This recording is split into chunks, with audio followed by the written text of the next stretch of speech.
Hey everybody, welcome to Joe's Bowling Sports and Ministry Talks TV, where you get your bowling, your sports, your ministry, your ministry, your talks, your TV, your bones, some cooking, a little bit of yarn from your boy J O to the E.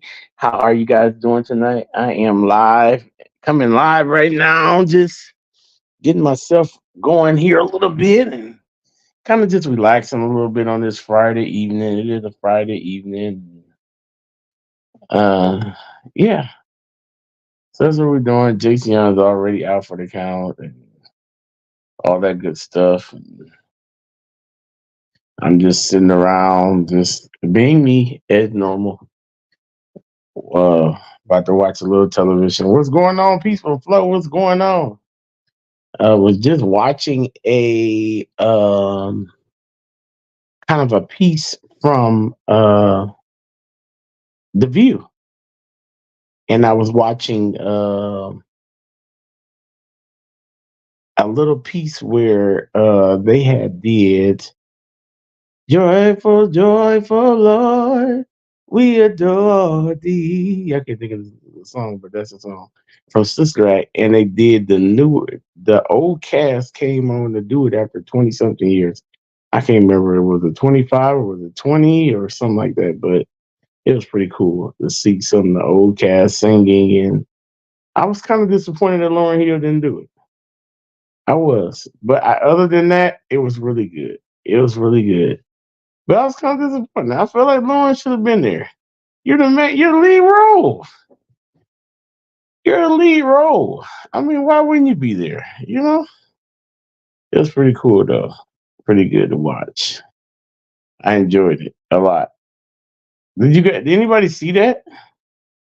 Did anybody see that? Anybody get a chance to check that out? Because that was pretty good. That was pretty good, y'all. I enjoyed that a lot. I did. I enjoyed that a lot. I don't know if nobody got to see that or not, but I enjoyed that.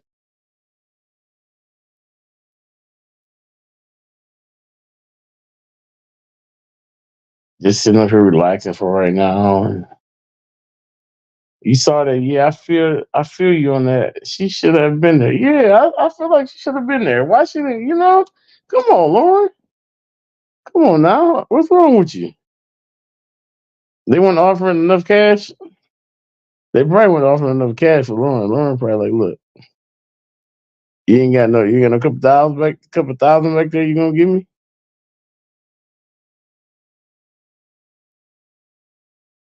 Did y'all know? Did y'all know that on Sister Act 2 that they had to get Lauren a vocal coach? That's insane to hear, ain't it? That Whoopi Goldberg had to get Lauren Hill a vocal coach. And Tanya Blunt, which is the one who sing, is she? Oh no, hold on. Oh, is she? Y'all know Tanya Blunt, the one who she sing his his eyes on the sparrow with. So Tanya Blunt was supposed to be the lead role, but Whoopi Goldberg. Lauren Hill was the better actor. Tanya Blunt, well, yeah, Tanya Blunt was the better singer. So they got Tanya Blunt a acting coach and got Lauren Hill a singing coach. Yes, yes, they did. That is so funny. When I hear that, I'm like, what? Yes, that is how it went. But Tanya Blunt at the time was a way better singer than Lauren Hill when they first started taping the movie. But after the movie was recording, she sure wasn't, because Lauren destroyed his eyes on the sparrow. She destroyed. So did Tanya Blunt. Now I'm not taking nothing from her, but Lauren destroyed his eyes on Sphero. Like she destroyed that song. It's so like her voice was so like butter. That's how you gonna say. That's what I call it. That's like butter for real. That is like butter.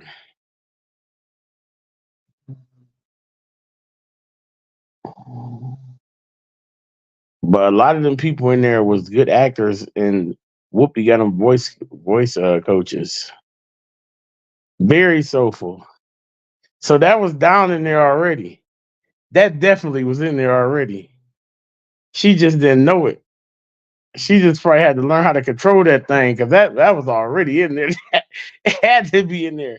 Cause after that, when she come out with all them other songs she came out with, doo wops and all of that, she definitely knew what she was doing. She's a music genius now.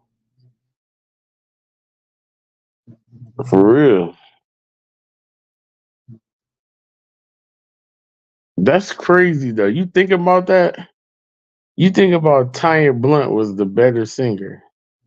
I mean, she definitely can sing now. Don't get me wrong. Tanya Blunt is definitely she definitely can sing now. She definitely did her thing on them songs. She did her thing on them songs. I'm not taking that away from her at all. I'm not taking no credit from her because she definitely sang. But yeah, she was the better singer. Well, she was the way according to Whoopi and according to Whoopi and according to Lauren Hill, that Tanya Blunt was a way better singer than Lauren Hill. Lauren Hill had to have a vocal coach to learn how to sing. Sing really, she knew how to sing, but she had to have a vocal coach. She had a vocal coach for 2 years during the process of the movie being recorded. And then by the time they did His Eyes on the Sparrow, uh, Lauren was cold. Lauren was cold by the time they did His Eyes on the Sparrow. That's crazy. But that, I mean, it's anything. Like I promise you, y'all, you can become a better singer by just singing all the time. Like literally, you can become a better singer. Practice. It is true that practice makes perfect. I promise you, it does. It does. Practice does makes perfect. I promise you, I am such a better singer than when I first started. I am. When I thought I could sing, y'all, now I can hold a note. But I thought I could sing back in the day, and I couldn't at all. Now I can hold a note. I can't sing, but I can hold a note. But back in the day, I thought I could sing until I heard myself. I'm like, and then I kept practicing and kept practicing and kept singing. And people kept asking me to sing stuff all the time and sing everywhere and sing stuff. And then I had to get better. I had no choice but to get better. I had to get better. I didn't want to embarrass myself. I had made people think that I knew what I was doing by that time. So I had to get better. But for real, practice does like it does. You keep practicing, it does make a big difference. It does. And it makes a great difference. Like it does. It does.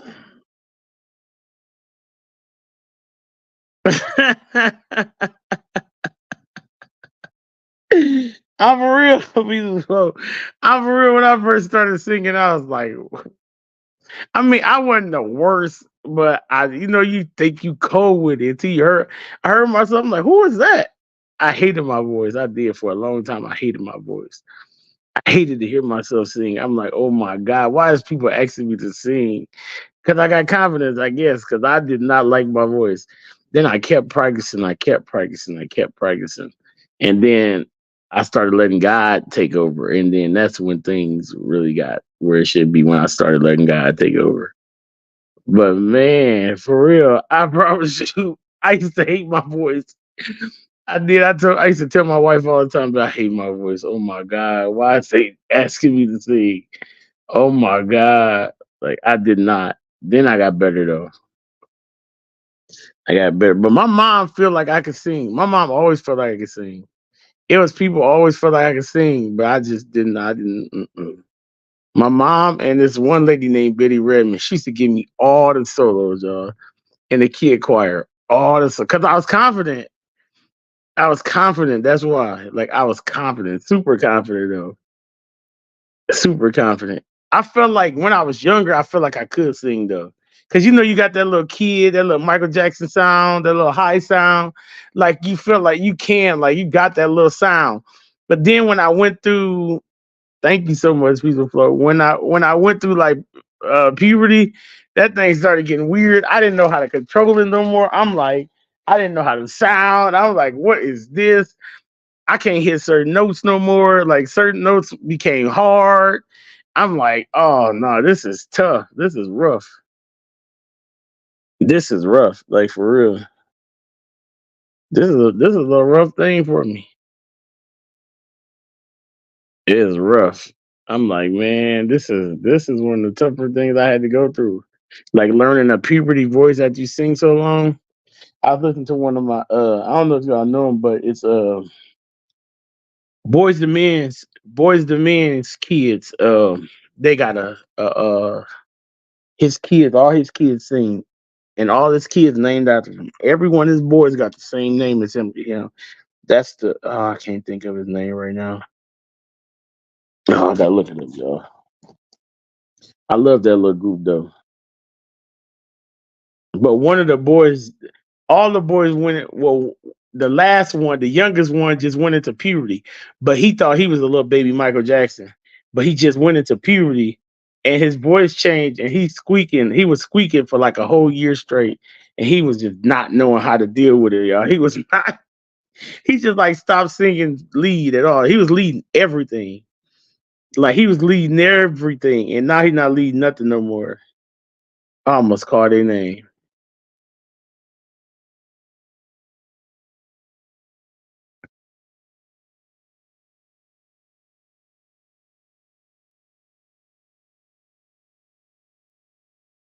Wanye kids.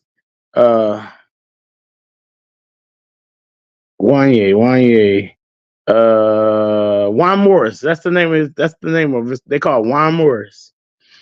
And boys say their mentors all emphasize one thing. Yeah, Juan Morris. You haven't seen them before? Why do you think so many people are telling you that? Well, I feel like a lot of groups don't make it because they. Them all his kids right there. Blood brother. You're stuck with each other. Yeah. Yeah. As long as they know they can't beat me. Oh my gosh, here we go. No one can beat this. Okay. Sweet sound of brotherly love. They say their mentors. Yeah, that's why they want more, but they cold. Y'all, they cold. They cold. Them boys cold already. It's four of them, and the last one just went through puberty. He just turned 14, 15. But he was the coldest. He was one of the coldest ones at first. Like he was one of the coldest. But now that oldest boy, that one that looked just like Wanye, if you put Wanye and him in a room together at their age, you wouldn't even be able to tell the difference. And Wanye cold. Wanye the coldest singer in boys. I don't care what nobody say. Wanye pretty cold. Oh, darling, I can't explain. Where do we lose our way? Girl, it's driving me insane. And I know I just need one more chance to prove my love to you. I'm trying to think of what part he's sing. And if you come back to me, now I'll guarantee that I'll never let you go. Can we go back to the days our love was strong? Can you tell me our perfect love goes wrong? Can somebody tell me how to get things back the way they used to be? Oh God, give me a reason. I'm down on my knees. I think he's singing the next part. I think that's why he is the next part. Is that I never walk a north again until you come back to me. I can't think of so many nights I you.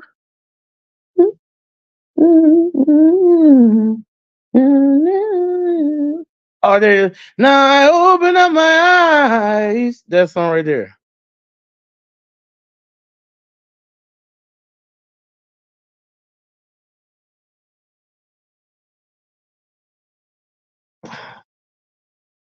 Joe, I know the minister that can sing, and he the praise leader. And I be looking at people.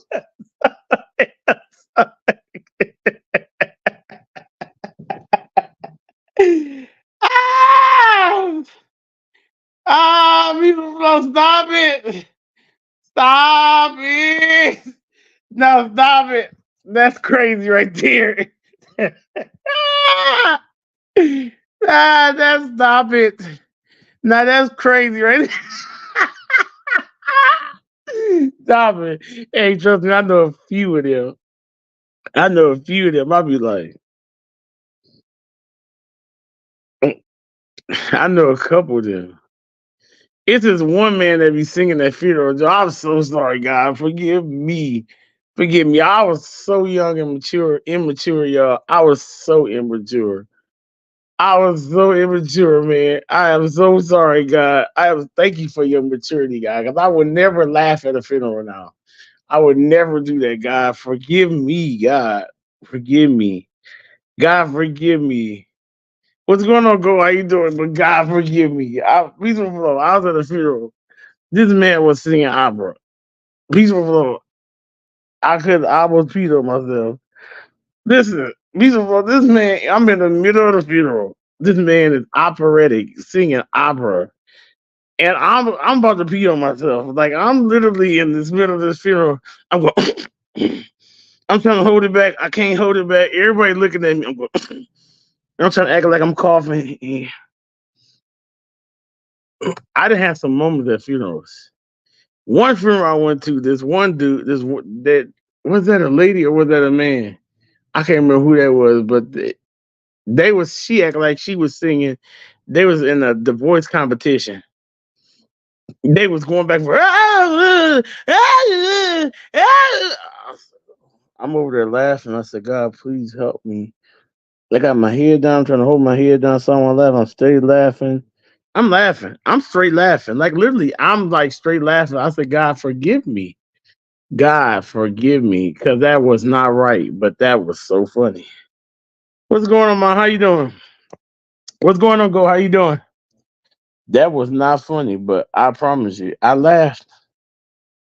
The immature me laughed. And I laughed hard too. I thought that was quite funny, and it was. I laughed. I did. I shouldn't have, but I did. I did. I laughed. I wouldn't do it again though. I would not do that again. God forgive me. I would not laugh again. Please, God. When that man was singing the opera, it was like down in my guts trying to come up. Like I was steady trying to I was closing my eyes, I was trying to think of something bad so I couldn't laugh. It was steady I was steady, and then everybody kept looking at me. I was trying to close my eyes and hold my head down so I wouldn't laugh. And then my laugh make other people laugh. So then people laughing. I said, "Oh God, I gotta go. Please, God, hurry, please, God." I'm trying to hold it down. I couldn't hold it down because I laugh at everything. So that's the bad thing right there. I laugh at everything because it's fun. When something's funny, I'm really gonna laugh. But then I'm goofy, so I laugh at all goofy stuff. So now I'm laughing at everything, and it's just not good. I was trying my best to hold myself back, and it wasn't working. It didn't work. Next thing you know, I'm cracking up laughing in this film. True story.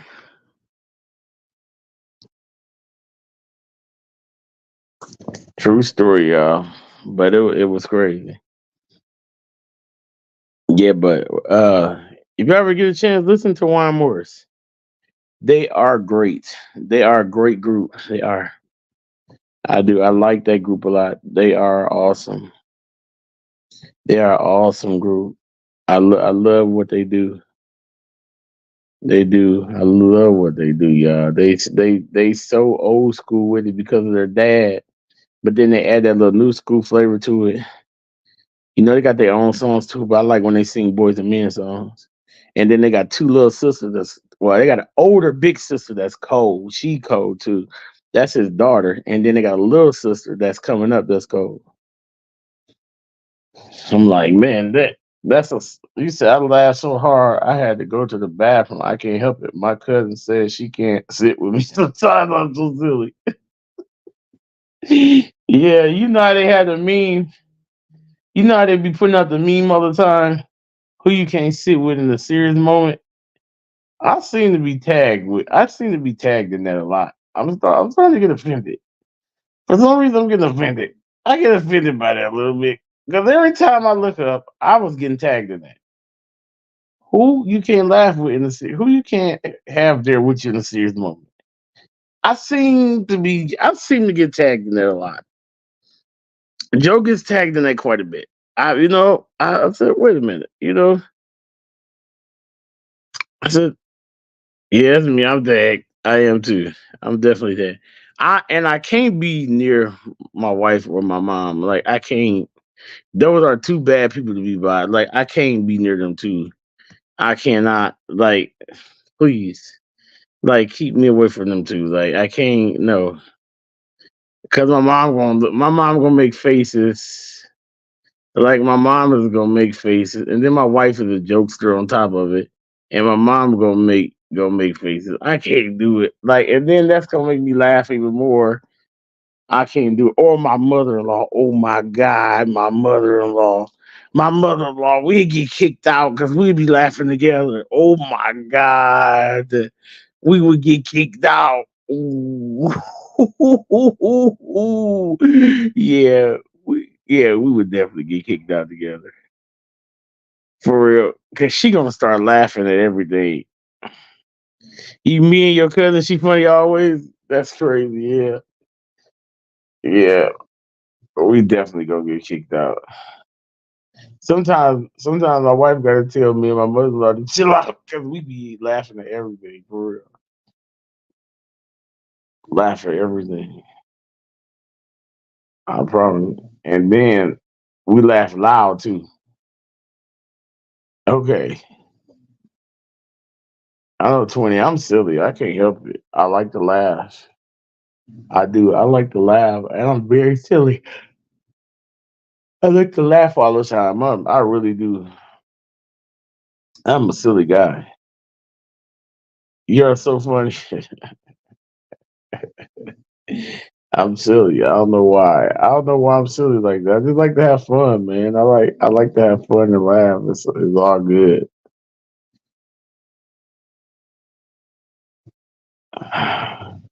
What's going on, Goat? What you over there doing? You over there? Is you over there? Wiring up some stuff. 20. What you doing over? You over there cooking some meals? What you doing over there, Mama? I had some. I got some barbecue chicken right here and some barbecue ribs I got from Gyros. But I ate a little bit of it and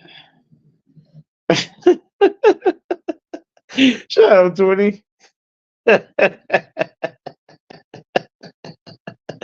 I know you ain't talking. You just as silly as I am. Don't try to put that on me. You always laughing too. Don't try to put that on me. Don't try to put that on me. You always laughing too. Don't even. That depends on who's talking on a serious subject. If it's something I'm good at, like trapping wildlife, and the person that's talking down to me, someone better bring the duct tape. Oh, you just woke up, Mama? Yeah, I laugh, y'all. I am a laughter. I can't help it.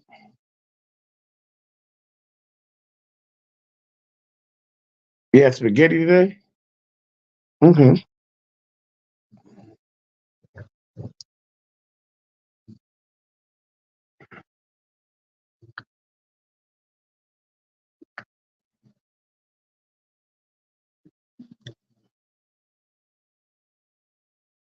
You say you had just relocated a few squirrels? Okay.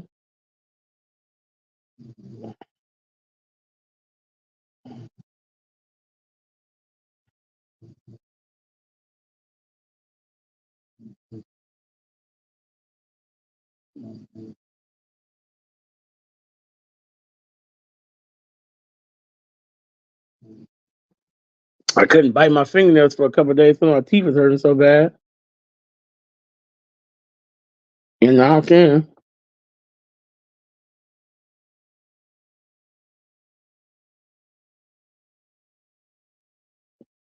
But I ain't no big biter of my fingernails anyway. I just don't like fingernails. I just bite them off and leave them. I don't bite them like back or nothing like that, where they like way back in the back. Like I bite them off and they grow way back again in like 3 or 4 days, and I just bite them off. I don't like no whole bunch of fingernails on my like. I don't like that look. That's just me. Every man likes something different, but I don't like that. That ain't my style. Some men like fingernails and all that. That ain't me.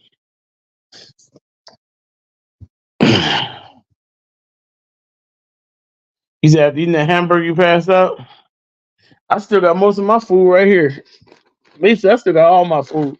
Only thing I ate was the fries. And I gave some of them away too. I got all my food basically right here still. Most of y'all of it still right here. Hold on. I ain't gonna do all that right now. I'll do it later. I'll eat very much, y'all. I am not a big eater at all.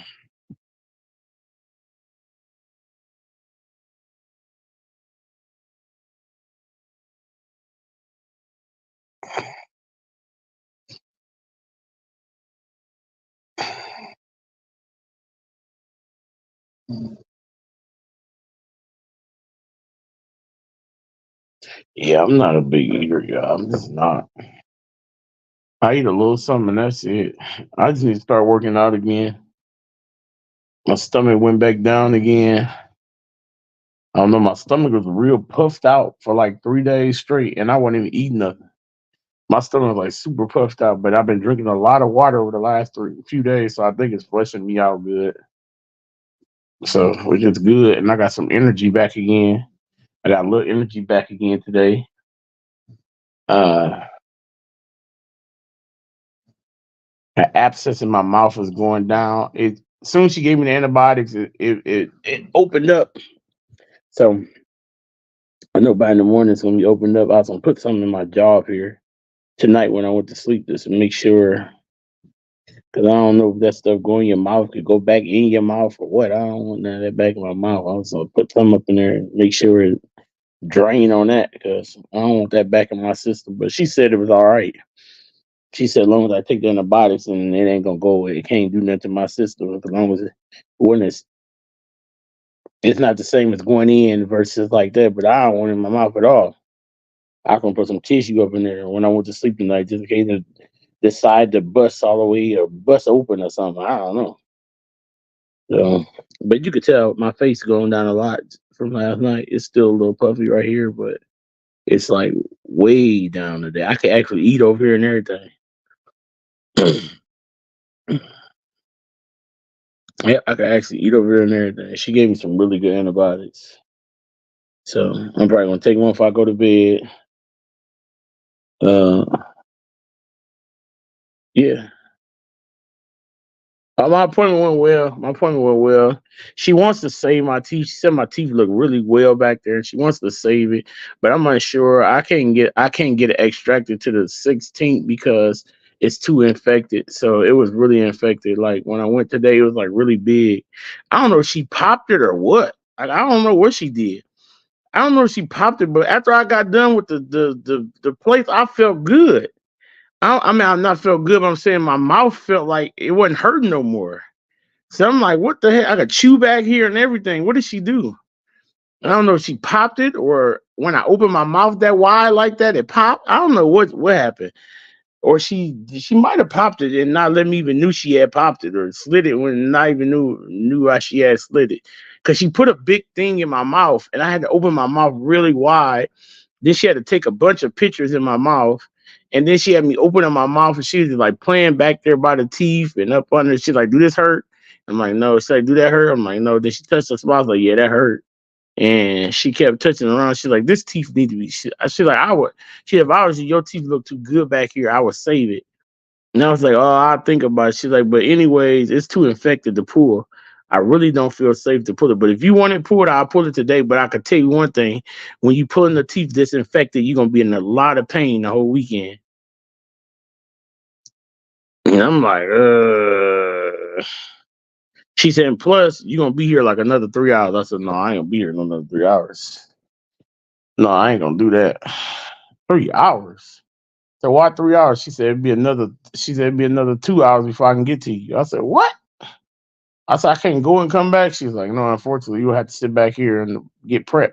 and sit here for that time period. And I'm like, nah, I just come back when you could do it right away. And she's like, well, just put down extraction slash what's the name, and we decide what you're gonna do when you get here on the 16th. So I said, all right. She said, plus I would rather most. She said, I would prefer. I would. She said, I'll take it out, but I know you're gonna be in so much pain if I take it out with that much infection in it. So I would much rather take it out with less infection in it. But I'll take it out if you want to be in a lot of pain. And I don't know how many days you're gonna be in pain. I can't tell you that. She said it could go be anywhere from 7 to 21 days of pain. I said, "Oh no, I ain't trying to be in that much." She said, "Because you really, it's really infected. You got a really big abscess right there." And I'm like, "Okay, what's going on, sis? How you doing?" And I'm like, okay. Well, let's just wait and all that." I said, "Well, I just wait then, I guess."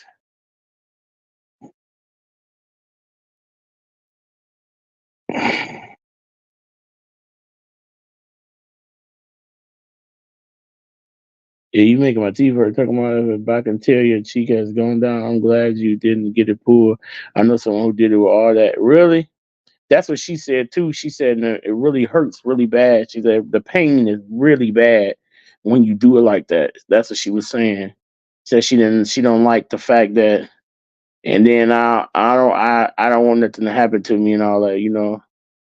I do have a wife and kids and a mom and I'm an uncle. All that good stuff. I don't want nothing to happen to me, and because I chose something stupid. But I promise y'all, I almost did tell her to take it out. I did. I was 1 second. Then I think God talked to me and told me not to. God talked to me and told me not to because I was going to be like, just take it out. And she's like, "Are you sure you're gonna be in a lot of pain?" And I'm like, she's like, it could last from anywhere from 7 to 21 days. And I was like, what? That much pain? Oh no, I can't do that much pain. And I was like, well, what kind of? I said, you gonna be able to give me that much ibuprofen for that many days? She's like, no, unfortunately, I can't give you that many ibuprofen for that many days. I can give you something to start with like 7 to 10 days, and then you have to go from there. And I'm like, yeah.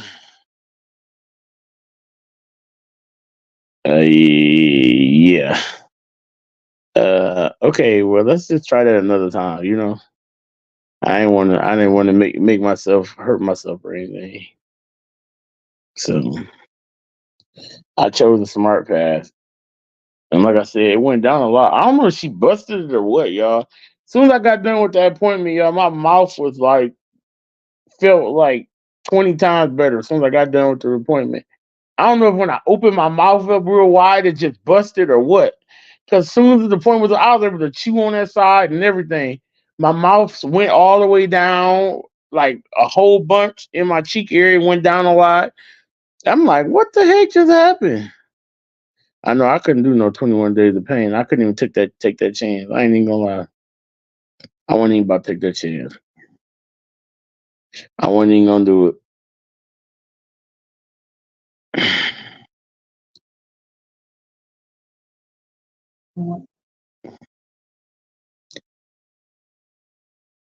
Yeah, she didn't. She sure didn't tell me if she was going to or not. She didn't. She must have just done it because she didn't tell me if she was going to drain it or not. So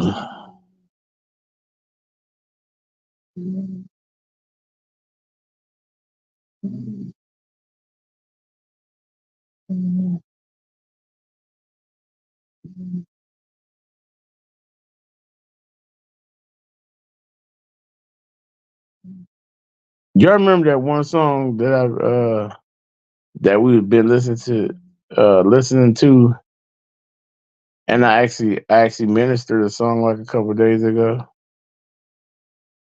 It's by oh my god, it's by Phil Thompson, I think.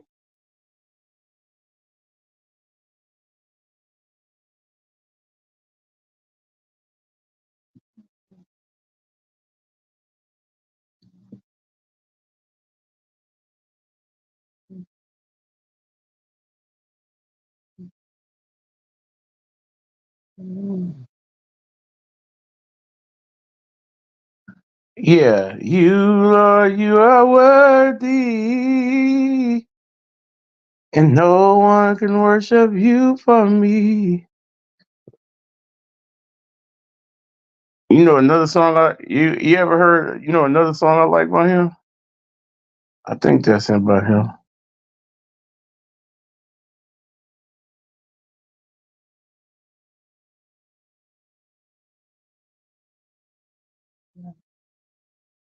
Yep, that's him too. My response. You know that song?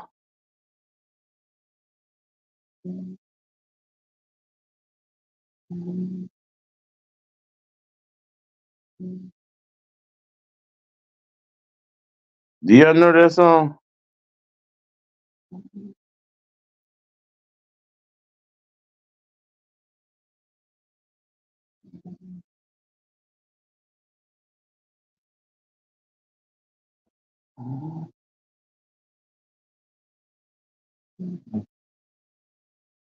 Yeah.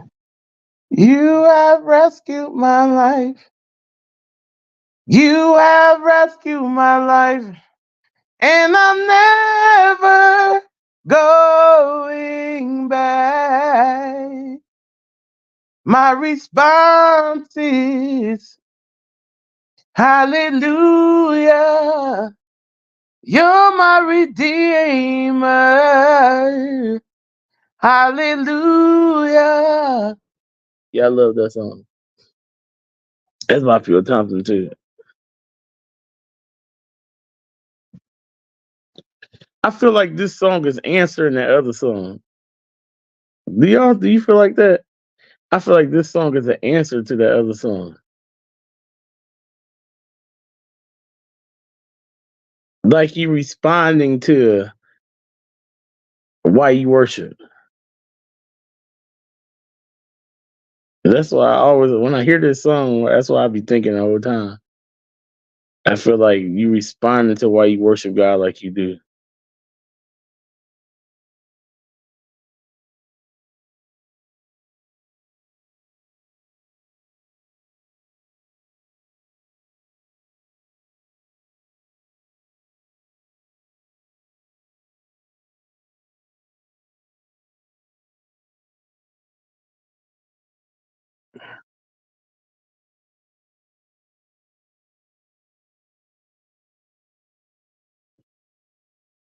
Go, you mad tonight? You angered? You got angry spirit? I pray for you. I pray for that spirit, Lord.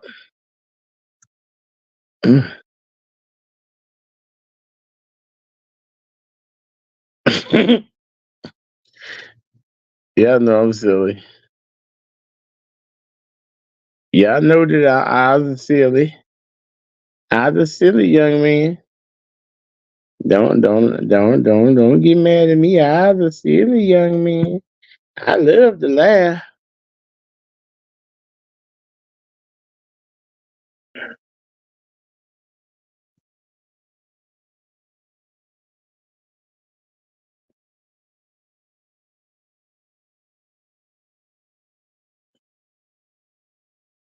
Praise the Lord, everybody.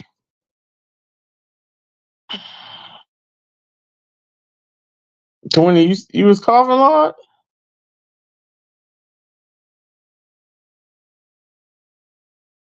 20, did you really have a cough or was you trying not to cut the grass? 20, did you really have a cough or was you trying not to cut the grass? Come on, tell your brother. You could text me. Don't tell everybody, 20. You can tell your brother. I'm going to keep it a secret. Okay, 20. Yep, you can text me. We're gonna keep that a secret between me and you. Nobody got to know that secret.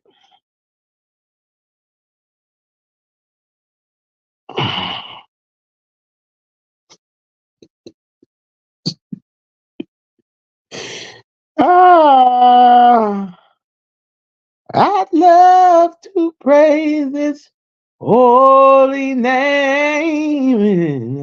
Open up your mouth and shout right now. I got a feeling that every little thing gonna be all right. That's how I feel tonight, y'all. I think she probably popped that thing in my mouth, y'all. I got more energy than I had in a long time. Even though I'm tired, I got more. I mean, I got more energy. Like I'm tired, but I got more energy. You know what I'm saying? Like I feel like I'm not just a dead body sitting here. Like I just, I'm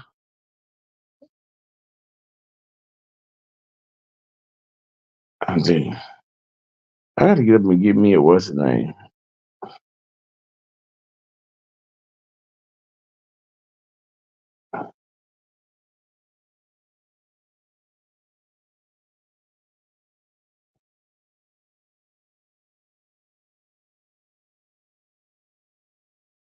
The beer virus.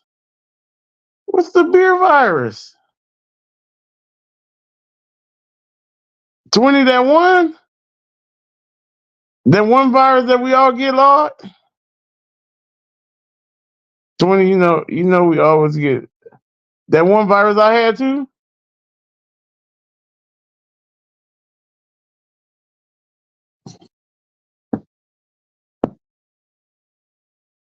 Yeah, I had that one too, 20. I did that one.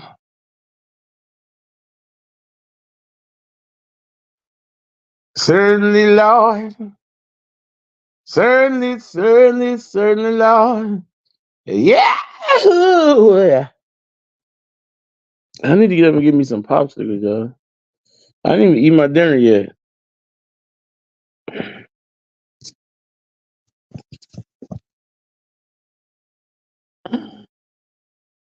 I didn't even eat my dinner yet, y'all.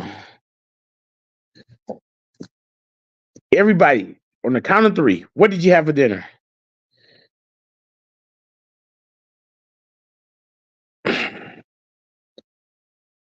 Since January and Desert Goat out.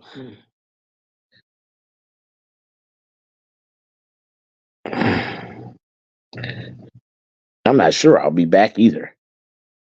Now, Janie. Uh-huh. Now, Janie. Uh-huh. That's what Desert Goat said. I'm not sure I'll be back either now, Janie. Uh-huh. Take that, Janie. Huh.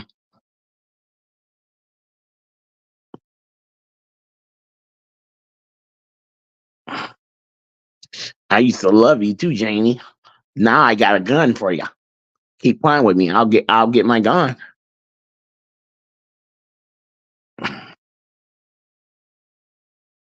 So I had a ham and cheese melt with chips on the side. I wanted something else, but too tired.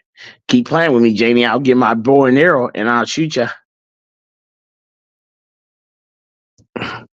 I'm going to bow you to death, Janie.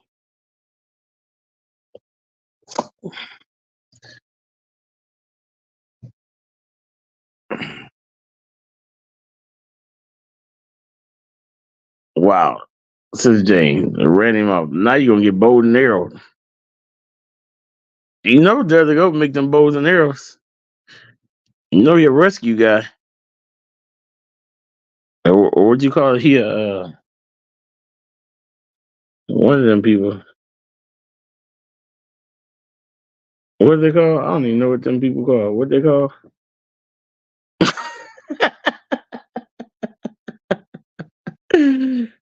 Yeah, I don't got it all. Don't pay attention to me. I'm just kidding, guys. I'm kidding. I'm kidding. I'm kidding. I gotta order Jason. I want to order Jason a bunch of water balloons so he can have a bunch of water balloons for his outside birthday party. So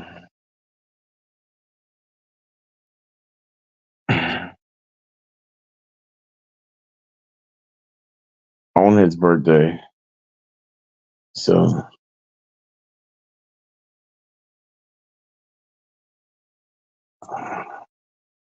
see what his menu consists of, and then for have my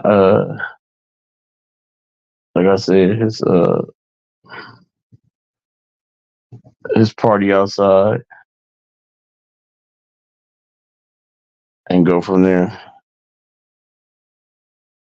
I want to have a water balloon fight. I don't know when I'm gonna put all these water balloons in. I'm trying to figure it out. I gotta order. I gotta get on Temu and order them. What y'all heard balloons is or something. It's them things. Cause I gotta go. I probably gonna have to go to my mom's house and do it because she got the water hose outside. But I gotta figure out where I'm gonna put them in and bring them back. I'm probably gonna have to get some big buckets, like some big huge tubs, cause I want to do at least. I know this sound crazy, y'all, but at least 1,000. At least 1,000. So the balloons is it makes it easy. I know y'all like 1,000. How you gonna do that? Water balloons.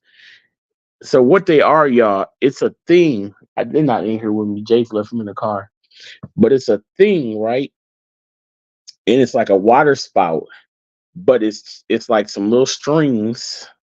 I have to show it to y'all in a minute. But it's like strings, and it's like a water spout on the thing already that you hook to the water hose. And it's like strings coming from the water hose, and each string has a water balloon attached to each one. And on each one of them, it has 25, no, it has 35 balloons. You know what I'm saying? It has 35 balloons on each one. And then when they all fill up, yeah, you seen those, sis? When they all fill up, you just pull them off the thing and they automatically tie. So they automatically tie, and they all gonna be like even sized water balloons. Like as soon as you pull them off, they're gonna be like even sized water balloons, and you just pull them off and they automatically tie. As soon as you pull them off, they automatically tie on there. So I had did like a trial. They're expensive in the store, but I found them on Temu for like $7 for like 300. So like $21, and it is worth it because for people who don't know, water balloons are really hard to do. But honestly, if you buy a pack of 100 for $2, you probably gonna bust 50 of them doing it. So you really ain't getting nothing out of them, anyways. Once you spend the $2, so spending the $10 for, well, even spending $10 for 100 of them that the stores sell you, it's even better. Or you can go to Walmart and get 265 of them for $20, which is, to me, is better because you're gonna get every single balloon out of it versus you going and trying to put each water balloon in that hole. It's gonna take you 25 years to do it. You probably gonna pop, like I said, you're gonna pop at least 50 of them trying to get it on there. And then you're gonna pop another 20 of them after you get them in the bucket because you're gonna put too much water in them. And these ones is actually filling up evenly at the same time. And you could see how much water going in each balloon evenly at the same time. So it's just way worth the time and all of that. And be done with it. You give each kid, basically, if you got so many kids, you give each kid their own 25 and let them go to work, and that's it. And go from what you know. But my thing is, I want to do at least 1,000. I really would like to do 2,000, honestly, because I want them to have some fun. I want them to last a while. You know what I'm saying? And even if, like I said, if I get them from Temu and they 500 for $7, that's not really bad at all. You know, I could take $7. If I take buy $40 worth of them. After I work next week, I buy $40 worth of them. That'd be what? That's more than that's like 2,000. That's shoot. That's like 4,000 balloons if I buy $40 worth of them. But then I'll probably end up doing like 2,000 of them because I wouldn't know where to put that many water balloons at one time. So I'll probably do like 2,000 of them, and then I'll even probably have to do like 1,000 at a time. Go do 1,000, come back, and then do another 1,000. It ain't gonna take that long because, like I said, it's 35 to each thing, and they said it takes 60 seconds to fill up 100. Nah, it ended for the week. but it's every day. It's every day, so he goes every day. I mean, the camp is fire though. I mean, and then the camp regularly costs like $200 a week or something. And uh, my wife get it for way cheaper than that. Way cheaper than that. So, because she worked there, and so it's pretty cool. They have some amazing field trips. I mean, they go, they do a lot.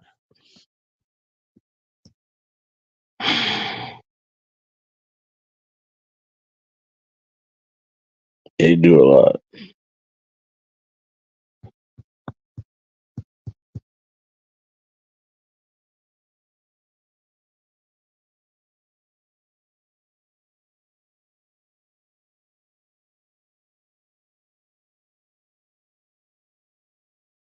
I'm about to start working back out this Monday. So get my workout back in this Monday coming up. So I'm ready for that.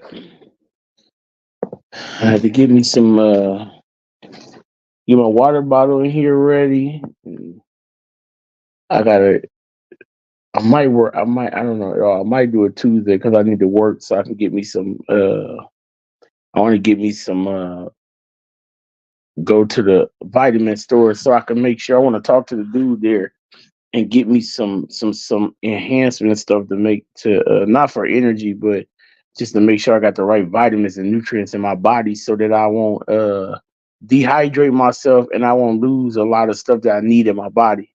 So that's what I really want to work on this time around when I lose weight. I want to work on that part of my weight, on that part of what my body need. You know what I'm saying? Versus what I'm losing when I'm losing the weight. Well, you know what I'm saying? I want to put that stuff back in. Besides, because I do like the pre workout. I like pre workout. Some people don't like it. I do. It gives me that boost of energy that I need. Uh, but I wanna have the other vitamins and stuff too to go along with the pre workout and stuff like that to make sure that I be able to get that energy that I need while I'm working out. And when I get done, I'll be able to replenish my body. I'm gonna do all the way right because I want to lose 100 pounds in 5 months. So I want to do all the way right. So I might just work and take like 60 that went make like $60 or $70 and go out there and get some of the stuff I need to get a start on it. Um, I know my wife knows some of the stuff that we need, some of the stuff that I need. She be drinking this red stuff that she said that was good for me, and I would just refuse to drink it back then. But it always replenished her after she was done. I know I gotta have some type of what's that? I got to drink after I get done to help my bones afterwards, so my bones don't hurt as bad too. I did started doing that towards the end. I was doing good with that. I can't remember the name of it. I have to ask her. I can't remember the name of it.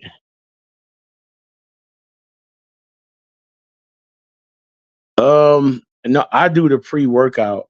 I like the pre workout.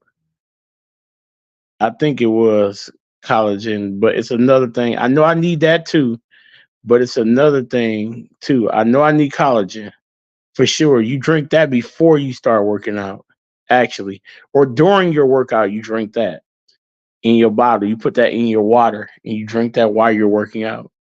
But it's something else that I need to, that and they be putting it how I started getting mine because I didn't like the taste of it, just regular like because babe she could drink hers regular. I just couldn't. I didn't like the taste. I drink mine in milk. In the milk, they put it in the milk too. What is that stuff called? Man, I wish she was in here right now so she could tell me that.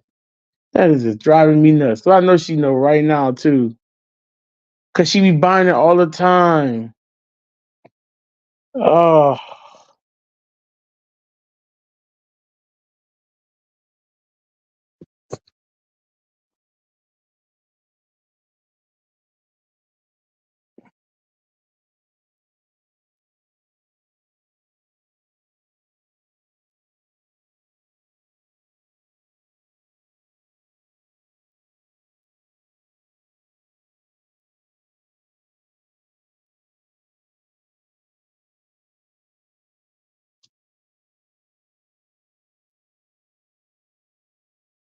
Protein.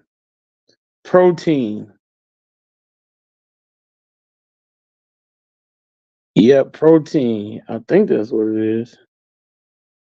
No, I ain't no protein. What is that? Is it protein?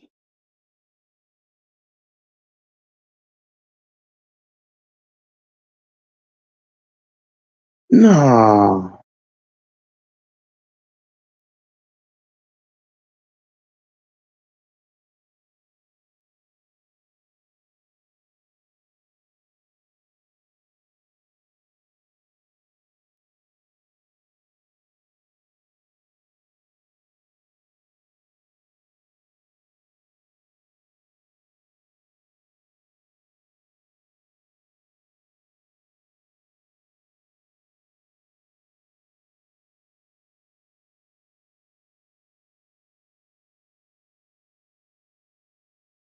Is that what it is?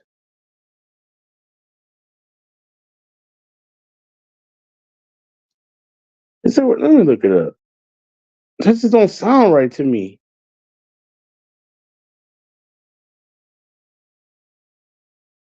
Oh, it is protein drinks. It is protein.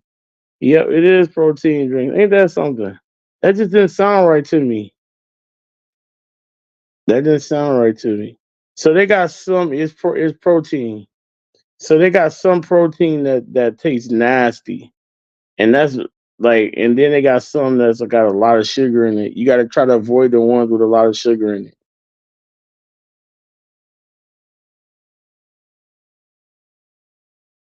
That's what I meant. Not energy drinks. Good grief. Yes, protein shake. Yes. So after what's the name? I drink protein. It's in the chocolate milk. What they started doing was they started adding more protein in certain chocolate milks. So I would guzzle a chocolate milk protein. Let's see, high protein chocolate milk. Yep, like I would drink like this one right here. This is one of my favorites after my what I would drink after my what's the name right here. I'll show you guys. This. I would drink that. I got used to that. Like I could do that one. That was one of the ones that I could stomach and actually taste pretty good. But I actually needed more protein than that. I would drink half a bottle of that. But what I was gonna start trying to do was adding a little bit of protein powder to that milk. Just a little bit of protein, not protein shakes, 20, just a protein drink. That is different than a shake. It's a lot different than a shake. Protein shakes kind of it's like more like protein powder, milk, uh and fruits and stuff. That's what a protein shake is. This is more just like a drink. Um I don't like the shake at all. But I would, if I would do anything to make sure my body be replenished. I don't want to be feeling bad after a good workout. I want to feel good after a good workout. You know what I'm saying? So I want to do all I can to make sure my workout is at the top of where it should be at. You know what I'm saying? So I don't want to hurt my body trying to. Here go another one I used to do too when I first started off with these Fairlives. It don't actually tell you the amount, but it says it has 50% more protein in it than normal. So I would drink these two. Those are good. It tastes just like chocolate milk, but at least I was getting that protein, some of that protein back that I needed. So I was gonna start trying to drink more of those. I mean, add a little bit more protein to them, like a little bit more protein powder. Like I didn't, cause that protein stuff is gritty. It's got like a little grit to it.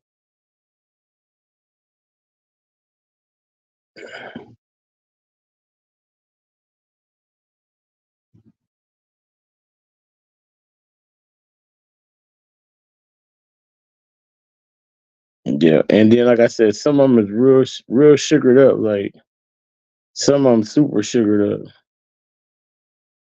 Oh, here go that muscle milk. That's what my wife drink. Muscle milk,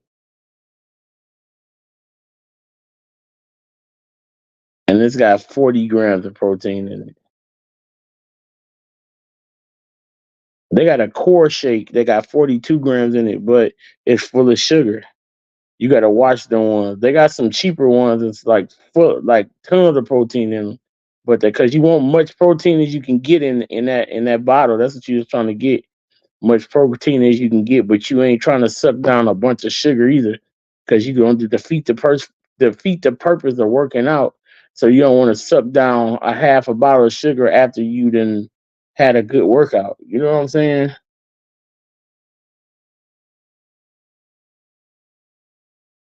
So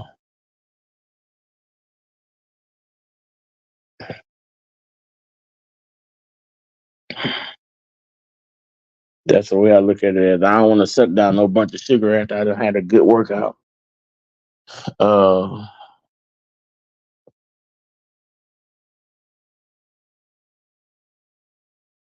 but if you want to give yourself some energy, you need some pre workout.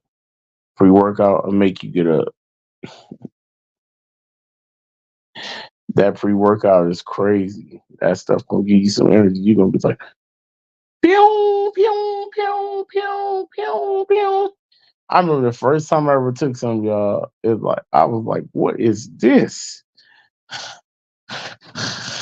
Ding, ding, ding, ding, ding. Yeah, I mean, it make you try the biggest weights. It make you try the like that's what it make you do. It make you like you be trying like all the hardest stuff you can try. Like it like make you think you Superman. That's what it make you think. I call it Superman juice. That's what it is to me. It make you think you Superman. I know for me, that's what it did for me. Stuff that I didn't think I could do, stuff that I couldn't do. Pre workout made me think I could do it, and then eventually I keep trying it on pre workout, and then I could do it. I swear, I promise y'all. It was stuff like I can't do that, and then after so long pre workout, you keep taking that stuff every day, and then you keep working out, and then you work your body up to it, then all of a sudden you could do it. Yeah, it's caffeine in it. Absolutely, absolutely, it's caffeine in it. Yeah, yeah. Not a dangerous. No, it ain't dangerous because they wouldn't sell it if it wasn't dangerous. But some people can't take a lot of caffeine. Some people can, but they do have pre workout without caffeine too. That supposed to take you. That's supposed to be good. But I like the kind with caffeine. They got some pre workouts that's crazy though. Like they got some that's like super amped up caffeine. Like they got some that take you over. Like for real. They have some that's like when you take it, your eyes get red. For real. Like when your eyes get red. Like you be that amped up on caffeine. For real. Then they got some with no caffeine in it that still give you energy that you need. You know, no caffeine ones that give you energy. But some of them, like your eyes be red. I had some that my eyes was red. Take a scoop, put it in your mouth, and that's when you get cold with it. When you take a scoop, like some people take it and they put theirs in water, and then they shake it up in a bottle of water and then drink it. Drink the whole bottle of water. I don't.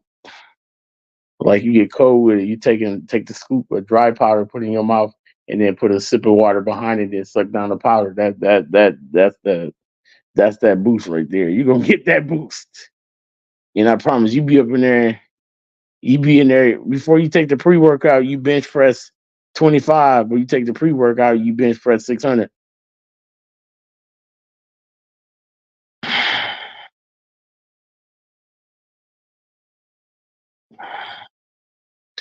Yep. Before pre workout, you bench six, and then with pre workout, you bench 600. For real. It ain't no joke. I like it though. I like pre workout. It ain't nothing bad or nothing like that. It's good thing to have. So I'm just go out there and get some of the stuff I need, some of the form of stuff I need.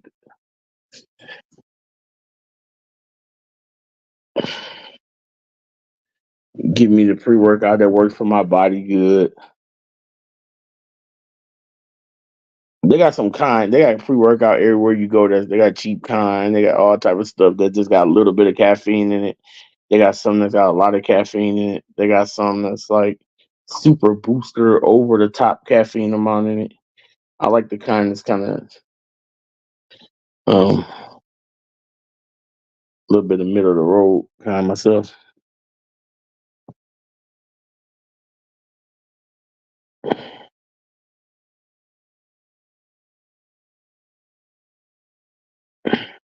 Do them monster things work? Them don't work for me. None of them little drinks don't work for me.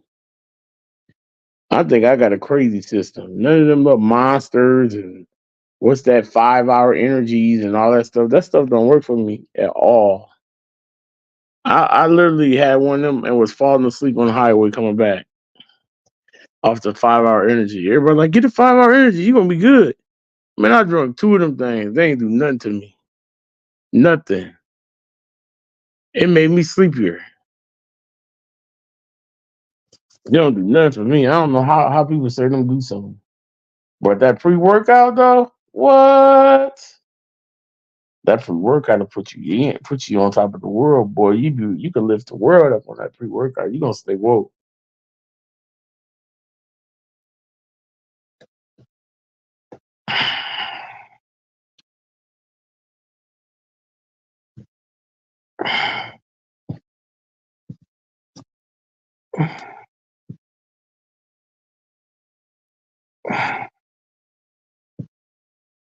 Yeah, I ain't never had like that 5 hour energy stuff. Do not work.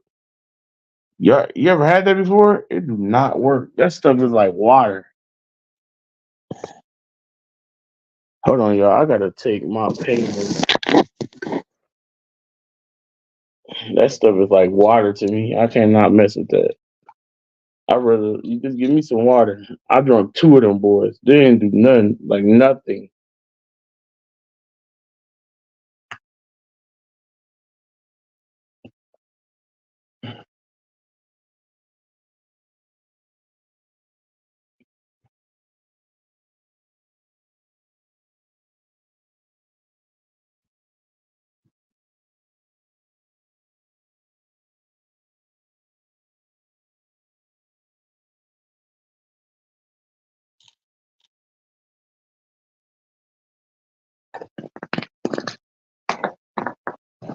You probably had a pre workout with no caffeine in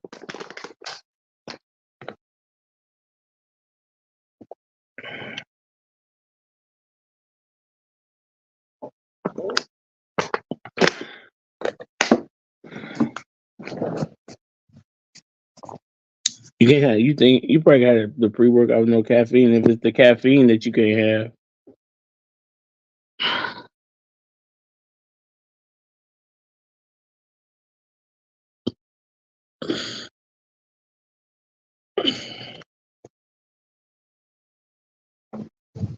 go get me.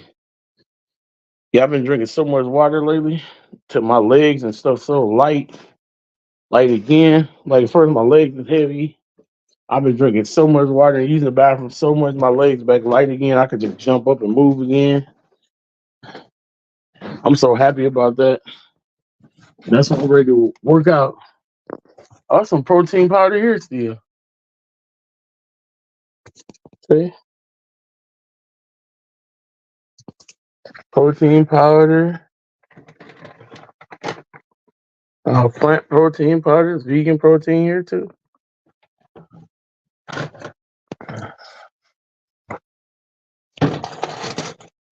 I'm about to buy me some of those things and see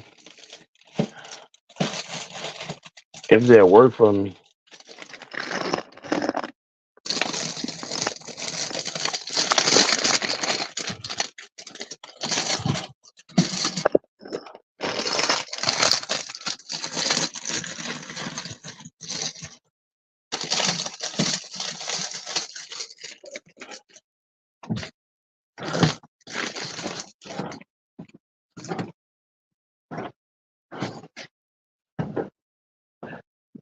My response is Hallelujah.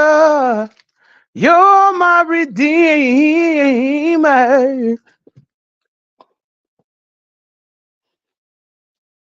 Hallelujah.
This popsicle good, y'all.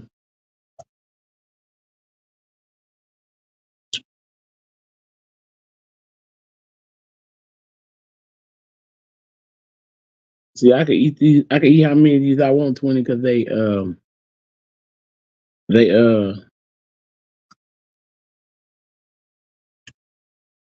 fat free.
For multi-track worship music for your ministry today.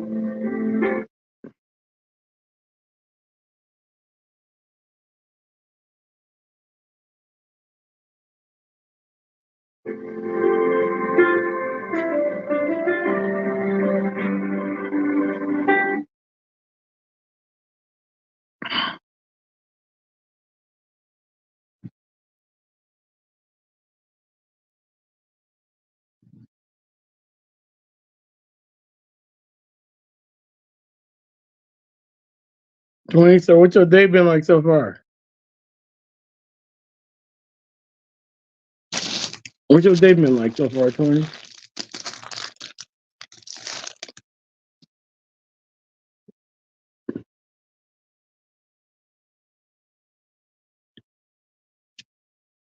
And I can use these as a way to hydrate myself too.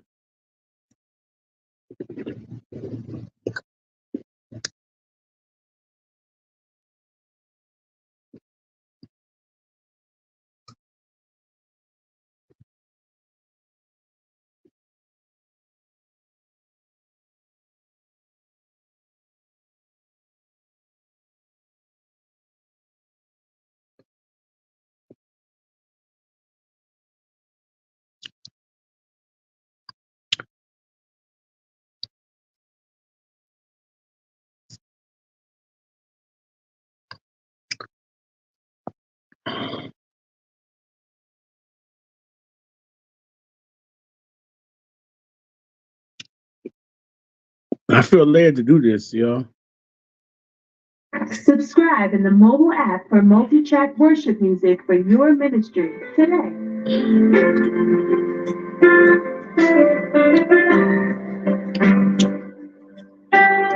Oh, yeah.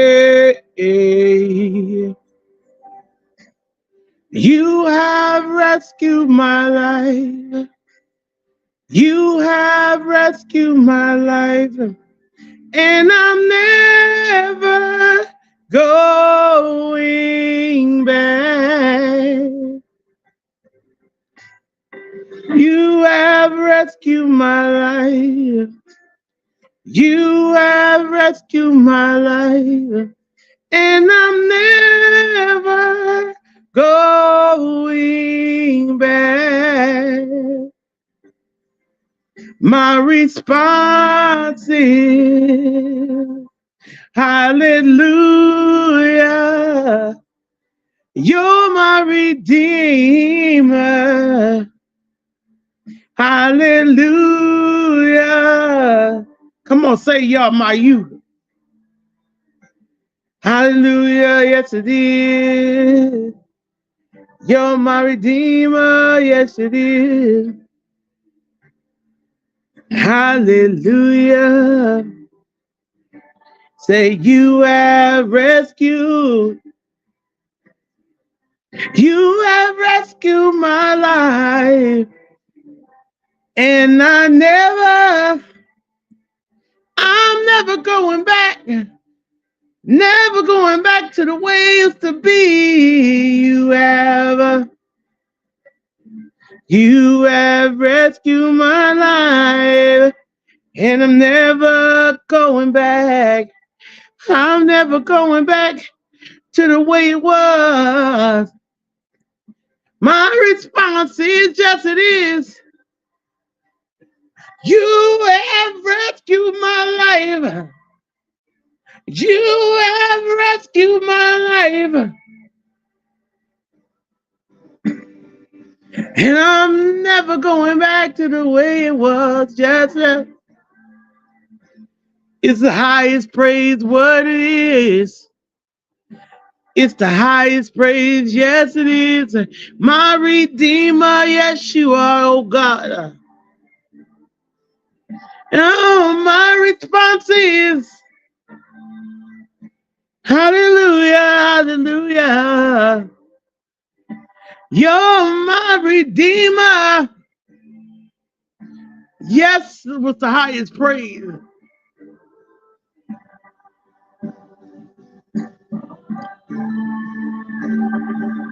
I'll sing praises to your name. I'll sing praises. I'll sing praises to your name, Jesus.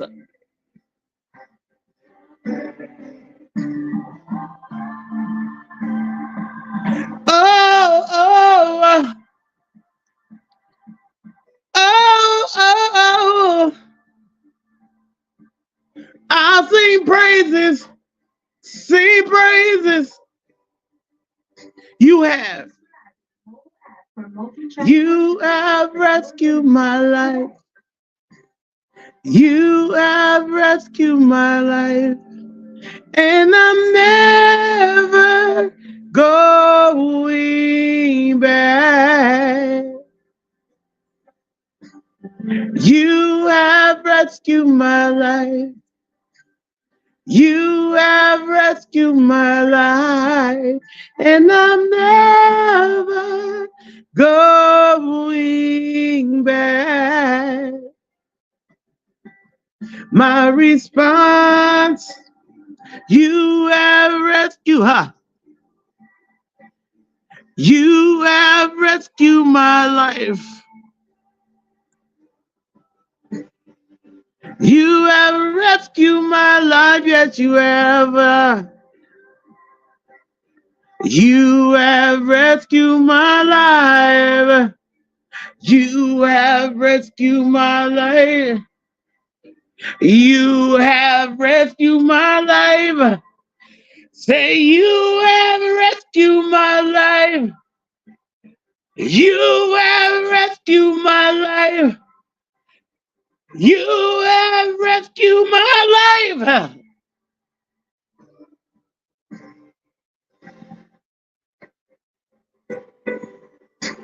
Responsive, hallelujah. You're my Redeemer. Yes, you are. Yes, you are.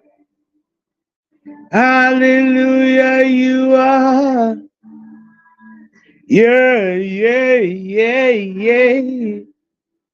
You're my redeemer. Yes, you are, oh God. Hallelujah. Worthy is your name. Subscribe in the Sorry, I felt led to do that very much. I probably been felt led to do that when I first came on live.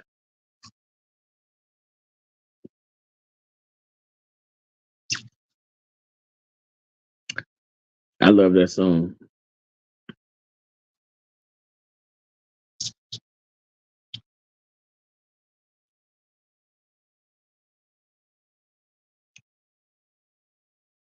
Next time I have to do praise and worship somebody for somewhere, I'm probably gonna do that song.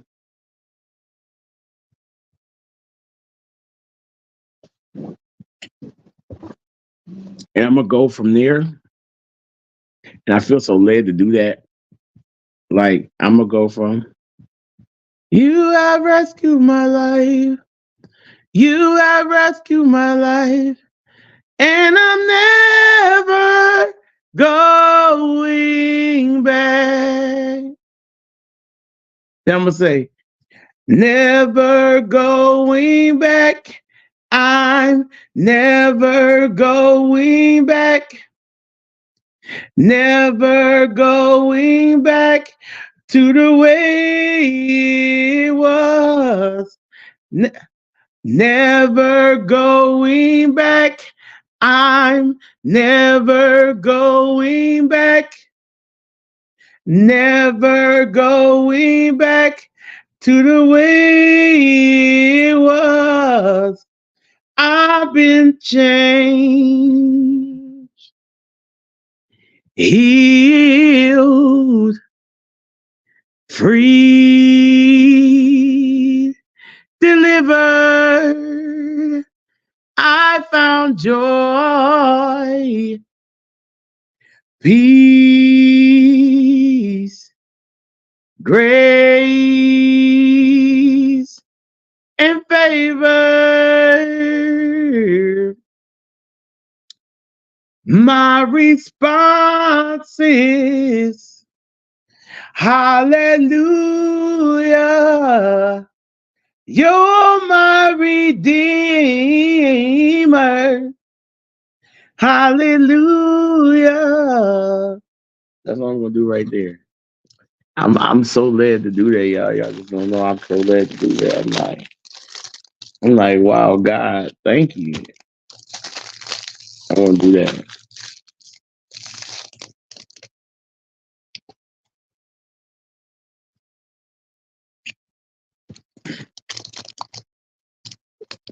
God allows me to mix songs like that. He gave me the ability to be able to do that. He always have. That's my gift. That's one of the gifts that he gave me. So,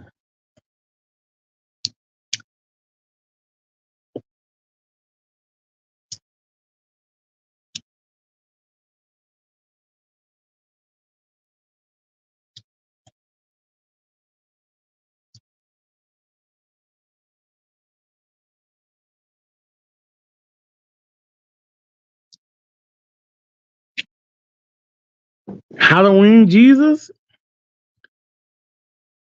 Halloween Jesus, 20.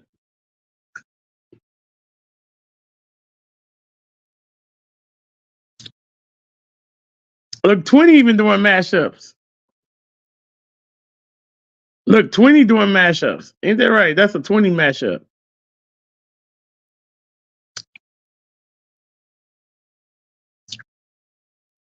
Like 20, like 20.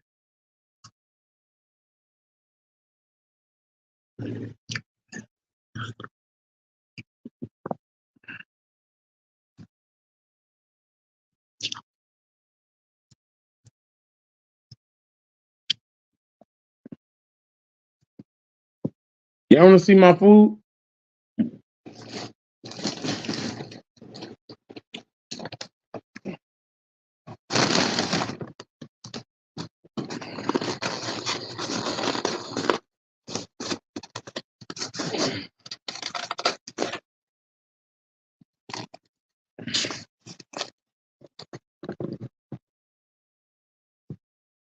See that? So it's more of a boiled grilled rib, right? And this is more of same way with the chicken, but this place called Gyros, and it's probably the most tenderest rib you're gonna have in town. Even though it's boiled, you like, why would you eat that? Like, it's boiled, and they just put it on their grill and cooked it. It is so good, y'all. It is so good, and everybody go there and buy it because it tastes so good. And then they make a barbecue sauce that's insane. They barbecue sauce, that's what makes the food, y'all. The barbecue sauce is like a sweet, savory. It is so good. It is very good. And it's very tender. Well, all right. Yeah. It is so good. And I don't eat pork very often,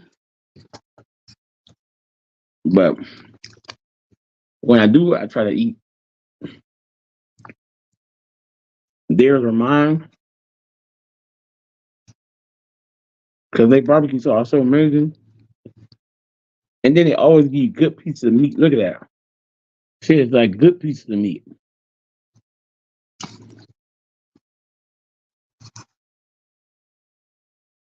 And then the chicken is just a leg quarter, but it's tender as all outdoors. Like literally, if I don't hold this right, it'll fall apart.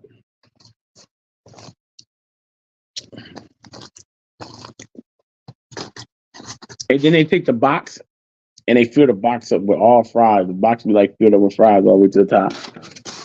And then they give you a piece of garlic toast, so the box don't close. But they barbecue sauces, this Jace will tell you. Jace like, Dad, we need to take their barbecue sauce and put it on your ribs. And they sell their barbecue sauce with like $5 a bottle, $5.99 a bottle. So I haven't done it yet. Cause I was just like, I don't know if they barbecue sauce gonna match up with my ribs. What if I buy it and it ain't worth it?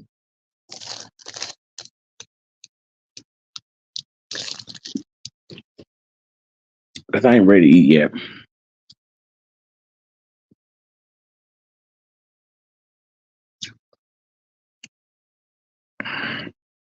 When I eat, I go to sleep. I get sleepy. I don't feel like getting sleepy yet.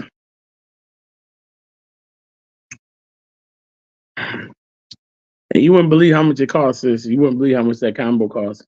You get 8 pieces of rib tips, and they be like the thick pieces of rib tips. They don't be like no little baby slices. And you get a quarter chicken, and you get a whole big thing of fries, and you get a garlic bread. How much do you think it costs?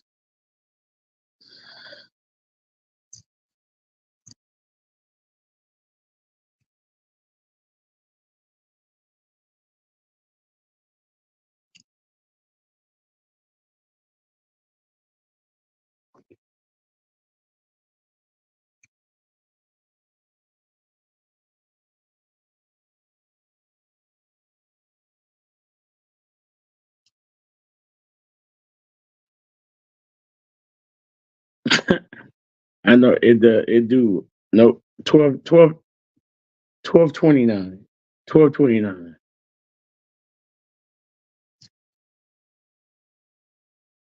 12.29 for the combo. But I could have got each meal separate and it would have been like $15. Yeah. I think it's like 15.99. It would have been 15.99, but the combo costs 12.29. But I might start getting the meal separate because you get more fries and then you get 2 garlic toasts. But I don't be and one Jace to eat the fries or something because it'll save a little money probably. Yeah, I know. I can't mess with them like that though, because they give you all them fries in that big huge bag.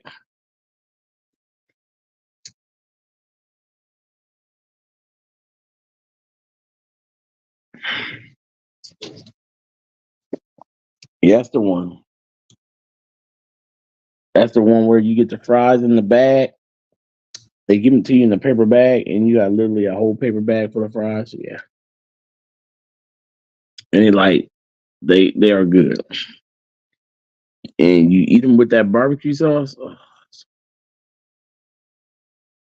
but you gain a lot of pounds. You do lots and lots of pounds.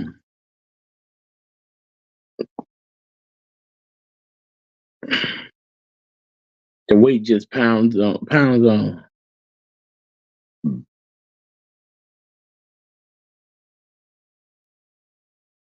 Since we got a lot of inexpensive places around here.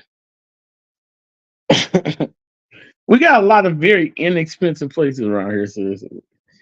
Like, we got one place that I have to stay out of, sis. We do. You want to know why, sis? You want to know why I have to stay out of this place? And I never really talk about this place because I try not to talk about them because I will find myself not cooking at all. Uh, sis, they take the food stamp card for hot food. They take the food stamp card for hot food. They do, sis. And it's not bad. It's not bad hot food. It's hot food like fried catfish and perch and cheeseburgers and tacos and Philly beef sandwiches. And I know, sis. I know, sis. I try to not to talk about it. And what they do is they charge you 10 cents to cook it. And then they charge you for the food and they charge you 10 cents to cook it. So you pay 10 cents to cook it. I said 10 cents. I didn't say $10. I didn't say a quarter. I said 10 cents. They charge you to cook it. And then you just pay for the actual food and then they cook it for you. That's what you're paying the 10 cents for, but you're paying for the food on the food stamp card and they're cooking it for you for 10 cents. Yeah. Yeah. Yes, it's not a grocery store. Yes, it's not a grocery store. It's a regular food place. It's called Steak City. It's called Steak City, sis, and they have French fries. They have cheese fries, and they have taco fries. Yeah, they have tacos. They have steak tacos. They have chicken tacos. They have a taco salad that is. I usually get the large taco. I usually get the large taco salad. And I know you don't like you can get whatever chips you want, but I usually get Doritos because that's where I started getting them at. Like I said, I never liked flavored chips just like you, but when they made it with the flavored chips, I was like, you can get fries up under it, chips or whatever. Either one. They'll make up the salad for you, but you can get fries or chips under each one. And usually you can get steak, chicken, or beef. And you can use the fries or the chips. You get the fries or the chips, and then you can get lettuce, melty cheese, the melted cheese on the nacho cheese, the lettuce, tomatoes, sour cream, jalapenos. You can get the works. Avocado. You can get the works on this thing for $10, or it might be $12 now. I think it might have went up to $12. But when it first opened up, it was dirt cheap. Now it's a little bit higher, but it's still worth it. Like on days I don't want to cook and I ain't got no money, that's where me and Jason end up at. I ain't even gonna lie.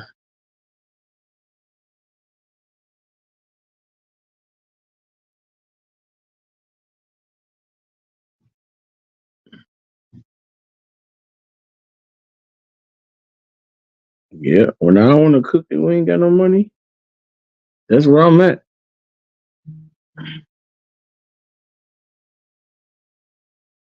I promise it's hard not to. You got to tell yourself no. You have to tell yourself you can't. Like you have to tell yourself no. That's what I had to do. Like my mom, like when they first opened my mom every month the whole card. every month, the whole car. She's like, dang, only my car only lasted like 2.5 weeks. Oh my God. Now I gotta try to hustle up money to get food the rest of the month. What am I doing? Like literally, that's what you'll find yourself doing because it's hot food. It's literally whatever you want. They got it all. Like I said, let me see. They got the taco salads. They got cheeseburgers. So the cheeseburger's the cheapest thing on the thing. You can get the cheeseburgers, right? And the cheeseburgers come with the works on them. You can get like anything you want on a cheeseburger. Like you can get anything you want. And they come with the works. They come with like uh you get lettuce, tomatoes, all that on a cheeseburger. Plus you get fries and it's like $6 or something. And you get two of them. You get two of these big cheeseburgers in this thing, two of them for $7 with fries. The thing's loaded with fries, and then you pay like I think the cheese cup like $7. You can get that, so you can get that every day if you want to. If you're a single person, you can go in there and get that every day for $7, $8, and basically have lunch and dinner because the cheeseburgers you're not gonna eat two. You're not gonna eat two at one time. If you do, you just gonna be stuffed out your mind and sleep all day long, basically. Anyways. You just can't. It's like literally at my fattest I couldn't do it. At my fattest I couldn't eat both of them. And I didn't even get the work. I just would get lettuce. I would just get mustard, ketchup, and pickle on mine and still couldn't do it. So they got the cheeseburgers, they got the Philly steaks, the meat is seasoned well. So they got my favorite. I'm not a big fan of other people catfish, but my mom love it. The catfish pieces are like this big. Like they huge. The catfish pieces they like humongous. Like Jason can't eat number two of them, one and a half, two if he hungry. But they like humongous pieces of catfish. The smallest pieces I like, of course, I would like the stuff with the smallest thing. I like the perch. I like the perch the best. The perch always tastes good. It's always fresh. And then they got good hot sauce. And they got good grated fries. They got shrimp. What else they got? They got that menu so packed. I can't even think it off. I forgot the most important thing: fried chicken. They got every single piece. They got the wing. I think a 10-piece like leg and thigh is like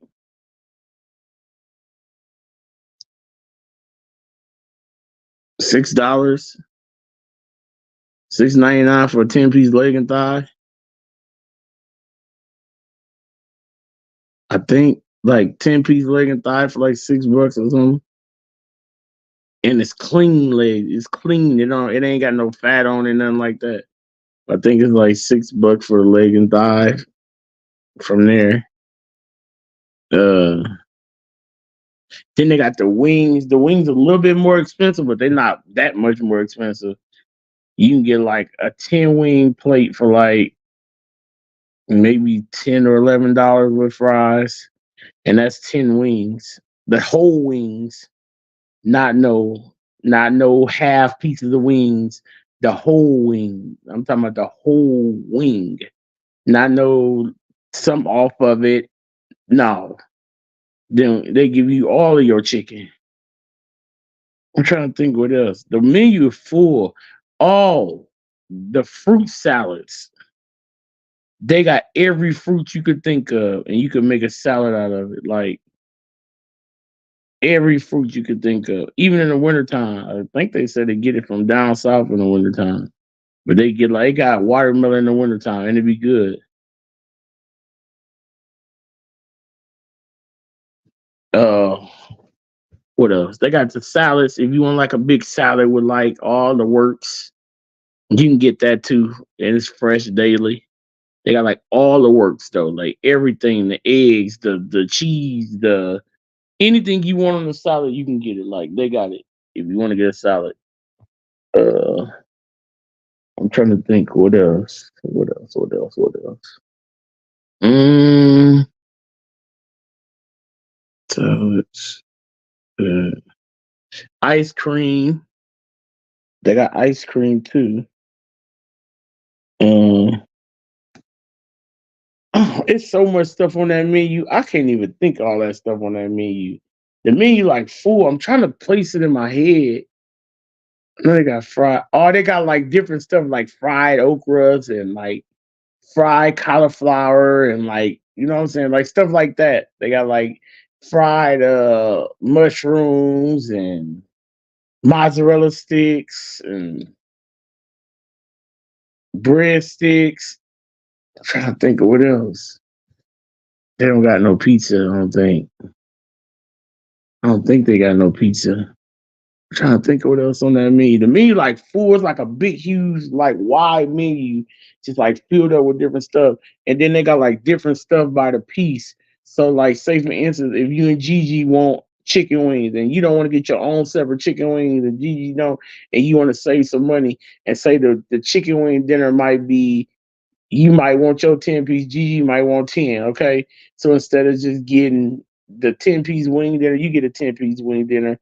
They got where you can get like the family chicken wing dinner, and it'll be like 25 chicken wings for like $2 less than getting it, $2 less than getting it. So you get 5 extra wings plus it's $2 less for getting it the family way. Or you can get like, say for instance, if you got a taste for like more than one thing, like say you like, I want some catfish, but dang, I do want a piece of chicken, but dang, I do want some tacos.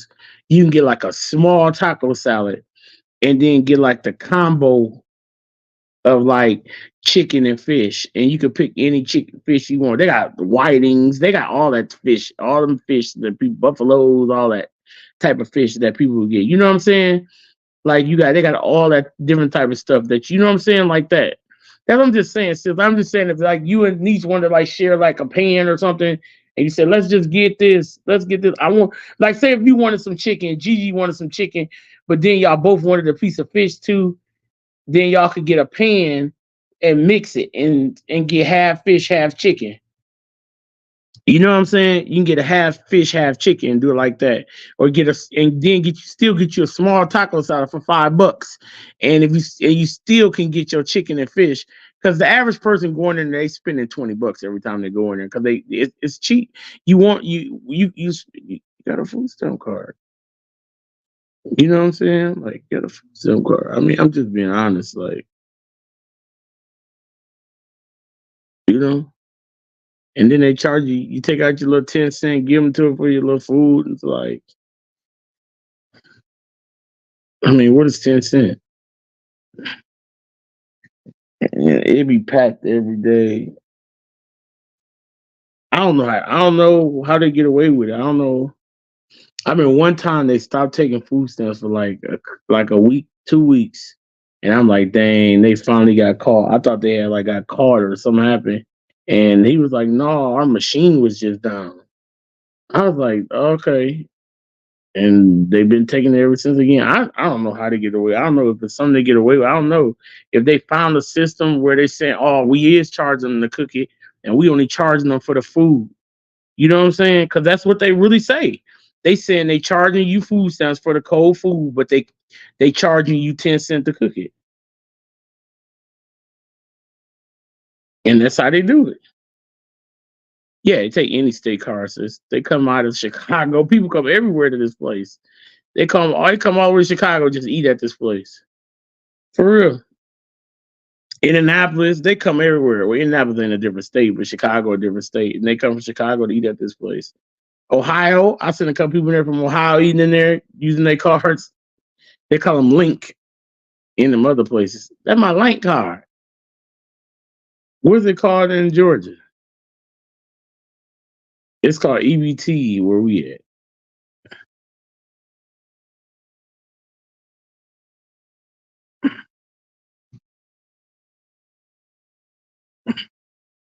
Yeah, it's called EBT where we live at.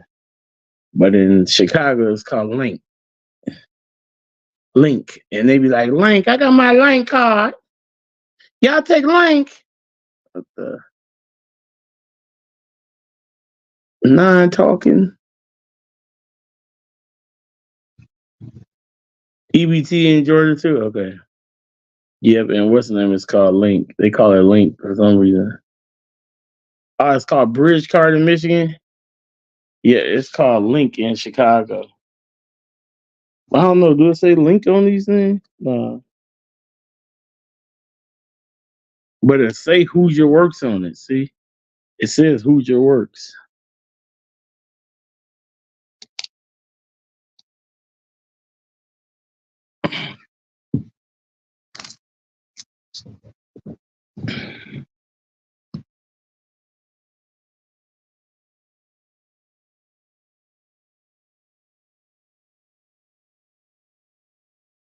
That mug empty right now, Lord. I gotta go fill out for some. So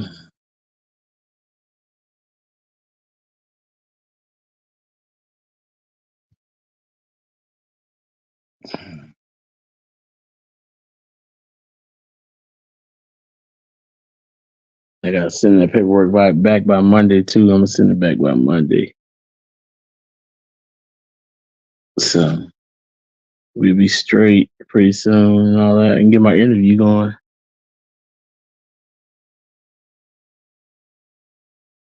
Yeah, the prices are different everywhere too for everybody. Here, I think it's like uh you get like 250 something per 250 per 501 for two people here. So it's like 250 per person here in Indiana for a single person, which ain't nothing. What is it in Michigan, 20? You know? I'm not being nosy, y'all. I'm just asking because y'all my family. I'm telling y'all, it's like 501 for two people.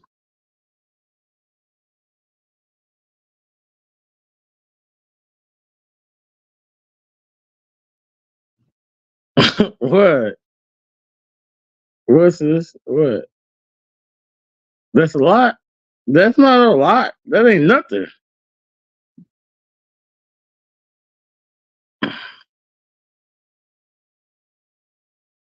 With the prices of food, that ain't nothing. Yours is hardly nothing for real? What?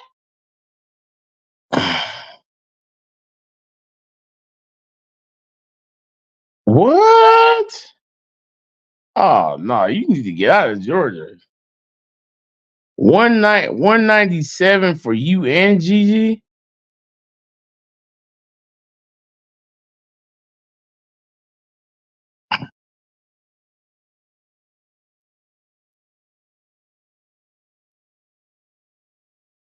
What's going on with that? Is crazy. Since I couldn't survive. I be struggling on this with what I got.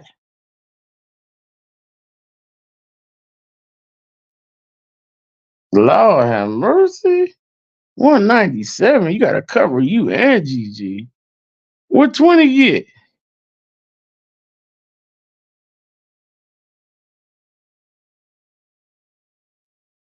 Thank you, Indiana.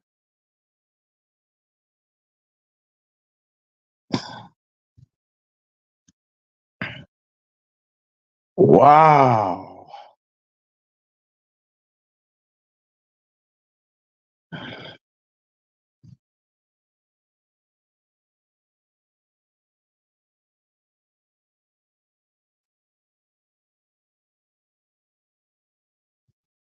I am lost for words right now.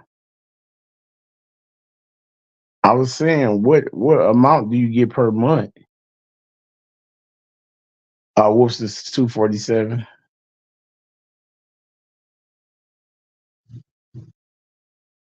I get zeros. I get zero right now. I'm $0 right now. I get zero. I gotta prove how I pay rent.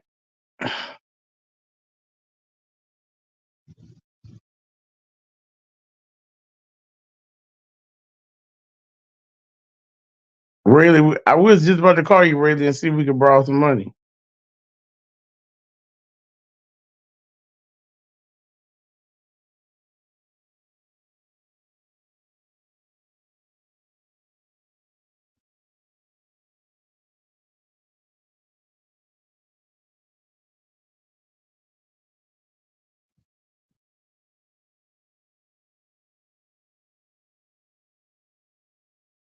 Jason's playing in the 2K tournament in the morning, yo.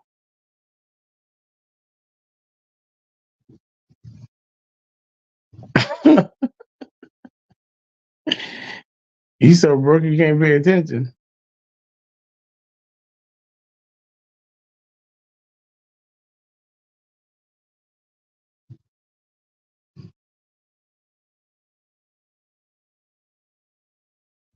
Oh yeah, that's crazy. That is crazy. So during the pandemic, I missed that. I missed that pandemic price. Ooh, it was like 350. I wish we can get that back again. Ooh, that was nice. It was like 350 during the pandemic.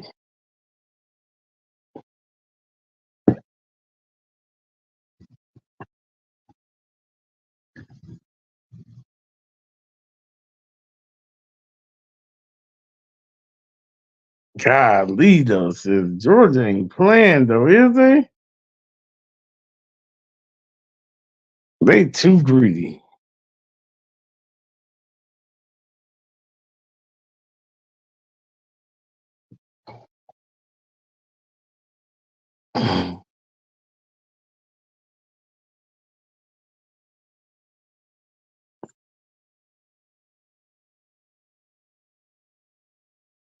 Sis, do you get Medicaid and Medicare?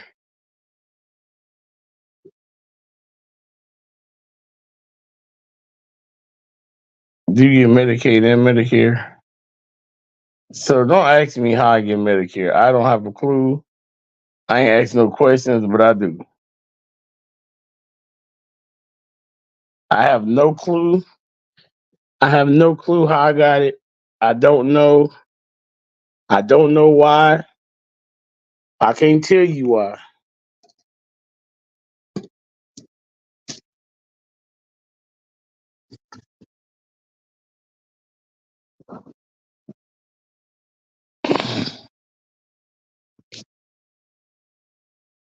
Okay, 20, since you do, you got to call these people right here. I'm about to put you on to something. Okay? I'm about to put you on to something. Here, says Jane. Call these people right here. United Healthcare. Okay? And tell them this is what you want to switch his Medicare to.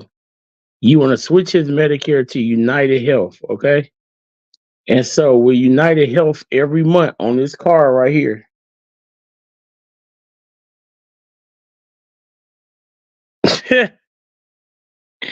So with United Health every month, sis, you get $157 each month on this card to use for food or either toiletries or whatever you want. But it's $157 on this card, and you can use it wherever you want to. And you get, like I said, you can get toiletries. You can get. I use mine for food.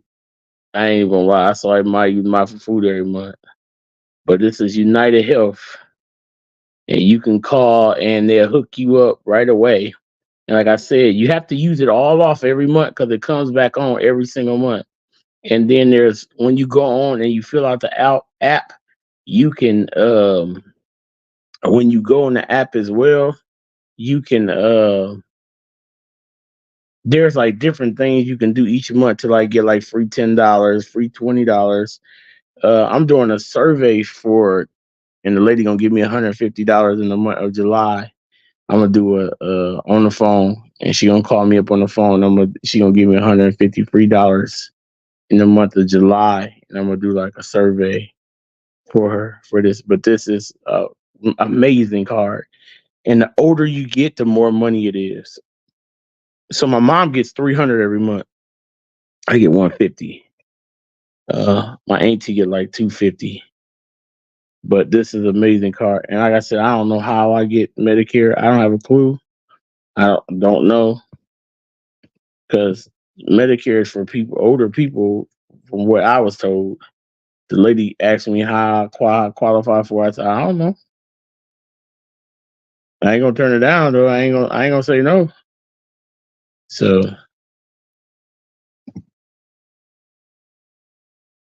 But did you ever try for this though, sis? Did you ever try? Just go apply for it. When you go online for this, just apply for this right here.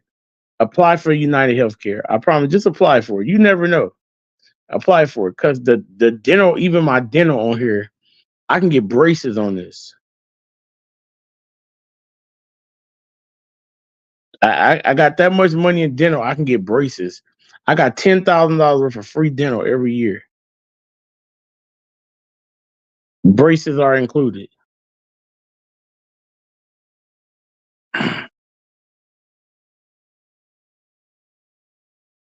Not only other stuff. So also too with this, any gym in America, any gym in America, it don't matter what gym it is, any gym in America, I could take this card too and swipe this in any gym. That's from the Croc Center to any fitness place to any gym in America. I could swipe this and I go in the gym for free. What else? There's so many benefits to this thing, y'all. I can't even.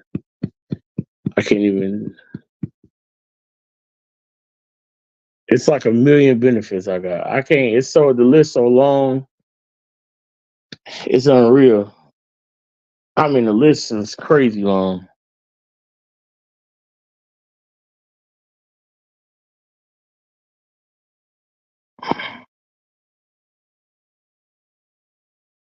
The nowhere says Jane. I'm going to North Carolina July 12th or 13th. I told you I'm broke. The sis Jane don't need that. All the money she has, please. I don't care if I got no money or not.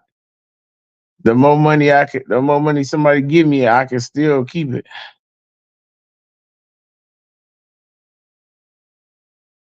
Nah, no physical or nothing. They just called me and told me I was on it. Don't know how. I didn't apply or nothing. They called me up, my doctor's office called me up, was like, you are eligible for this and sign me up for it. And then I was trying to run away from it. I promise I wasn't even trying to even do that. Like I ran from it like 7 months. So I gave up like 7 months of $150 and all the benefits.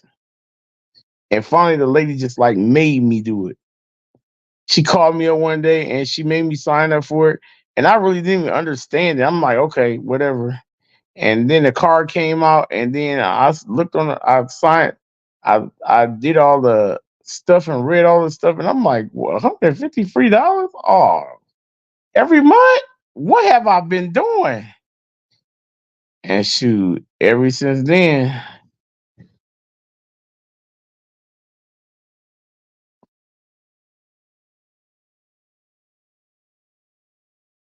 I've been getting it. But I gave it up.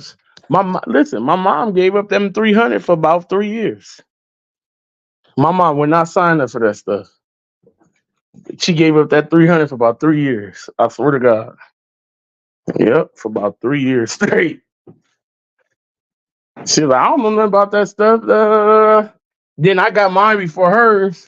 And she's like, them people been trying to get me to sign up for that stuff for 3 years. I ain't trying. I don't know nothing about all of that mess. And the whole time, this is what they're trying to get her to sign up for. Ain't that some stuff? Oh, yeah. The whole time, this is what they're trying to get her. I gotta give me some more popsicles, girl. I'll make sure I got enough hydration. I ain't been drinking that much coffee. I ain't been drinking hardly no coffee. I will say I ain't. I've been taking a sip just to take that little feeling off, and that's it. And at nighttime, I ain't been drinking none. I ain't drinking none at nighttime in 2 days. I was trying to get my body back hydrated. I didn't like that feeling. That didn't feel good at all. Not going to lie.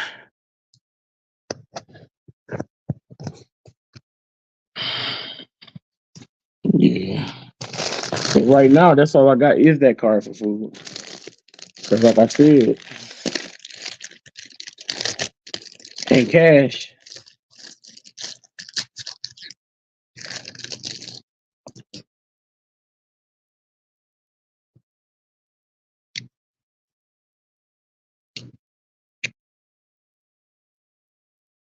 Yeah, I'm still bowling. I'm bowling summer.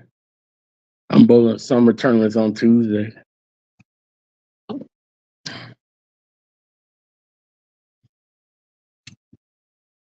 But in the summertime, I usually throw my bowling shirts on in the summertime, mostly for just outside because they real cool and it's very hot and they like super thin and cool. So that's why I have them on. But I do bowl like a summer. I've been bowling like crap.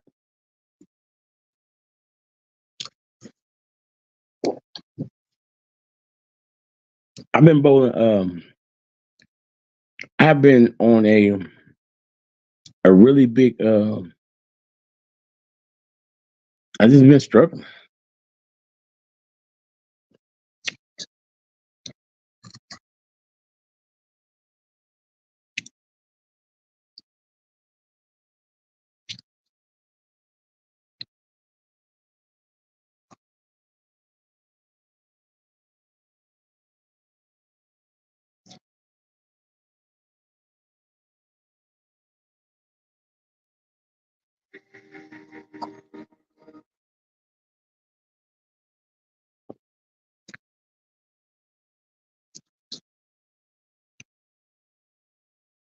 I got to get into some more elevation worship stuff, man. I haven't been listening to no new songs like that.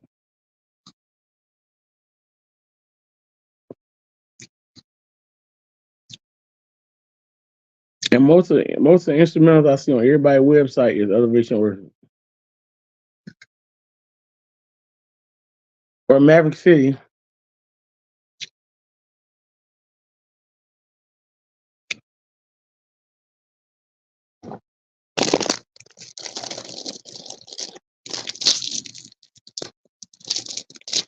Or Tasha Cobbs must have a new CD out too, because I've been seeing a lot of her stuff too lately.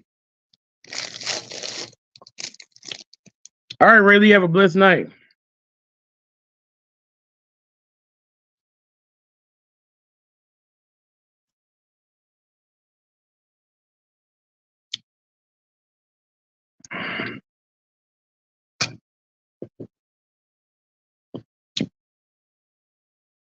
Because you need to fill out one of these cards. You're gonna be eligible for this card. I guarantee you're gonna be eligible for this place. You're gonna be eligible for United Health. I guarantee you will be. That's why God told me to tell you this because you need an eye exam.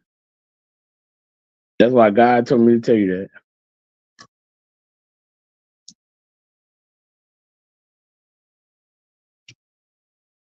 I can't remember who Stephen Furtick is. I think I do. I think I am.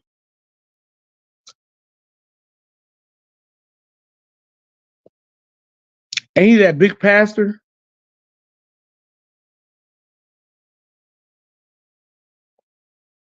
I think I know who you're talking about. I think he a pastor. Yeah, I like him.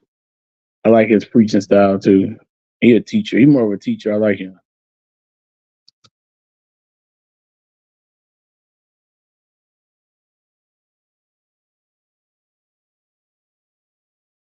Yeah, I think he more of a teacher. I like him.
Like, they got a lot of songs in here. I don't know none of these songs.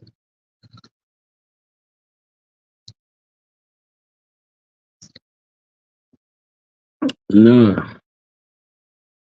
that's not good, y'all.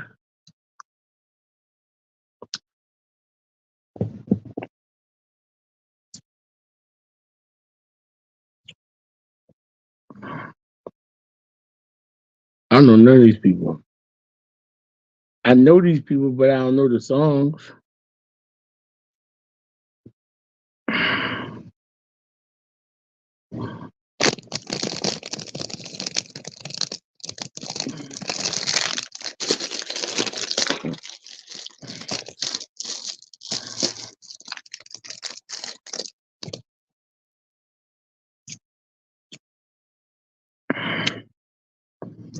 Worthy is your name.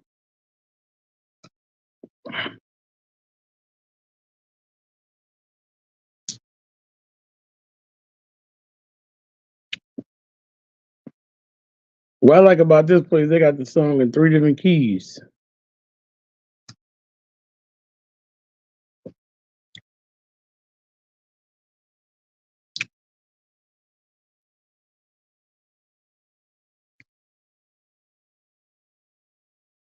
4 different keys. I'm sorry.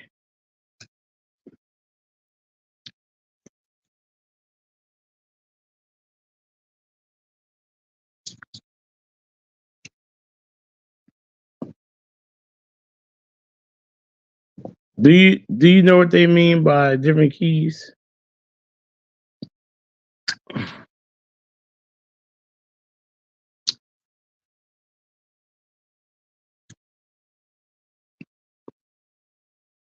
Like here's bow down and worship him, right?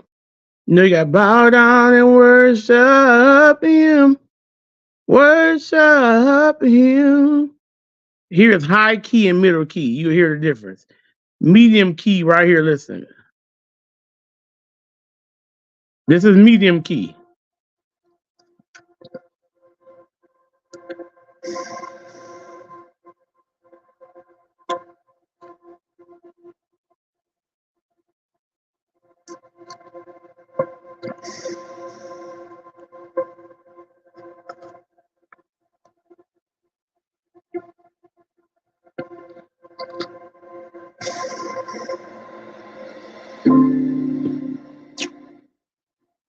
Yep, sis.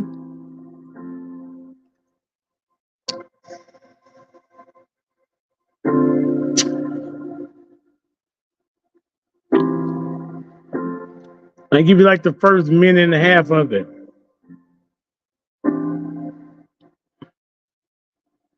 Oh, worship him. Bow down and worship him.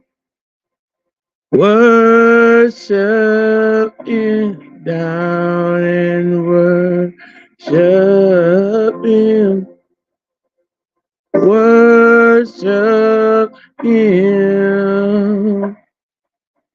Oh, worship him. Bow down and worship him. Bow down and worship him. Worship him. Oh, worship him.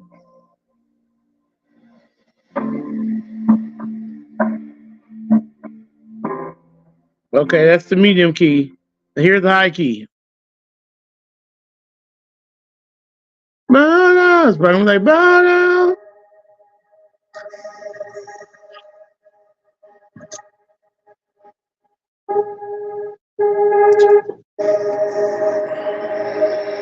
Bow down and worship him. Bow down and worship him. See? Worship him. Oh, worship him. You had to go up, see? Bow down and worship him. Bow down and worship him. Worship him. Oh, worship him. Hallelujah. Bow down and worship him. Bow down and worship him. Worship him. Oh, worship him. See, you like the second key higher? Yes. Some people like, Yeah. And that song just has two keys to it. Oh no, they got the low key too. Look, here's the low key. The low key part gonna be like, bow down and worship him. Worship him. Watch.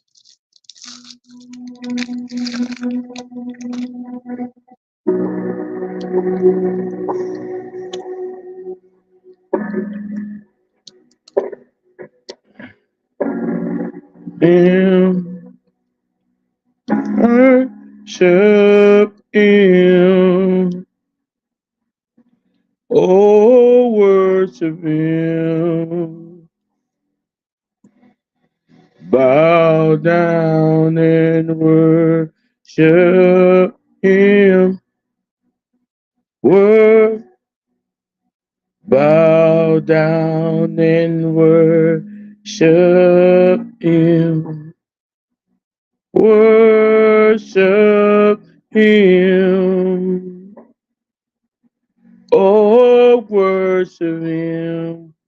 The key that everybody likes is this one, the original. Now, it's a different one. This is the original key. It's the key that I like to sing it in, which is bow down and worship him. Worship him. Oh, worship him.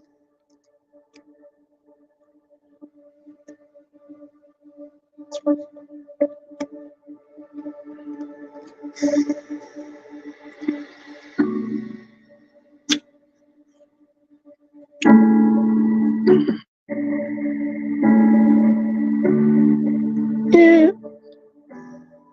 Worship him. See?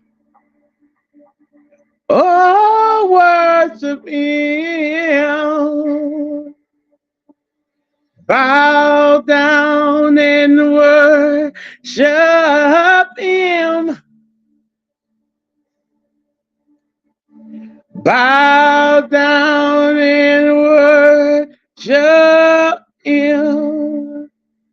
Worship him. Whoa, worship him. See, that's the original key. That's the key I like to sing. But there's times when you ain't got a voice, and you know, you might have to take and bring it down to high or medium, never low. There is some songs I have to do. I have to sing in low key because they just that high.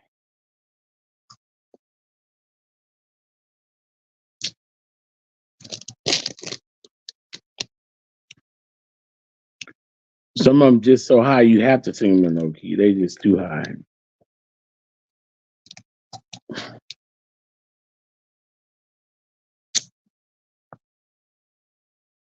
But I just like the fact that they have them all.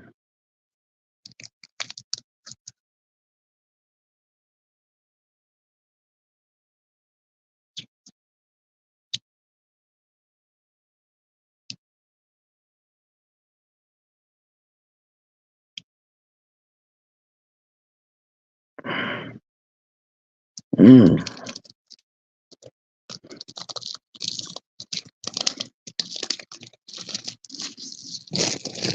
Yeah, I'm tearing them popsicles up.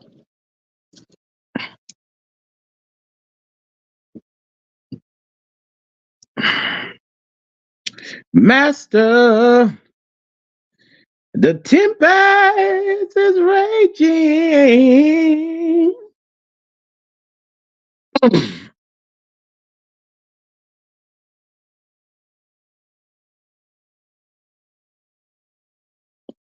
I didn't realize that they even had original keys. Let's see, worship melody. What is that? What is the worship melody? What is that?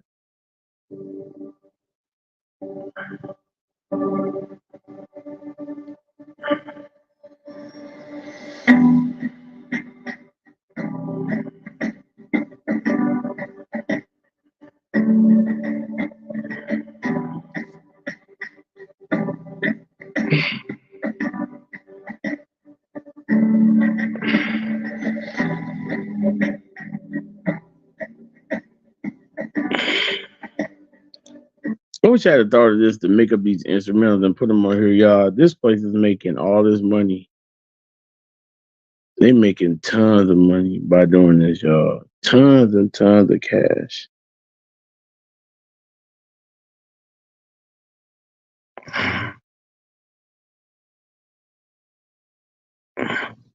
You know how many churches probably come on here and use this every week because they don't got musicians. They can afford to pay musicians, and they probably come on here and use this. Ooh, what's that? How great is our God? That's the only key they got. Sing with me, how great. What's that? Original key or what?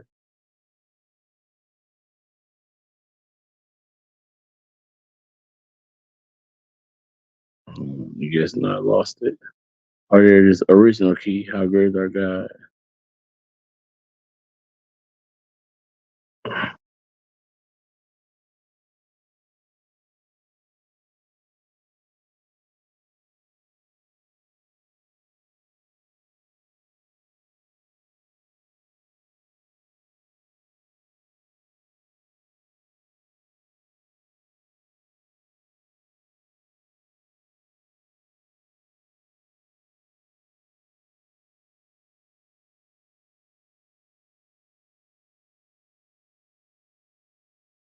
Ooh, they got stay in different keys. I never realized that. I wonder what I'd be doing there. I think I do it in the original key.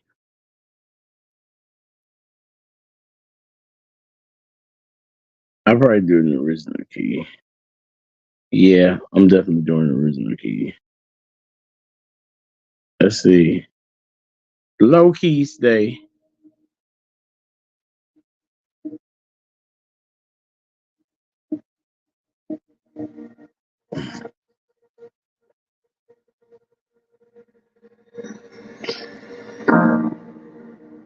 That's too low. That's so low. I know what it's like. That's like 20 voice. That's like 20 voice level right there. It is. I know what it's like to be in the presence of the Lord and not know what time it is. Yep, that's what you guys saying. Because time stood still and bodies were healed. Hallelujah. And families restored. And because we stay here in the presence of the Lord. Medium key, medium key. I know what it's like. I know what it's like. I know what. I know what it's like. I know what it's like. I got here first.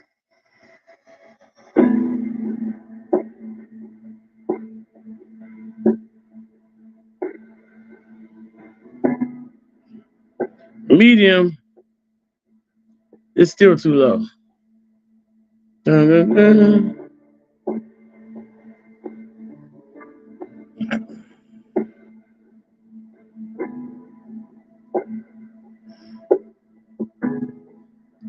I know what it's like to be in the presence of the Lord. I can't even do it. And I know what time it is because time stood still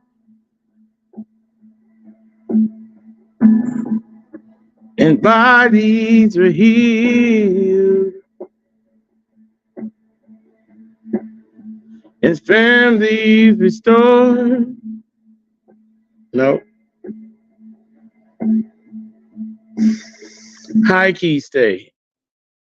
It's gonna be too high. Watch.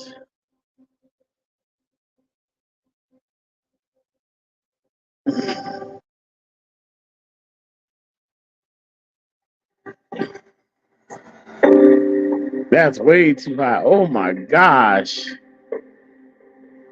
Oh, oh.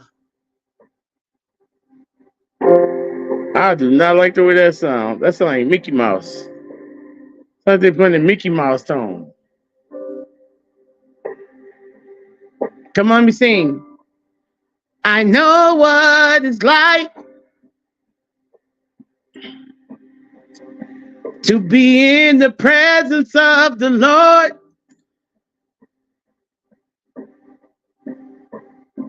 And I know what time it is because time stood still and bodies were healed.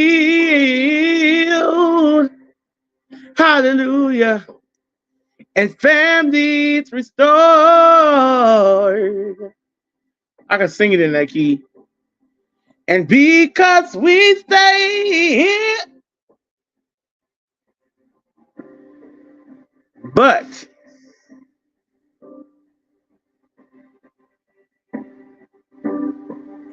but that original key do something to my soul.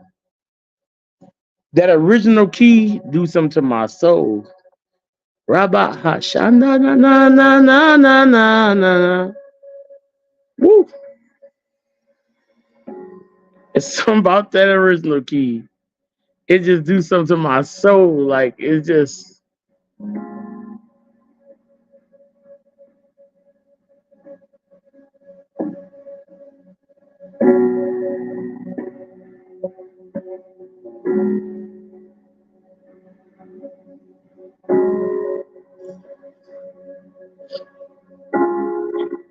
I know what it's like to be in the presence of the Lord. And I know what time it is because time stood still, and bodies were healed, and families restored.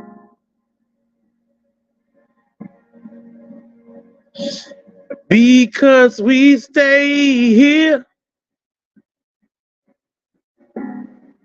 in the presence of the Lord. Oh, don't even have to say a word. Couldn't even make a sound.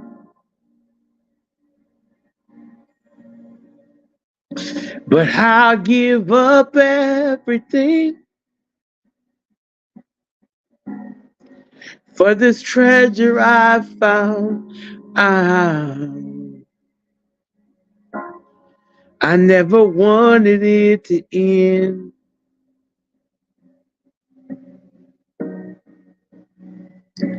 So I'll stay.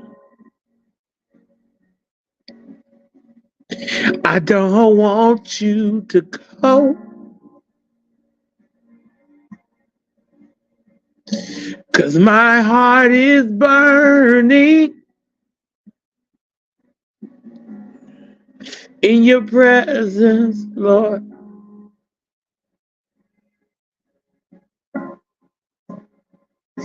So please stay. I don't want you to go.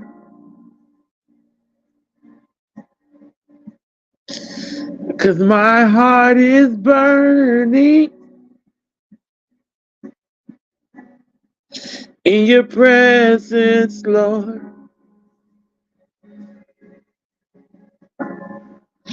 'Cause I want more.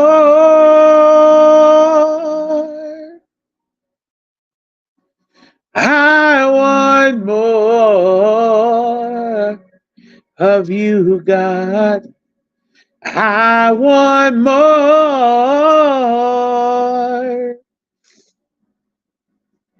Jesus, I want more. I want more.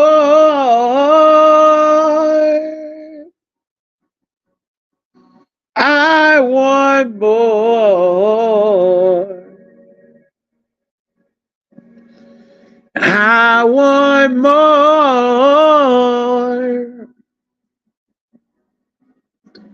Jesus, I want more.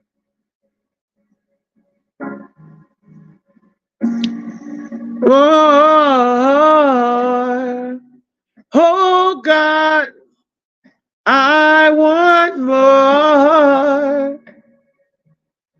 More of you, oh God. More of your anointing. More of your power. More of your spirit, oh God. Fill me up to I overflow.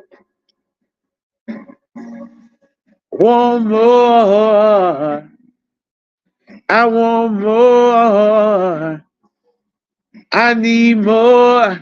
I need more. I want more. I need more. I want more. I need more. Gotta have more. Jesus, I want more. Oh, I want more. I need more. I need more. Please give me more. I don't want to stay. I want to stay. I want to stay. Stay in your presence, oh God. Fill me up, God, till I overflow. I want more. I want more.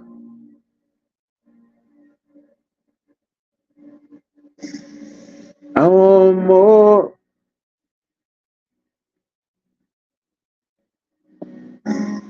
I want more.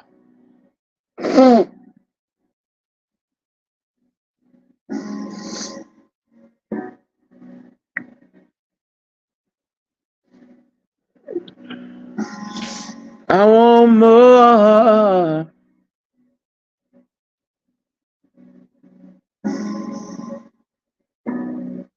Oh God, I need more of you. I need more. God, give me more. God, I desire to have more of you. Just a little bit of you ain't enough. I need more of your power, God. Give me more of your strength, oh God. Strength to endure, God. Strength to go through, God.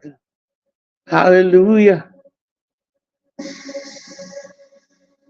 Hallelujah. Hallelujah, God.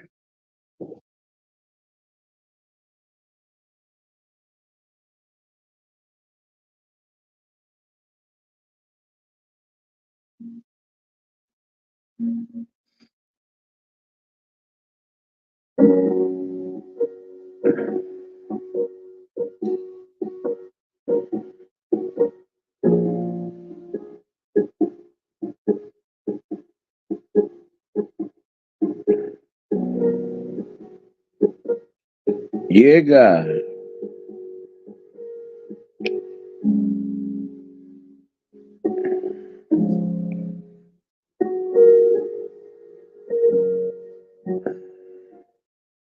Yeah, God. Yeah, God.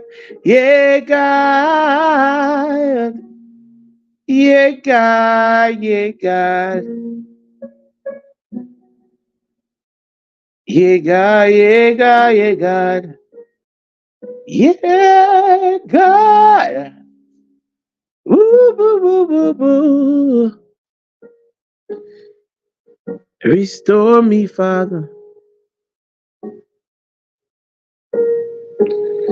I'm asking for full restoration. God, I'm coming to you right now asking for full restoration. It's things that I have before you, Father,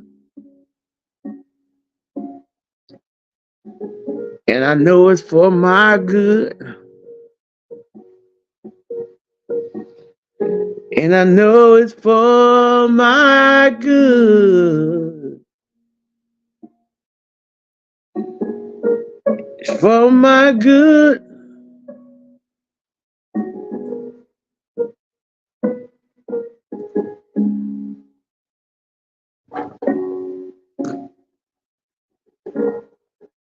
Yeah, God.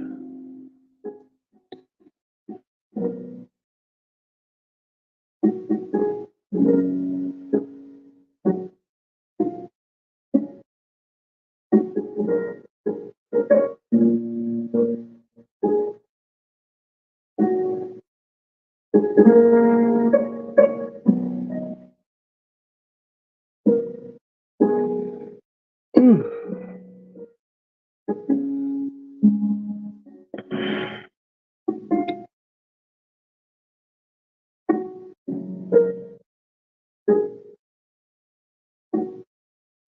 Job 42 and 2 reads, Lord, Lord, I know that you can do anything and that your plans are unstoppable.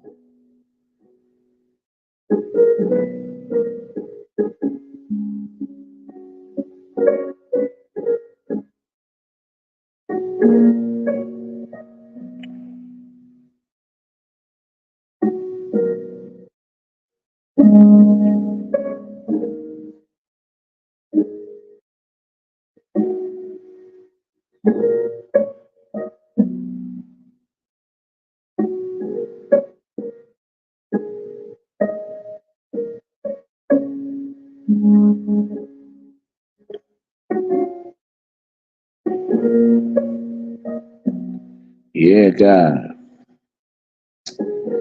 Glory, glory, glory. I just wanted to soak for a minute.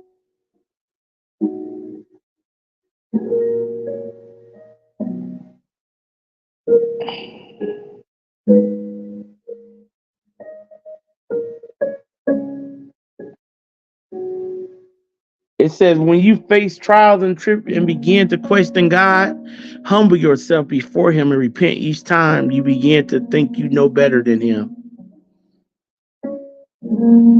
So, sometimes we get in a place, y'all, where we be going through and we say, God, why? Why am I going through like this? Why? Why? Why must you take me through this? Like this right now, I shouldn't be going through this. You ever been there? You ever been there? I know I ain't by myself. I know I ain't by myself. I know I ain't by myself. It's just like when we get in that place where it gets so hard, and you wonder why. You wonder why. You like why it ain't. It ain't. Why you look and you even begin. You begin to look at other people and see why they. Why they ain't. Why is it so easy for them? Why? Like what is going on? You begin, and that's questioning God too. That's another thing. That's another way of questioning God. We should never question God about nothing that He doing.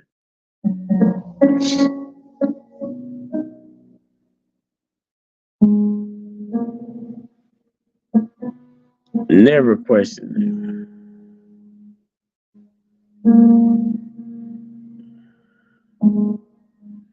Our job is to only just to seek His face, cry out if we need to, and ask God to give you strength to endure through the process.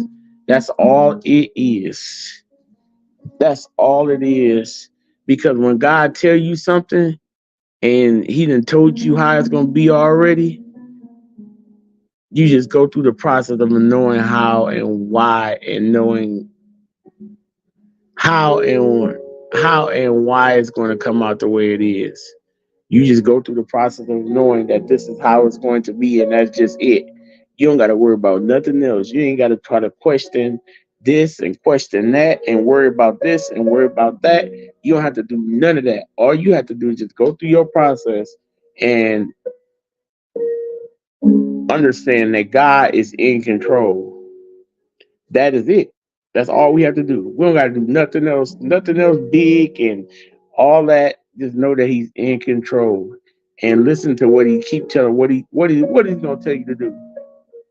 You know what I'm saying? What is He telling you to do? That's all we got to worry about. There might be some steps in between there that He's gonna tell you even while you're in your process. You know what I'm saying? You gotta listen to His voice to tell you what steps you got to take during your process, what to release and what not to release. That's a big thing too, because we can get in a place where we be want to release things out of our mouth, and it ain't the time or it ain't of God to release those things out of your mouth. So you got to get in that place to where you got to know when and where to release certain things out your mouth. So, and that all comes back to having that big faith, that word faith, that mustard seed, just that mustard seed to get you through. But the more you get into God, the more you see, the more that you see the victories that you have, your face should and automatically grow, because there has never been a time He has failed you. Ever. There has been a time He has failed you in any situation or anything that you're going through. There has never been a time He has failed you. Never. You cannot tell me a time God has failed you. Never could tell me a time He has failed you. So if He has never failed you, why would you get in a place to even start questioning Him in the first place? If He has never failed you, despite how hard it has gotten to the point where you wanted to throw it in the towel. It's gotten to the point where you were sick in your body. Got to the point where your mind, you was going through, you was tearing down yourself with thought assaults. You was tearing up your body. Your heart was in it was hurt. You was past hurt. You was dealing from hurt that's stemming now. I mean, so many things you could think of in the world you was going through, but God brought you through it every time. He made a way every time, despite of how it felt, despite of how it looked, despite of what it even was, despite of even what it was. So every time our faith level have to grow, and we should be trusting Him even more on a bigger level to know that that's how we get those bigger blessings, y'all. When we know that what God can do, God gonna give you more when He know that He can trust you with more. You know what I'm saying? It's more or less not so much trust you with more of what He's giving you, but more or less if He could trust you with this bigger problem to where you gonna have more faith in him enough to know that it's going to get taken care of. So you got this big faith level. God know that you trust in him more. So he said, here my son, here my daughter. Let me give you something because you trust me. You know what I'm capable of. You know what I'm gonna bring you through. You know what I'm gonna bring you out of. So let me bless you. And it might not even be no money. It might not be none of that. It might just be a situation that you've been had before God forever, and you just want it out of you. It might be that you might be dealing with some sickness in your body that you never thought you would be able to get rid of ever. But you said, God, I don't want to have that surgery. God, could you delete this for me? And God will do it. God will do it. God will do it. He'll do it. He'll do it for you. He will do it for you. God, I'm going through this depression in my mind. God, I don't want to keep going through this. I don't want to keep throwing these thoughts and making myself feeling bad, make myself feel bad about these situations that I'm going through. God, I don't want this. I don't want to feel this way. God, I need you to do it. God, can you do that for me? And God gonna step right in and do it for you. Do it for you. It don't always have to be a house. It don't always have to be a car. It don't always have to be no money. The biggest thing in the world God can give me is just a love. Love me despite all my flaws. Keep on keeping me on despite all my flaws, despite whatever I go through, despite the mistakes I make, despite if the ones that I'm trying not to make and I do make them, you still love me through it and still push me through it. That's enough right there. That's a blessing in itself. In itself. Sometimes we get so caught up in looking at the the the cash flow or the big house and all of that. All of that is good, but nothing better than God's love. Nothing better than God's love. There's nothing better than it. And with God's love, He gonna give you what you need. I promise you, with God's love, He gonna give you what you need. That's the thing.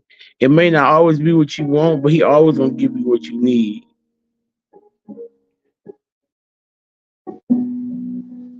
So keep the faith, y'all. Keep the faith.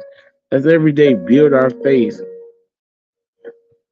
and get our faith level to a bigger level, so God can keep on blessing us. That's where I'm at right now in this season of my life, y'all. I'm trying to do all I can to make sure that uh, my faith level is steady strengthening because uh, I'm going through the biggest process I ever in my life. I am. I'm going through, and I know it's because I said yes. I say yes. I say yes, Lord. Yes. Yes. When you say yes, you gotta go through.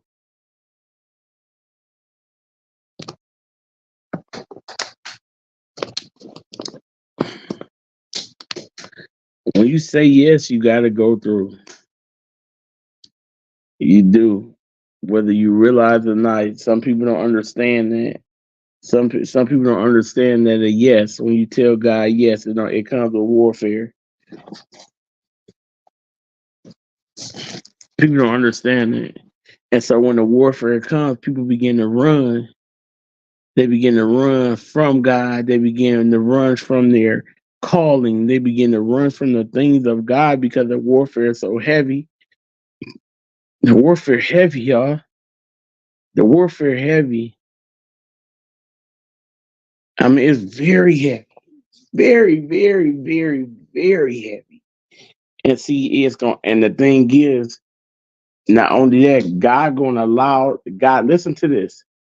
God is going to allow the enemy to attack you in the worst thing that he know that's going to see if it'll bring you out and make you quit or make you stop. That's what God is going to allow the enemy to do. And I said God's going to allow the enemy to do because God's the most powerful thing. Jesus is the most powerful. We know he can stop anything. So he's going to allow the enemy to attack us with the most craziest thing that he know that'll get to us in the world. And mine is my family. I love my family. I love my wife. I love my children. Like, you know what I'm saying? Like some in my lifetime, in this lifetime, I put my family before God. I'm just gonna be honest. Like I put my family before God at times, and you have to get in a place where it ain't about that. You can't put your family before God. God is always number one. He's always number one, and he's always going to be number one. God is everything first and foremost. He's the first and foremost. We can't do nothing without him. I can't go to my wife and ask her to fix this and fix that. She can't do that. I can't go to my kids and ask her to fix that. They can't do that. I can't go to my mom and ask her to fix it. She can't do that. Only person who can do that for you is God. That's it. That's the only person who can do that for you. That's the only person who could do that for you. Sorry, y'all. I'm sorry about that. That's the only person who could do that for you. So we start putting things before God, God will say, "Look, let me show you better. I take it away from me for a season. Keep playing with me. I'll take it away from you." He's like, "Oh, you ain't gonna do that. Yeah, right. He'll take it away from you for your season to show you better than what you think. Make you cry out to him, and make you understand that he number one. He'll make you understand that he number one. He will. He will make you realize who is number one, and that you can't do nothing without him. Because we surely can't do nothing without him.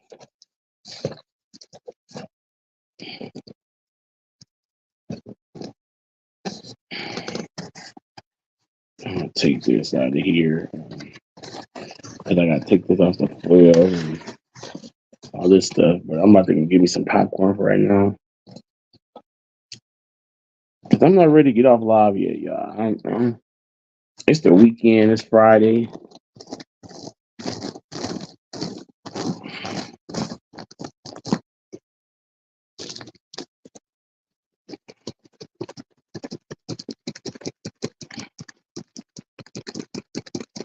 You know, but that has always been. And anybody will tell you about me and my family. They'll tell you that Joe McLeod will kill a brick about his family. You know what I'm saying?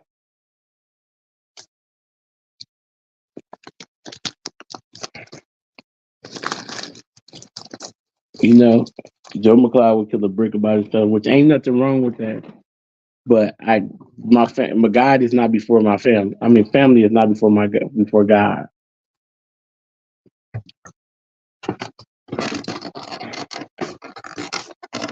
and you can't make your family your God,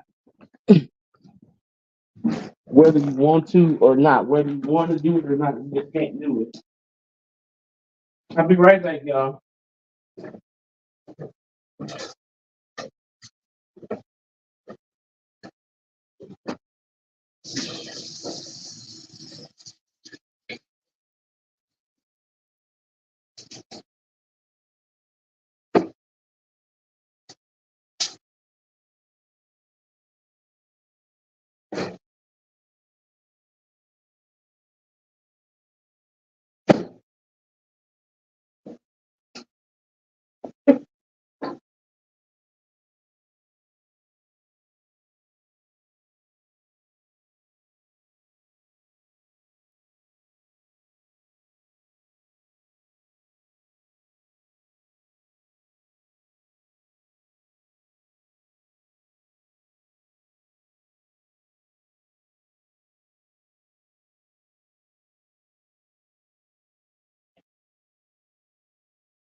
my bag.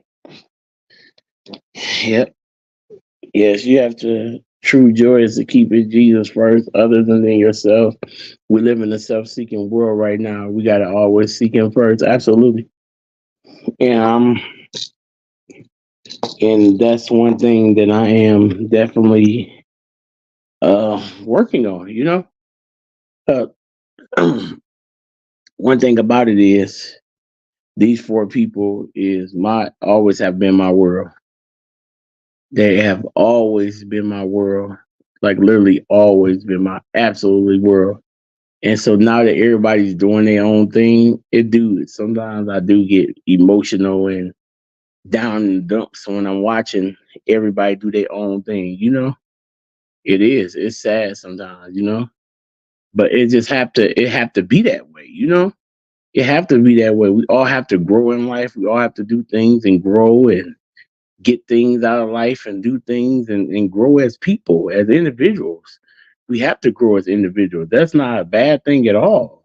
Like for us to grow as individuals. But it's always been us. I miss the little one, them being little, and you know, not the two oldest ones traveling a lot, wife working all the time and doing her thing, and JCon getting out and playing sports and doing different stuff. It's definitely a change, but is it a great change? Absolutely. And can we all come up and meet up together afterwards and still be happy and have a good time? Absolutely. And am I upset about it? No. I'm actually pretty, excited about it because God is good. God is good. So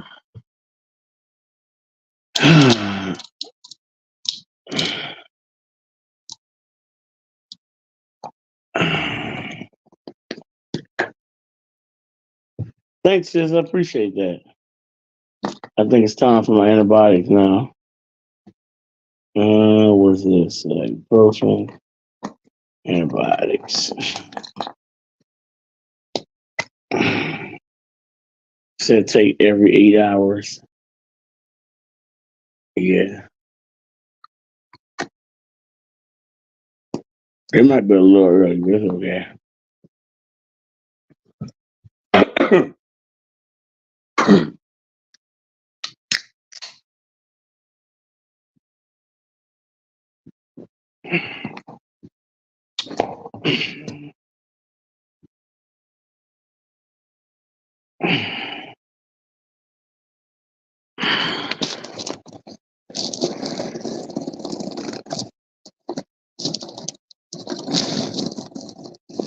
I seen a good friend of mine today at the dentist. I ain't seen in a long time. Him and his wife.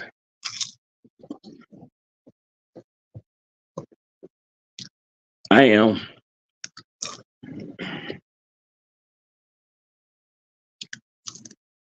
He's like, bro, you looking good, bro. Keep up the good work. I said, yeah, man, I got to get back on it, though. You doing good, bro. I said, thanks, man.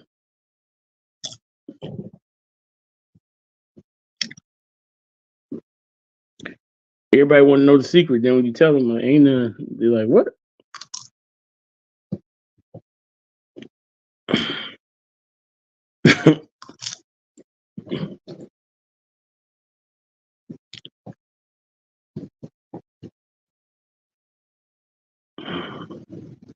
And they no secret, Lord.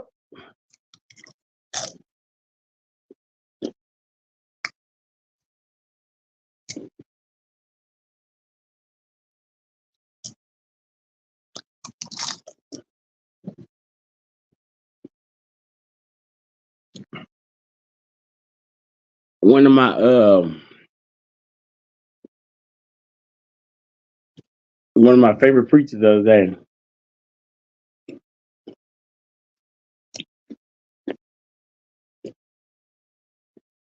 preached a real good sermon.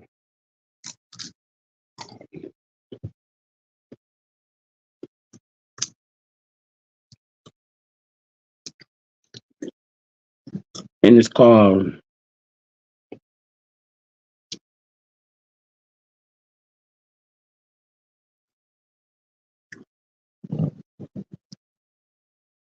I was trying to think, but it wasn't coming in my head. Um,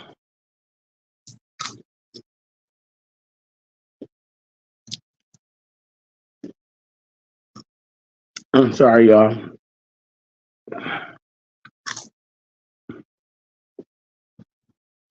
I was just looking at this. At these 35 celebrity plastic surgery disasters. I gotta cue this up.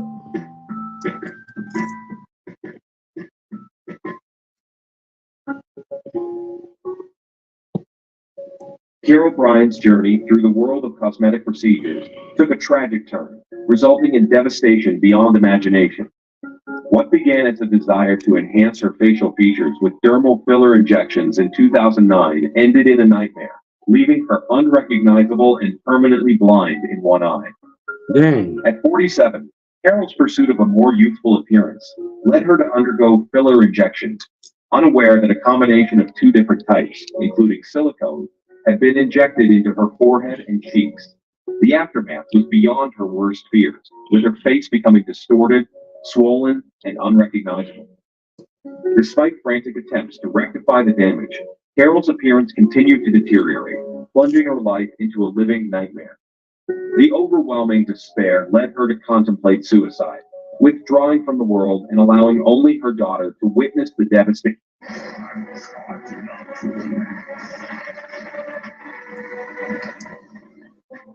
On every single order. Are you sure? Devastating transformation. In 2013, seeking help from a craniofacial expert, Carol underwent complex surgery. But tragically, it resulted in irreversible damage to her optic nerve, leaving her blind in one eye. Subsequent surgeries, including skin grafts and a partial facial transplant, followed.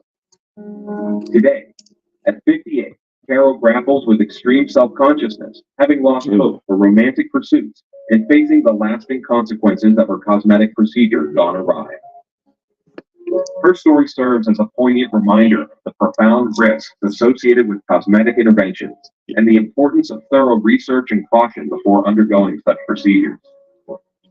My new job will be someone who edits Photoshop photos of stars. Recently, I discovered some very interesting documents.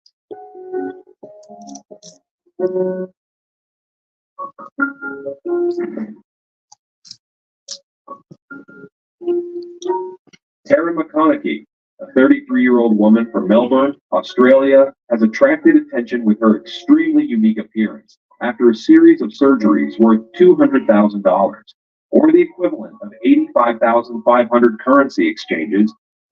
Striding confidently around the city, she showcased a series of enhancements to her appearance after reportedly undergoing another nose job in a colorful fur coat. Tara made a bold statement, revealing a low-key cleavage-enhancing surgery, shown off in a crop top paired with leather pants.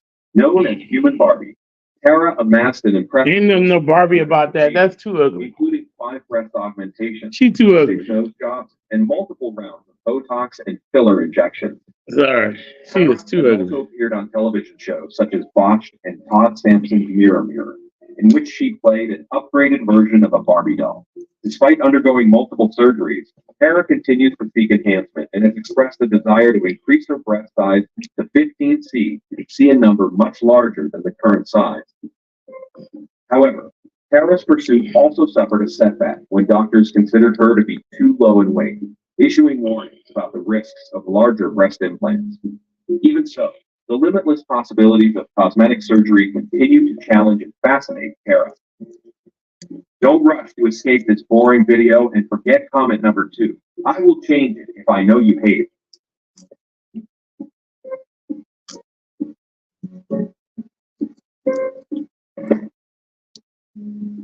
Hang Miyoku. Addictive behavior can lead to... Oh my God. Seen in Hang Miyoku's case. She developed an obsession with plastic surgery that had tragic results. Initially a successful model and singer, Hang's journey into cosmetic enhancements began at 28. Driven by a quest for flawless skin, she even moved to Japan for multiple procedures. Over time, Her relentless pursuit of perfection pushed medical professionals to refuse further surgeries. Returning to Kurika, her transformation was so extreme that her own parents couldn't recognize her. Though she initially sought psychiatric help, she stopped attending sessions and sought a plastic surgeon willing to continue her treatment.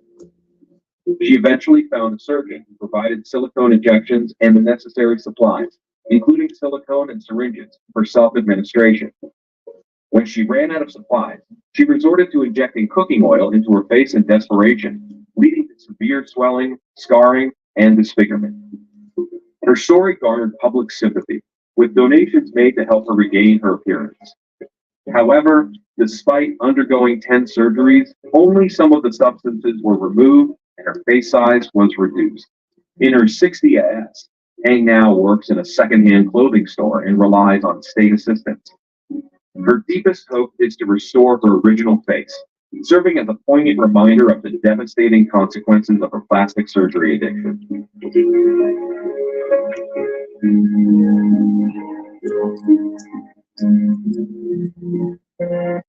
Oh,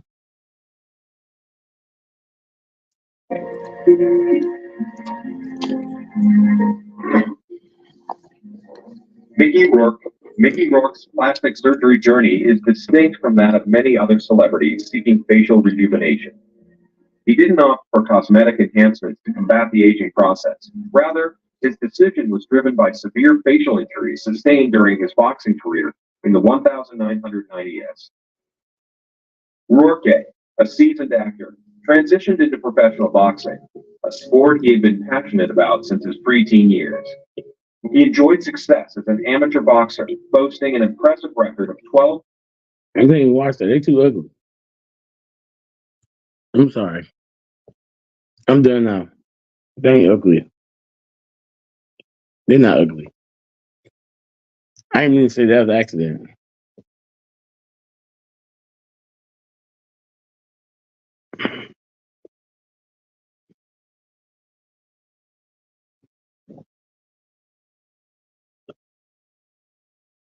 Why you say that, Sis Jane? Wow. That's messed up. I can't believe you said that. Sis Jane said that. Wow. Sis Jane said Freddy Krueger looked better. Wow, Sis Jane. That's messed up.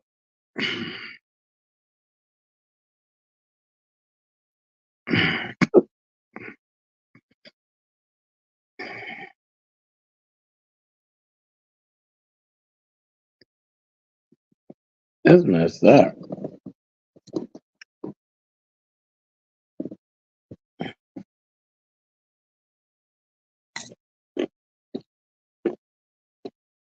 I don't understand now.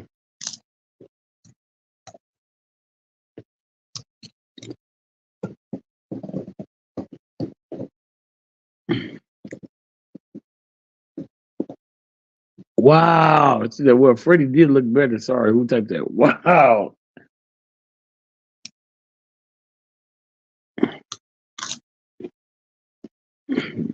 20 did.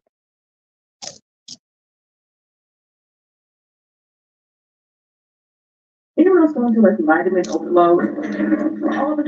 All the things that She said her feet killing her. Why are her feet come in killing the her? shoe store sometimes because of the bulge on the side of my ankle. Well, difficult or something in here that fits you. My name is Danica Parker. I'm 39 years old. Right now, there is a huge mass on my inner part of the right ankle, and there's a big bulge on the outer part of the right ankle. Very painful.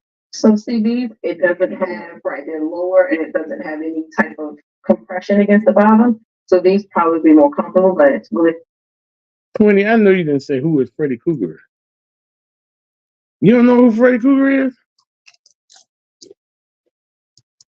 20, you gotta know who Freddy Krueger is. You a movie buff.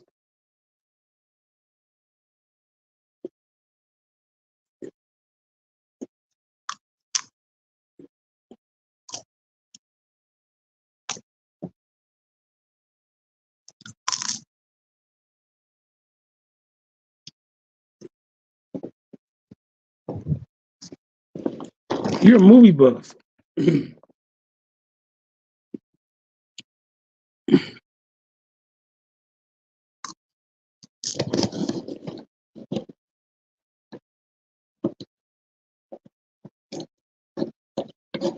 I don't either, but I'm saying I do know who he is, though.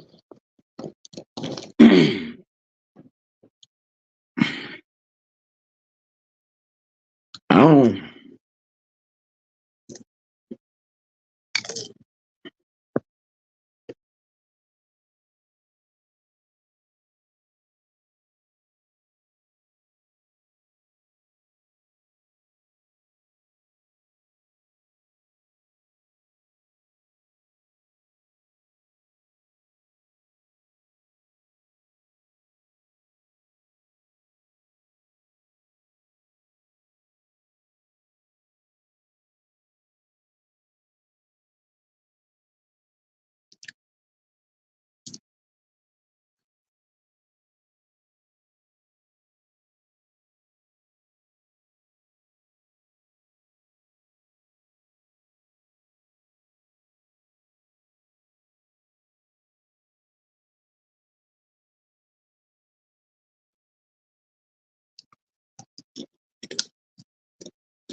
I was trying to find what's the name.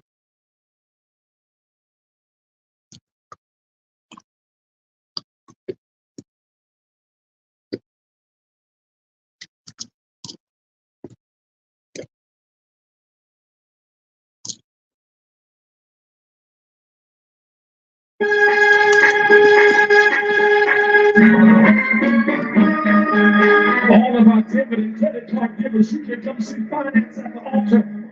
If you want to give a credit and debit card, you can come see the finance team at the front of the altar.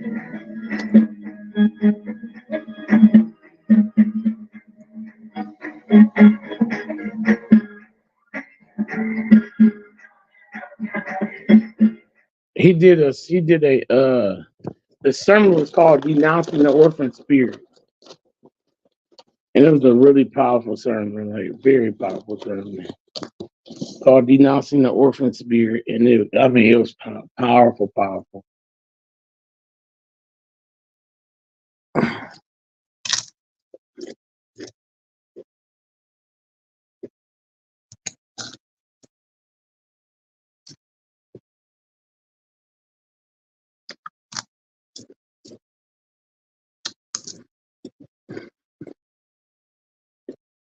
Now, that's what Sis Jane said.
I was trying to find something to put on while we was chilling.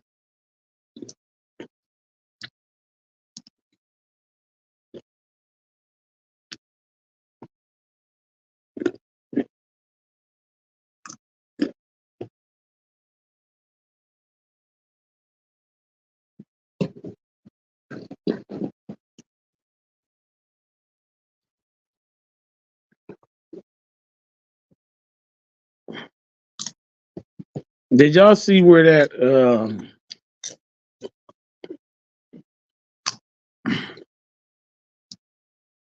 lady had I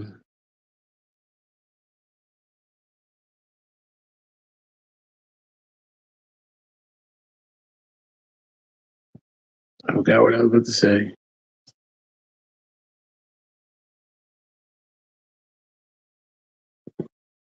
I forgot.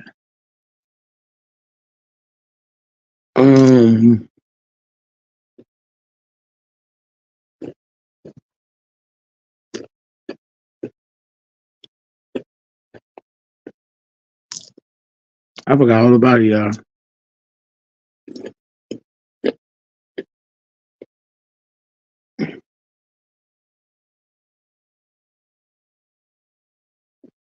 I forgot what I was about to say.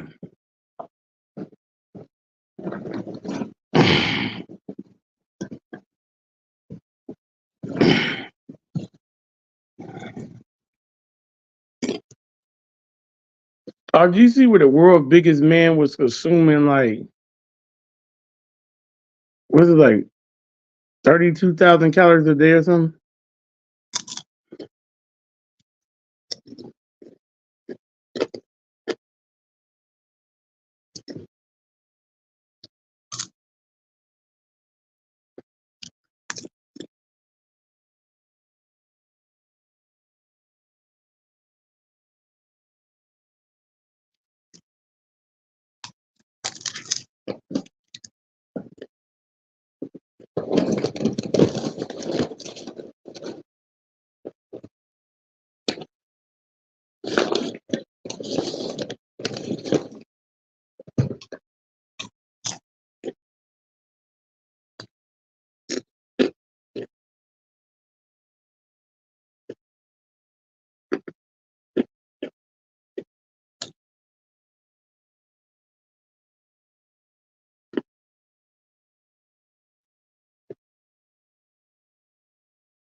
I don't understand why. Like I was watching My 600-Pound Life, like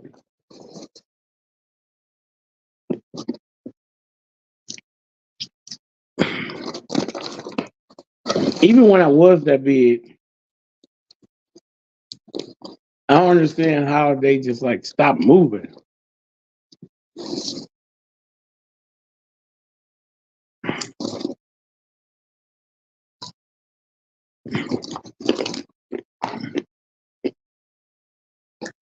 We'll buy your house for cash, no matter the condition. Stick with a property that feels more like a burden, whether it's outdated and need What made them stop moving?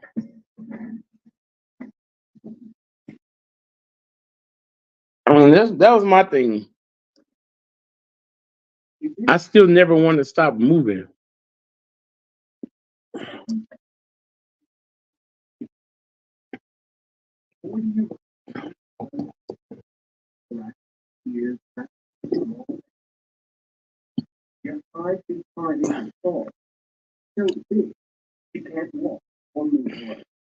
She's been in her bedroom for 2 years.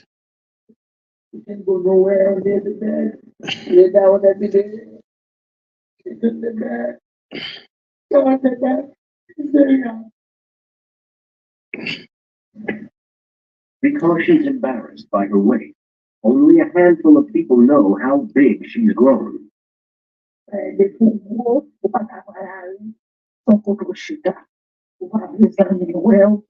said only a handful of people know how big she is. And her daughters have helped keep her shocking condition a secret. But some people always be like, why they never see my mom? And when they do ask, I always be like, it doesn't exist. Dominique's days are spent talking to her daughters on the phone and sleeping. She doesn't have a television. Reminders of the world outside are too upsetting.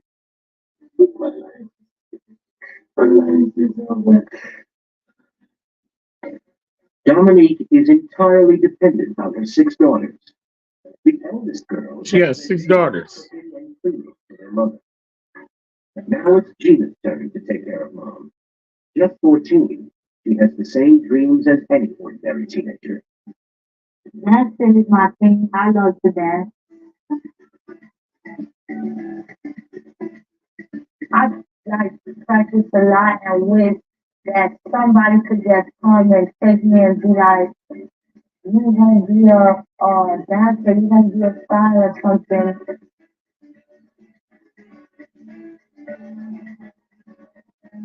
But Gina's life is far from normal. While her friends are enjoying the summer, she has to stay indoors. Because today, Gina is giving her mother a bed bath. Oh, now you want to what? Ha. 2 years ago, Dominique was still able to walk the few short steps to her bathroom. Now her legs I can't even show you all this. and she's completely immobile. She do everything on the bed, use the restroom, do everything on the bed. She used the restroom, everything. She do everything on the bed. Twice a week. She develops uncomfortable sores that could become infected.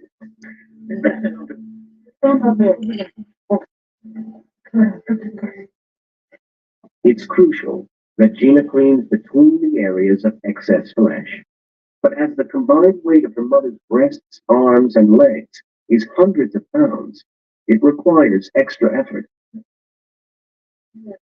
Wait, lift up her hand, lift up. She loves me to damn sweetie. I love you. Dominique's extreme weight is anchoring her body to the bed. Everything she needs has to be brought to her by one of her daughters, or has to be within. She is big.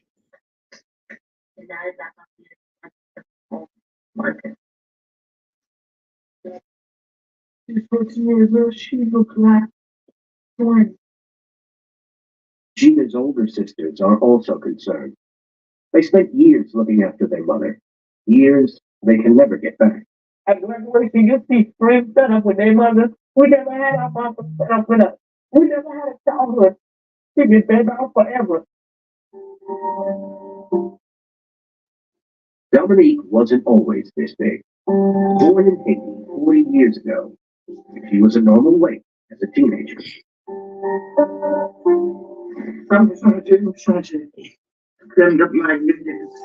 She was slim when she got married. But just after she got married at the age of 14, Dominique left Haiti for America. The weight increased. Well, and I was coming down there, I was 60. But this would be big. I eat like junk food. Every day I can eat 2 double cheeseburgers. 3 double cheeseburgers for 1 day. Dominique was regularly eating over 4,000 calories a day, twice the recommended intake for women.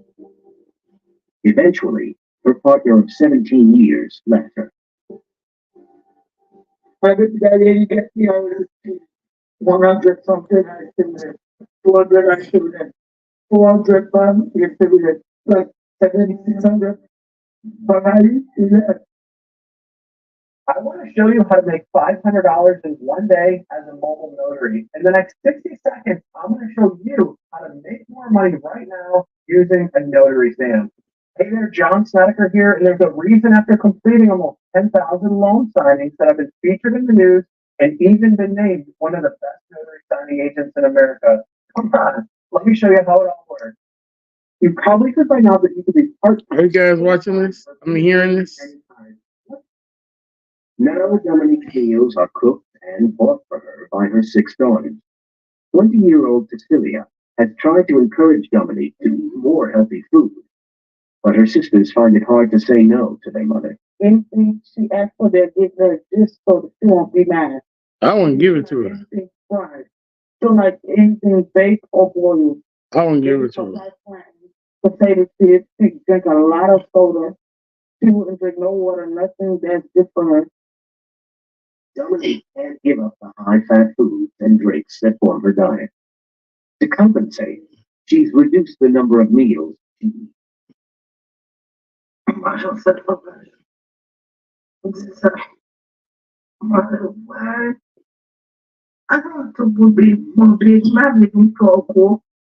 But eating just one meal a day hasn't reduced her weight, and she thinks she knows why.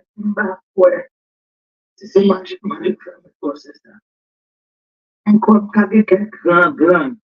thinks she got a gland problem.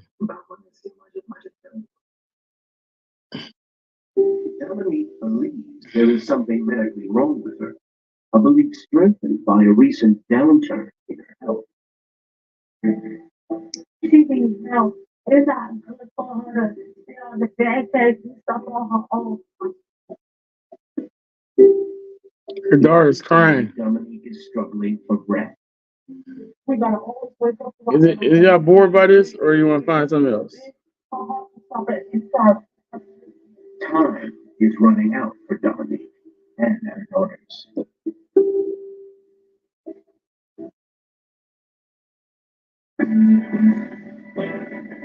Coming up, help finally arrives for Dominique.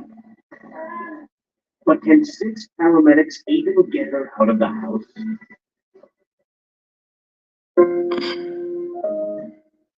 40-year-old Dominique Lenois is morbidly obese.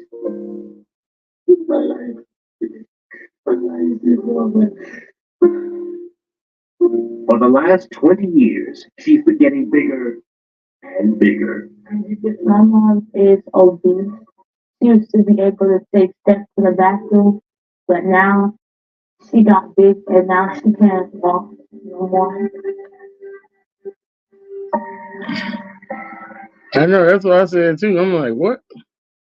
It's Monday morning in the Lenois household.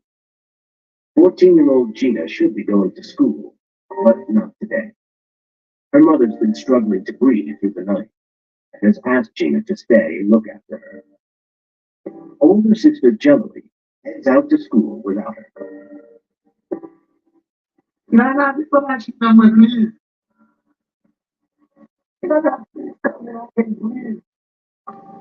Dominique's difficulties with breathing are partly caused by excess fat on her neck and chest, which is constricting her airways and lungs. She is being suffocated by her own body. And the attacks are getting worse each time. My body is so tired. And I'm sleeping. I can't sleep. Oh God.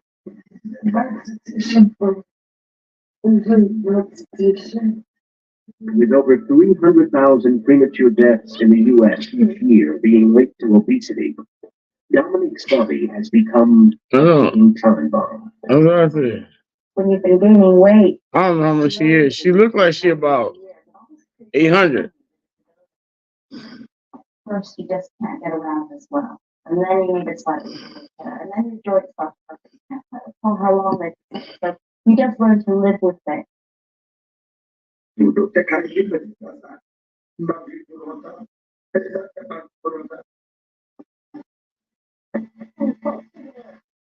Long that we're thinking about what if she died? I don't know, idea. With Dominique's health getting worse by the day, her daughters were able to get in touch with a local hospital that's prepared to take her case.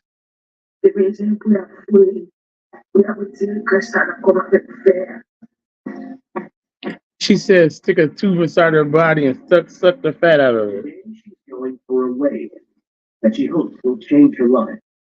If she's under 500 pounds, she could be eligible for aggressive weight loss surgery. But with no one sure just how much she weighs, the hospital There's no way she's under 500 has pounds. 6 crew members to lift her out of the house. Hi, Dominique. How you doing? My name's Chris. I'm part of the transport team. Are you able to maneuver at all? No, not at all. Okay. Okay. I'll be right back. It's It's been months since Dominique last left the house, and in that time, she's been Ain't getting no way. bigger. The team has brought a gurney that they believe can hold her weight, but it's too wide to fit through Dominique's hallway. Now the only way they can get her out is by dragging her on a tarpaulin.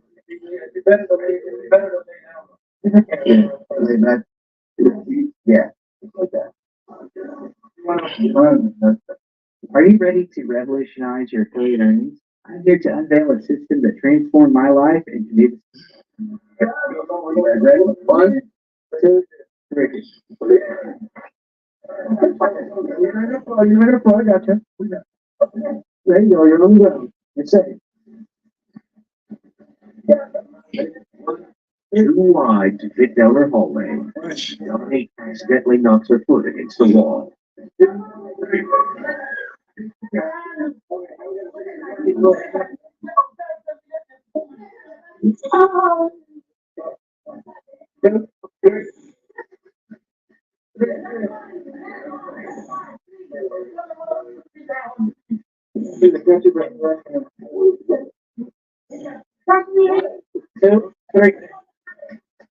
Finally outside, curious neighbors are anxious to get a glimpse of Dominique. She's been hidden in her house for so long, few people even know that she's become this big. Yeah, it was really embarrassing. And you know how big she is for the paramedics that come in and you can see when the neighborhood trying to look, that would be the most. That she don't choose to be overweight. She don't choose to be obese. It just happens. At the Jackson North Medical Center, a room has been organized for Dominique. She's pinning her hopes on bariatric surgery and an operation to reduce the size of her stomach, allowing They had to drag her because the what's the name wouldn't get in the hallway. weight loss surgery or obesity surgery, the risk of death complications goes up exponentially as people get heavier and heavier. You couldn't get her down the hallway. Patient 700-800 pounds, I won't. I have a cutoff of 500 pounds because at that point I think the risk is not low, it's high, but it's acceptable. Until recently, Dominique could only guess how much she weighs. Now her future is about to be decided in pounds and ounces. Dominique, you're on a bed that's going to weigh you. You know, I hit 0 to tell me what you weigh. Okay, the weight. Want to guess? Anybody want to guess?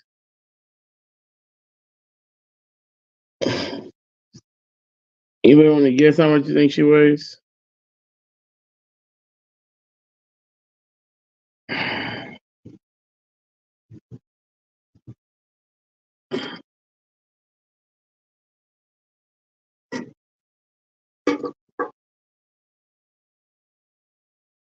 Yep, it's a mind issue. Yep, absolutely. That's the same. That's it. Sis.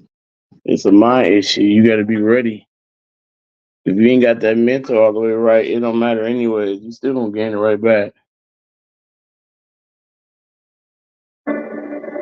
Is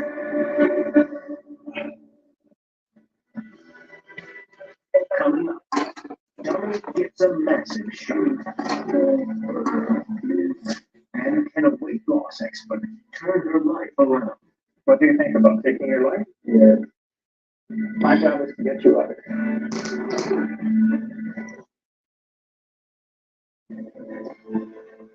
Dominique Lewis is so obese she can't walk.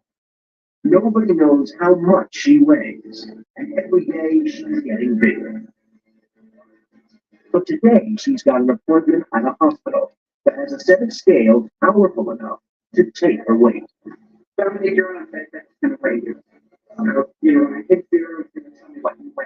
If she's less than 500 pounds, she can move forward with weight loss surgery and perhaps a last chance to live a normal life.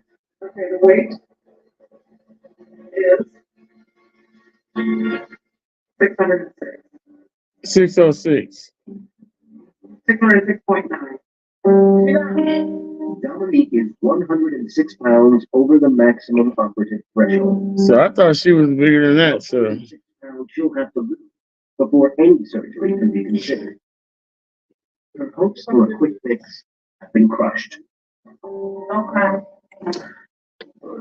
Liz, She's been waiting for this for years. Dr. Soto steps in to try and reassure Dominique. I've had people before who've been 650, 700 pounds that we have put on diets and plans, and they've been able to get down to 500. Walk from me. The diet don't work because I'm trying on the diet. We'll help you along the road, but you're the one that has to do most of the work. Yeah, I want her to be 300 or 200 because I don't like to see her in the condition that she's in. Back at home, They should have just kept her in the hospital. for years, she's pinned her hopes on surgery and now can't face the prospect of losing over 100 pounds due dieting. Her biggest problem is that the thing that is killing her is the thing she loves the most. Food. White rice, seafood. Everybody loves seafood. So good, Asian food so good. Dominique's love of food has made her morbidly obese, but it's not a fact she's ready to acknowledge. I'm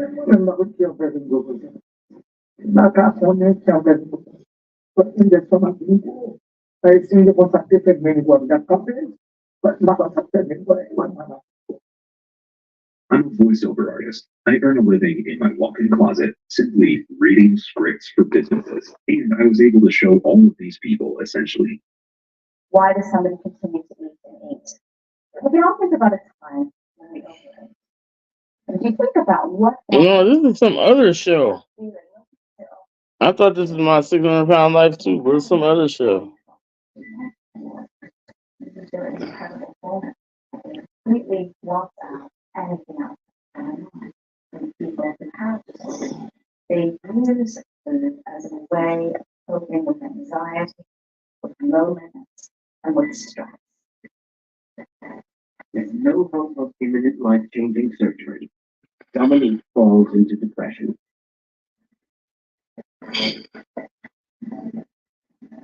Outside, as a hurricane gathers over Miami, inside the Lenoy's household, her 6 daughters are caught in the eye of the storm.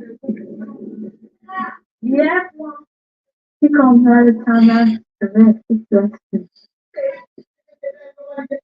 that's not the point. Go ahead. That has nothing to do with everything else. Dominique's behavior is driving away the people she most depends on, her daughters. Fabienne, 24, is finding it particularly difficult. Give me respect, you gonna give me respect. She's disrespecting us, talking to us any kind of way, do whatever she wants with us, and we just listening to her.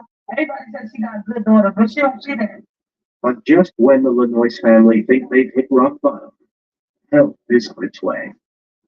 Dr. Hernandez, a weight loss expert who does home visits, has been asked to take on Dominique's case.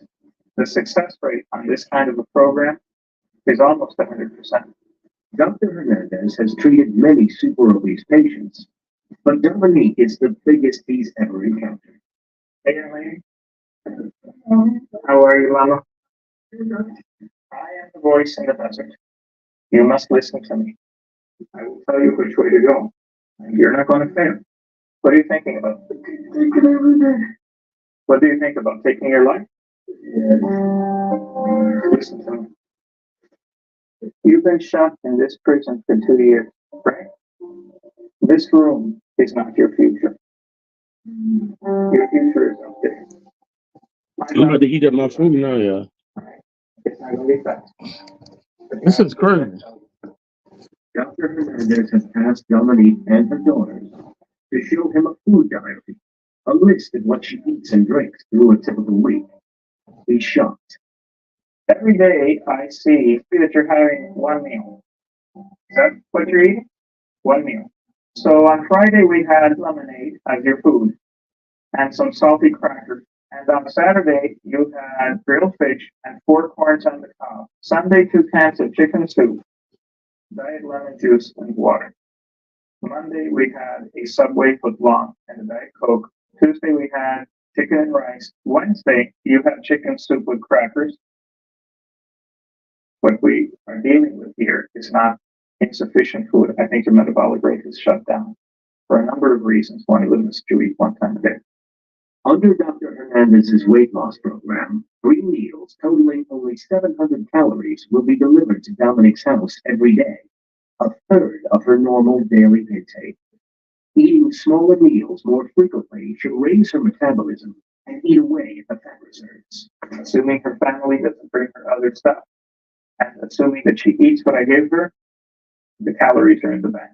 For the first time in years, Dominique feels hopeful.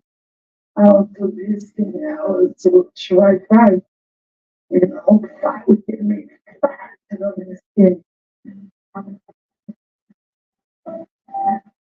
Before she can start her weight loss program, Dominique must have a full medical checkup at the Jackson South Community Hospital. For the first time, doctors will have a chance to thoroughly investigate what's going on inside Dominique and make sure she has no underlying medical complications. Good morning, Ms. Mcleod. How are you this morning? I'm Dr. Pantogo, very nice to meet you. With these details and thorough workup, we're going to be able to determine what has been the impact of the morbid obesity in her heart, the lungs, the kidneys, the liver, as well as the bones. Yeah, I saw that. I seen that before. You wanted to get my water. Million subscribers on YouTube without showing my face, without getting in front of the camera, and without even recording video. If so, I'd love to invite you to completely free training that I'm holding that you can attend just by clicking on the tab. So if you attend this free training, I'm going to show you the best you can do. How to generate videos super quickly without even showing your face, and methods that I've used to get millions of views on my videos. Now, am I guaranteeing that if you attend this free training, you're going to get millions of views, have a successful YouTube channel? No. But what I am guaranteeing is that if you attend this free training, I'm going to show you the exact same tactics that got me this gold play button from YouTube for getting over 1 million subscribers on a channel where I didn't even show my face. And listen, I know that sounds absolutely crazy, but it's true. And I want to show you this method, and I want to show you an in-depth, pull back the curtain on my own business and show you how this works, step by step by step. I wish I had someone there when I was starting YouTube to show me exactly how to do this. Now you have me. You have me to show you step by step exactly how to do this and walk you through this. And guess what? It's free. Back at home, Dominique's daughters are hopeful their lives are about to change. Yeah, sis, have you ever seen the episode where where the one said that she said she thinks she pregnant because she having crazy cravings. She having crazy cravings or whatever. And the doctor said, "Oh, what kind of cravings you having?" And she said, "I'm having cravings like water." And the doctor face when she said water, oh my God, that doctor about fell apart when she said water. And her sister said, "Water?" She said, "Girl, you just thirsty." I was hollering. It was so funny. Oh, I about peed on myself laughing at that. I laughed. I kept rewinding that part over and over again. Like, that was the most funniest part of the show. She said, "Girl, you just thirsty. Shut up." It was so funny. That was the most funniest. That was hilarious. Well, we're cleaning up and we're like remodeling her room. We're just fixing everything up. So when she comes to get together, yes, something about our lives. We're gonna have a first stop for the first time in 17 years. We're gonna have a mother. Dr. Hernandez has arranged a new bed for Dominique, complete with built-in scale. It will allow the family to weigh her once the diet begins. Well, I think people could be more comfortable and anything that makes her happy makes me happy. The hospital has completed all the tests on Dominique. Daughter Cecilia has come along to be with her mother when she gets the results. Now, for the first time, they're about to find out what Dominique's massive weight is doing to her body. Coming up, If we don't take care of your health aggressively, you may die within the next few years. So trying to lose your weight is not easy, but at the time.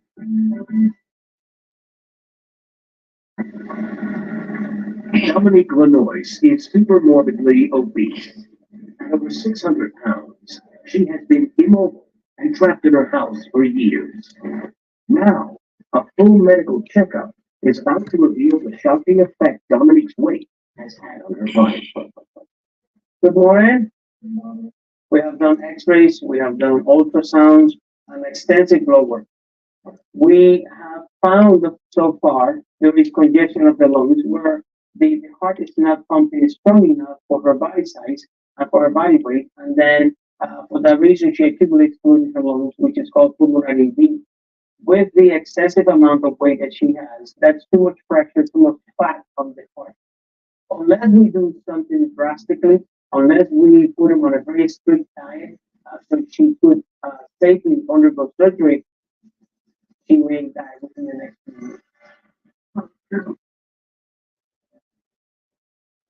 Dominique's body mass index, a calculation of body fat based on height and weight, is 101. Shockingly for her, a BMI of just 40 can reduce life expectancy by 10 years. It should be the wake-up call Dominique needs, but she seems unwilling to take the message in. I don't want to die after 22 years. I'm good, I don't have to. I want to come and be 60, but I don't know. Thank you very much. You look good, you're pretty.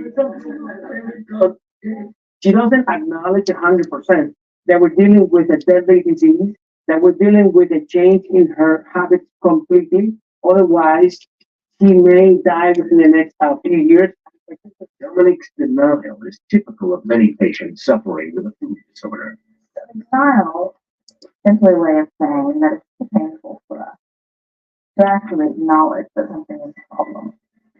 Because to acknowledge something is a problem is then to acknowledge that there's a possibility of change. And change is going to be imminent. Dominique may not have taken the doctor's warning seriously, but her daughter Cecilia has. The federal government is giving away free grants to people who want to start a business. You can now access $50,000 in grant money.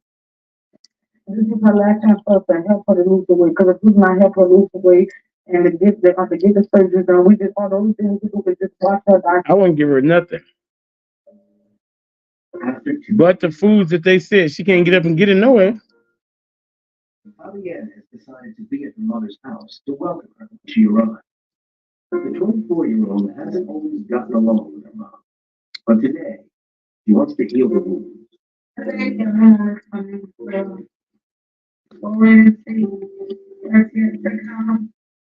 With the drama.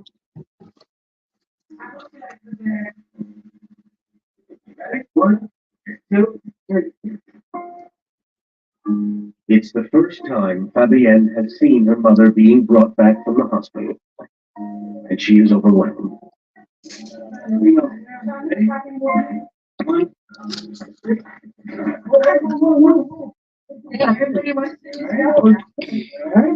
I wouldn't give her nothing. Back up and make sure you got.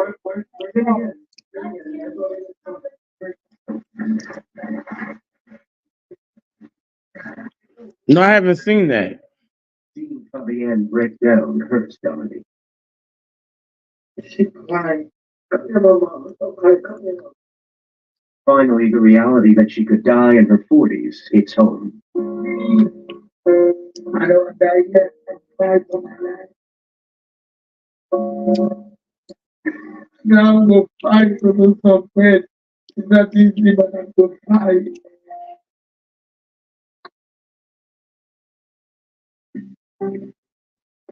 It's the first day of Dominique's diet. 3 meals, totaling 700 calories a day, are delivered direct to her house. If she sticks to it and avoids any other food, she should eventually lose the 100 pounds necessary to receive weight loss surgery. But Dominique doesn't like her meals.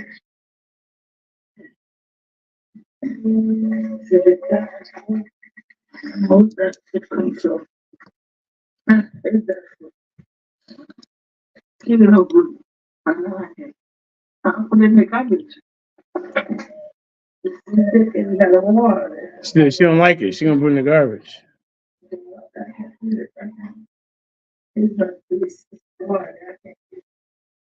She refuses to eat the diet meal and starts asking her daughters for their food.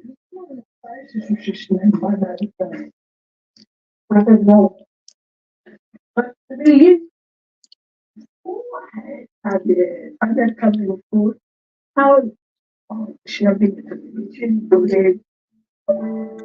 The girls won't give in to their mother. By the end of the day, she's starving and has to eat the diet food, all 3 meals, in one sitting. It goes against everything she's been told. Eating one large meal instead of 3 smaller ones is lowering her metabolism and increasing her weight.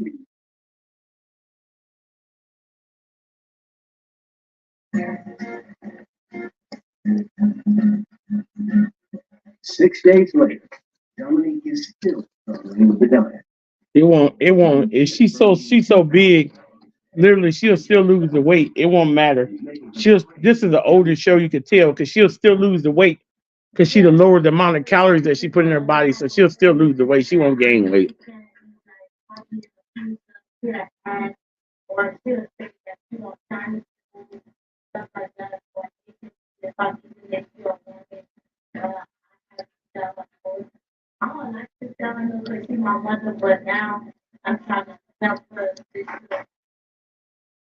But it's not easy when her mother begs.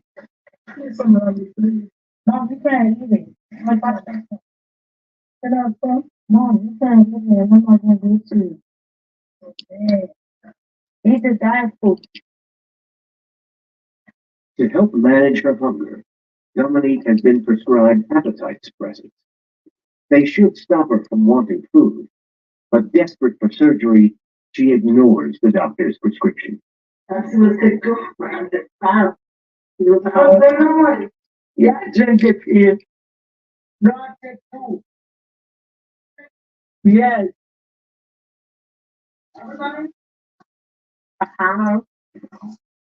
Yeah.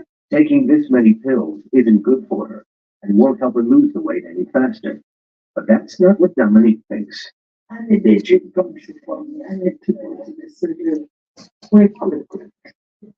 Because I need to come to Spain. With Dominique's first weigh-in just around the corner, her diet is already in danger of failing.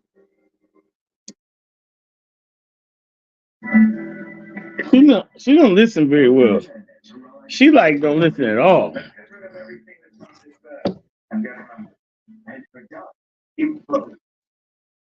That's not sort of Carter eating fried shrimp. I don't know who gave it to him.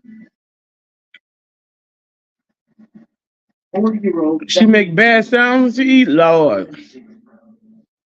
The same size as far of the average healthy weight for her. I know that's crazy. Go back on your phone. You can use it for $10,000 a month. See, we think when a house doesn't propose to use all the money and there's nothing to the system. The thing is with the government, keep the housing. Now she's on a life-saving diet in a desperate. I'm gonna check her out. To be accepted for weight loss surgery. It has been 2 weeks since the start of the diet, and Dr. Hernandez has arrived for a first weigh-in. Knocky. Sorry, young lady. Well, This is my only meal of the day. That was it. I have nothing else. This is what I usually do. whoa, it's still a weight like Dominique is anxious to know if she's lost any weight. all right. 579.5. It's very good. She lost weight. We got 31 pounds in about 2 weeks. Did you ever, She lost 31 pounds in 2 weeks. what did you expect? In a week. But like, you just take pill and you can drink it if you like. To help shed even 31 pounds in 2 weeks. That's crazy. That's good. to start exercising in her bed. Your arm 10 times up. 10 times up and down. Then you do it 5 times, then you do it 3 times, then you do it however many times you need. I'm your weight loss angel, and you need to follow my instructions. I'm not here to waste my time. I'm here to save your life. But you have to do what I tell you. Exactly, series 100. 100 welcome. This is follow the That's correct. Okay. Fine. See you next week. Dr. Hernandez is pleased with Dominique's weight loss, but remains cautious. Watch up what she's lost. Maybe 10 or 12 pounds is going to be just water weight from getting rid of excess water.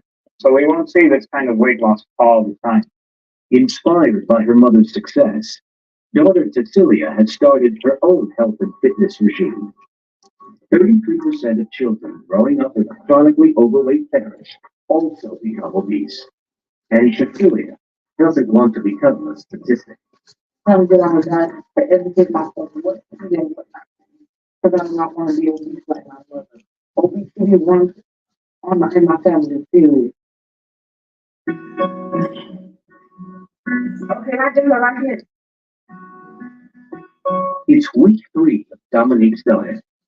She needs to lose another 80 pounds if she's ever going to get the weight loss surgery she desperately She wants. gonna do it. 2, 3, 4. She's been doing the exercises Dr. Hernandez has ordered her to do. But she's craving the sugar-high diet and carb-rich foods she's been used to eating. It is so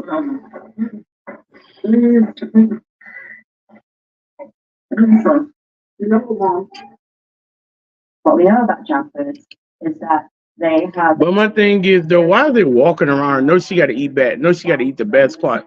No, she got to eat as best she possibly can. Why are they walking around her eating that stuff? Like, That it simulates the reward center. And it sets into motion kind of a pattern for dysfunctional eating. And like any addict, Dominique soon finds a way of getting what she wants. Yeah, kind of sort of caught her eating fried shrimp with biscuit and mashed potatoes. She had a little ice cream in the corner of the bed. I don't know when she'll ever learn. Well, I don't know who did it. I thought it was one of my sisters. The diet is broken, guilt-ridden at eating food she shouldn't, and frustrated at not getting the junk meals she craves. Dominique turns her anger on her daughters. I know nobody else can get out. Please, tell everybody else stay away. Don't you know I know it back? Don't you know clean? She's furious that the girls haven't cleaned the house and wants them to leave. I don't know if in my eyes. Please, let you don't know it for mama. Let you don't see where I'm sick from. Let you don't care about me, please. On the way up and on, she woke up on the right side of the bed. But 16-year-old Jelly believes her mother's outburst isn't really about the state of the house. you know, she trying to get them out so she can eat.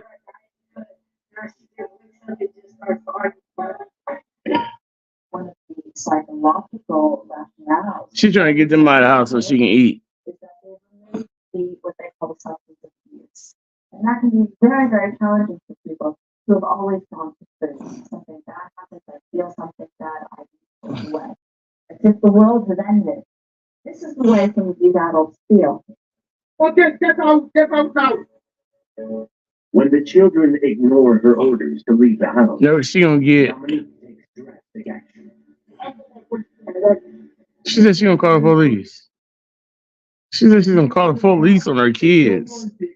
That's pretty crazy. Get additional cover with an extended auto warranty. Auto warranty, also known as a vehicle protection plan, provides Coming up, the police arrive. But it's Dominique who gets busted. What is this? Are you drinking that stuff?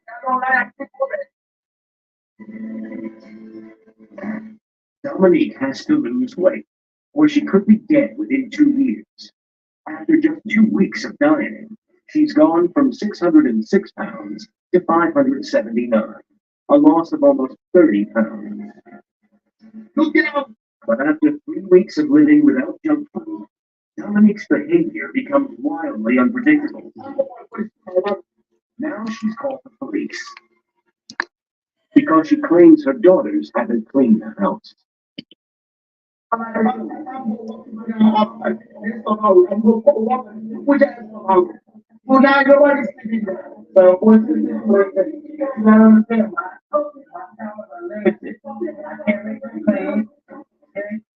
can't think about today.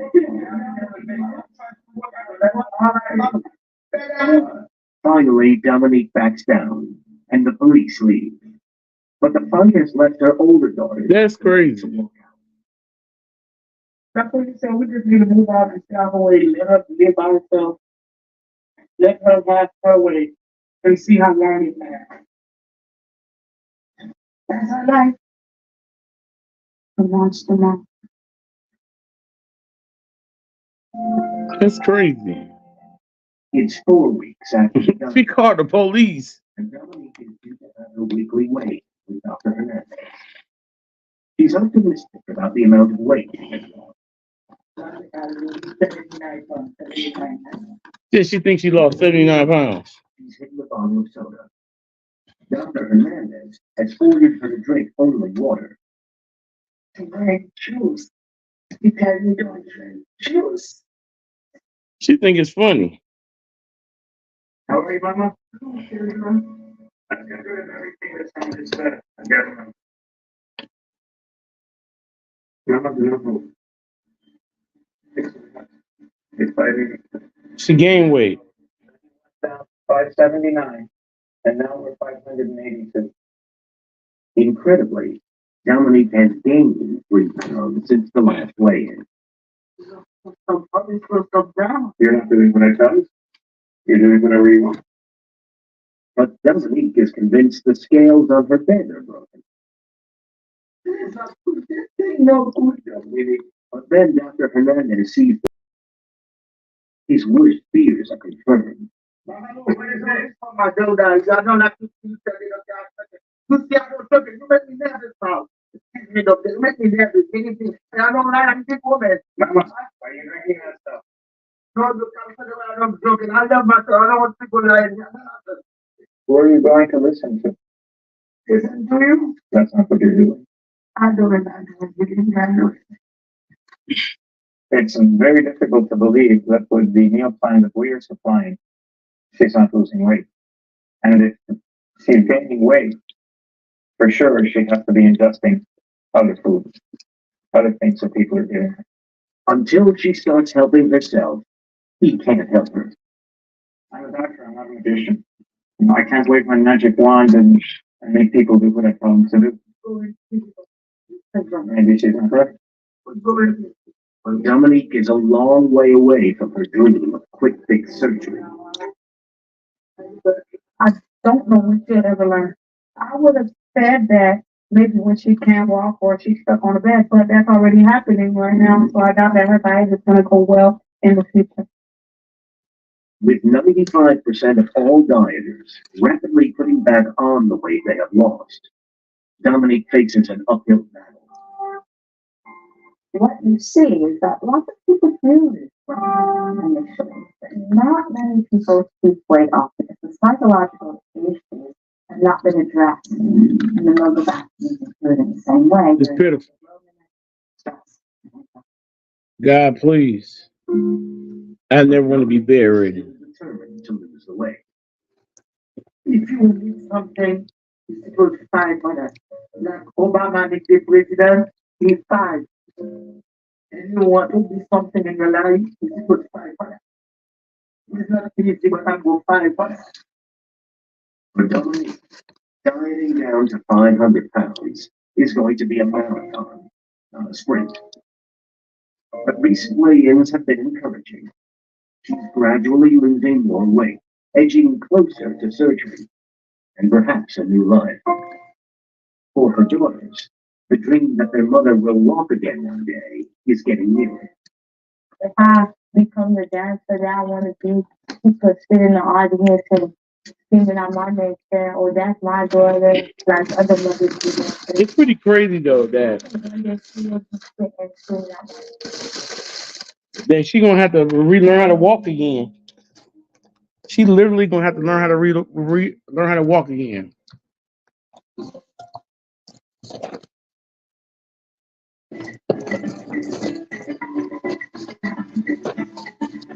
That was terrible.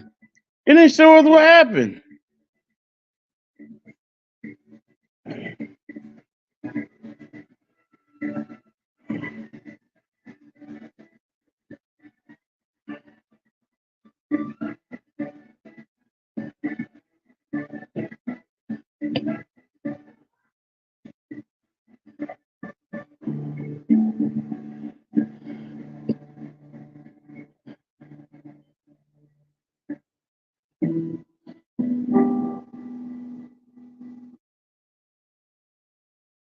What?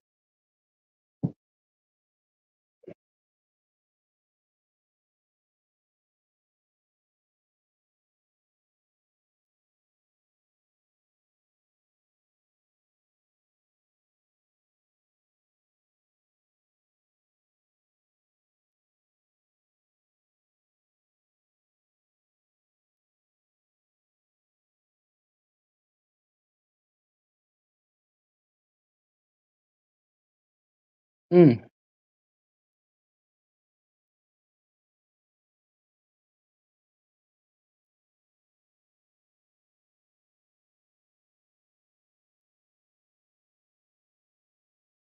Mm.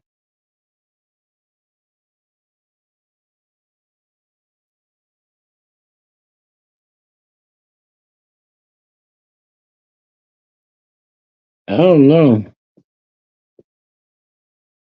This one is like all type of stuff, so it'd be hard to even find it.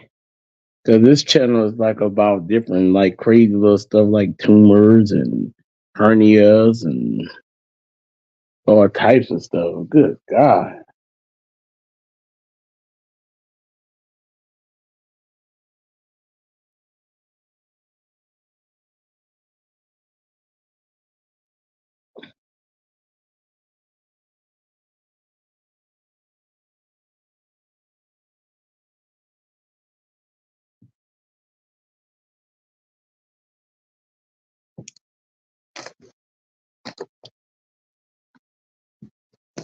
Yeah.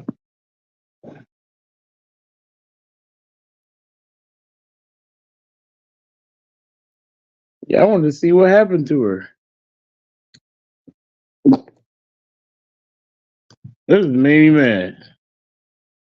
Why you do that to us?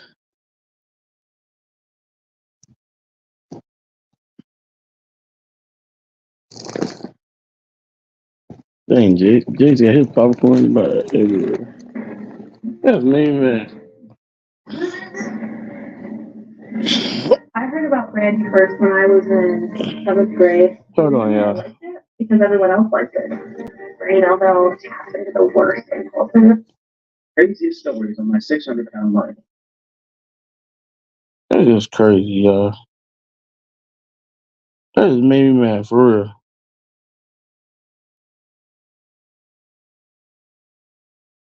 Somebody in the comments said, you know, you watch this show too much when you hear 542 pounds and think that's not too bad. That is pretty crazy though. Cause I had that. I was thinking though. I thought about that one day. I had watched like 3 or 4 of them in a row. And I was like, oh dang, she ain't even that big like all the rest of them. Help me, Lord.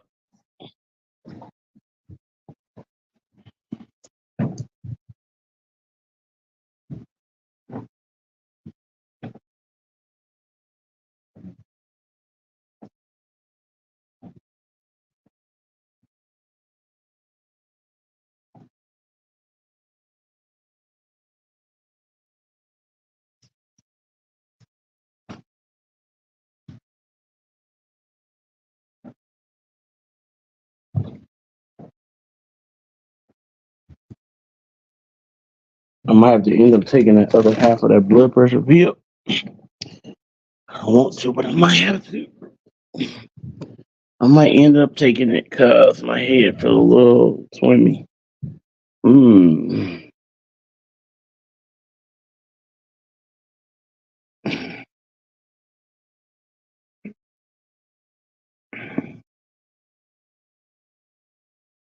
It says 1 hour the grossest patients ever seen on Mind the 600 Pound Life. Grossest. What that mean, grossest? My body's taking over me, it's destroying my life. And it is pure hell, it really is. You should have waited all day. I know because I'm not eating, but I'm tired of people telling me that I'm eating because I'm not eating. Prisoner. My life is pretty much over. This is all that's left for me. Buckle up, because Joe's experience was a roller coaster of emotions, setbacks, and unfortunately, diet disasters that left us all a bit stunned. Joe Wexler's tale starts in Johnson City, PN, where at 31, he tipped the scales at a shocking 777 pounds. His battle with food wasn't a sudden one. It stemmed from deep childhood issues. Seeking his father's attention and not getting What they say, 777 pounds. Tragically, he felt trapped in his own body to the point of constant. Did they say 777 pounds?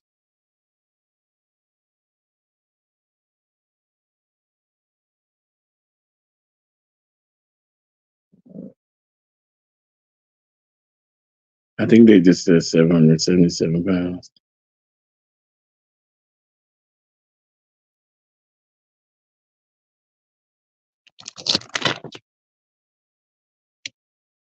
Lord. I posted a picture earlier of myself and I said time to get back to it or whatever and all that. And I said time to get back to this, get back to my grind and everything. And then everybody kept inboxing me with study asking me, who helped you get this? How did you do this? Who helped you do this? Who helped you do this? And I told them that my wife is a fitness trainer. And then I posted her picture and everything too. I told her to contact her on Instagram, whatever. But everybody was just going crazy, like about how did I do that? Like, what in the world? How did you do this? I said, watch the next transformation. Though they really gonna be going crazy. Wait till the next transformation. It's gonna be crazy. Cause that'd be the smallest I've been in ever. So I'm kind of excited. I'm super excited.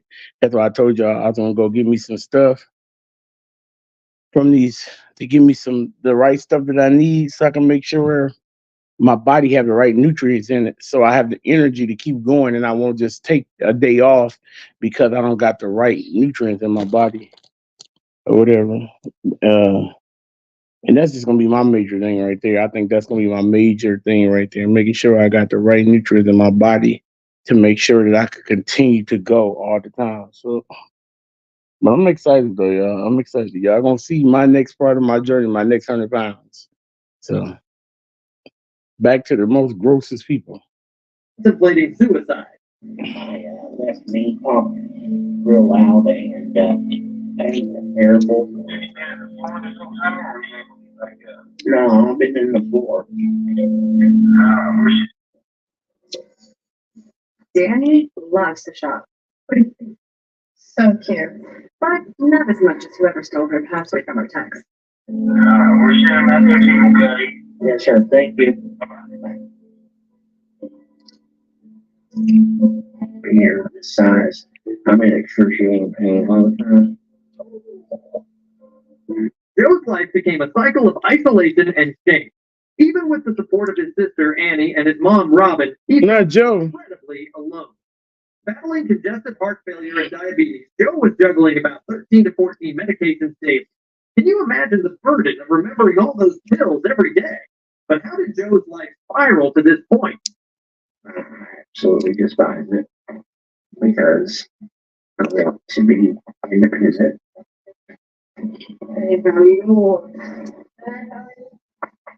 I've seen that every day. I heard you at the hospital this morning. How was that? You know, they Looking back, Joe's relationship with food was deeply ingrained from his childhood.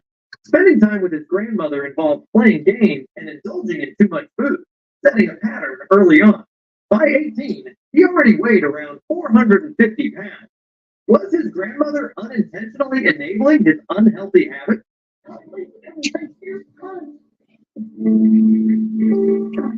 so many things went through my head.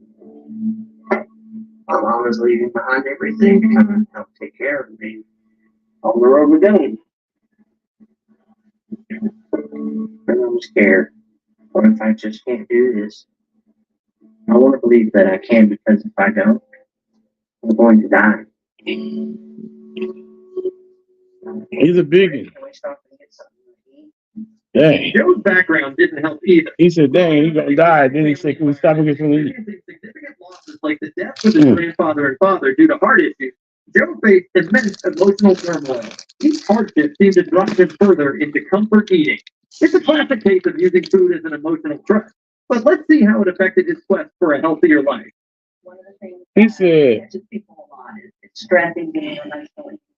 When you do eat, always ask yourself the why. You know, the surgery is life changing.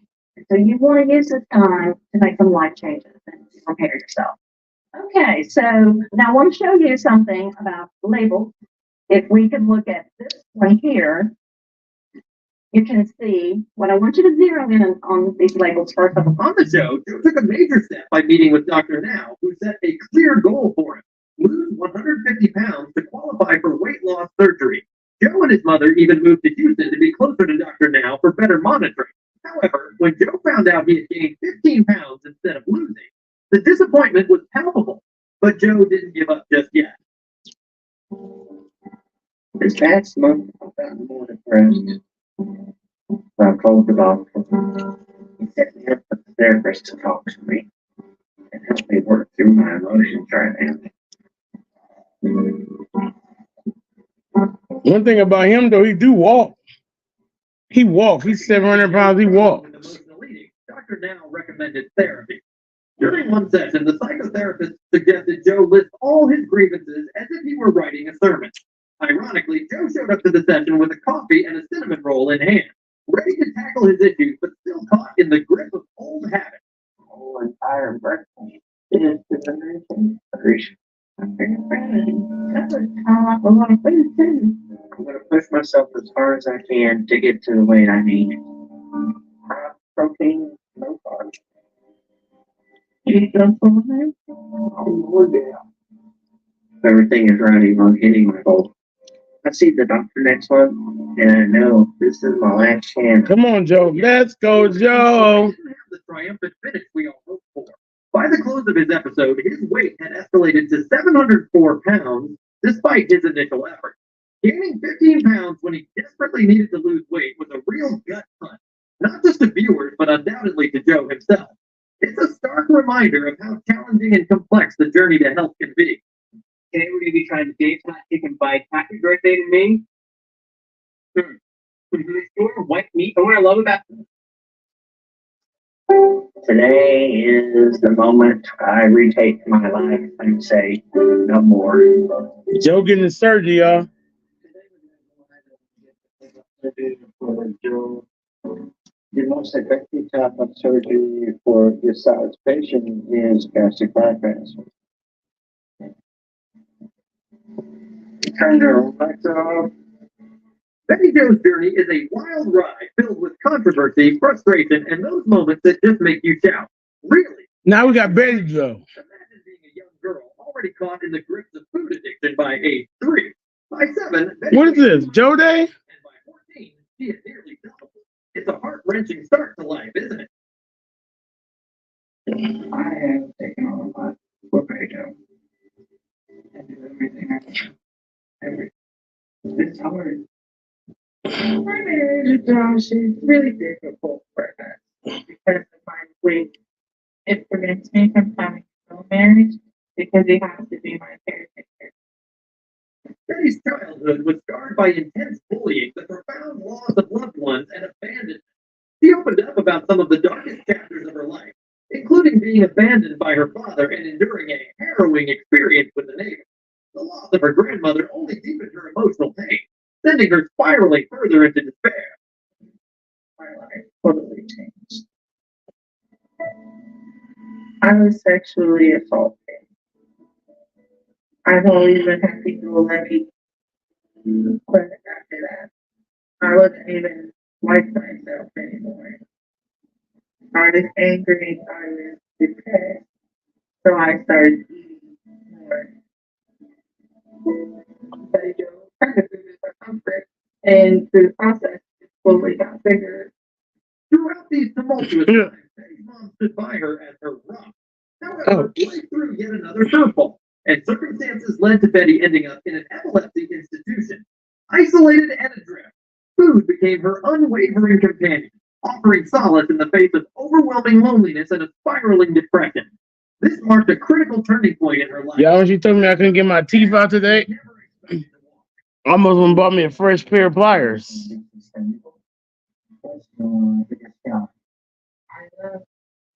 Anything that What's it about? She makes the list, I go get the stuff. So you are an enabler. Basically, I stopped trying to argue with her. I'm concerned that the person may be the biggest problem. He's an enabler, but he's not a enabler. Which means that he's feeding her because he may want her to be. In a desperate bid for change, Betty reached out to Dr. Now, clinging to the hope he might offer her a lifeline. But here's where the plot thickens. While Betty was all words, her actions told a different story. Her commitment to Dr. Now's diet plan seemed more like lip service than genuine effort. The gap between her intentions and actions was as Yeah, I was gonna give me some pliers, and I was gonna go in there and I was gonna sterilize them. And you have at least lost another 60 pounds. And I was gonna go online and take me a quick dentist course online.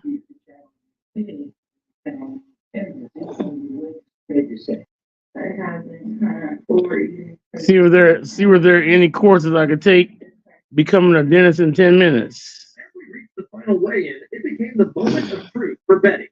Despite her claims of progress, Or no, I was just gonna go and buy me some supplies off of Temu. This not only led to a clash with Dr. Now, but left all of us. That's what I was gonna do. Journey would ever really And then see if they had a dentist course online. And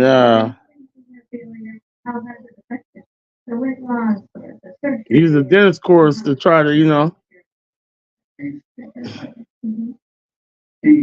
Look at it.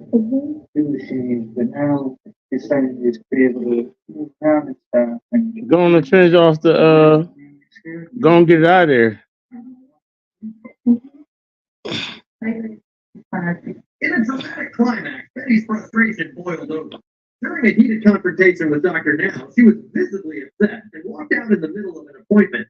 This moment encapsulated the entire I think I could have used like maybe a biting our nails and shaking our heads.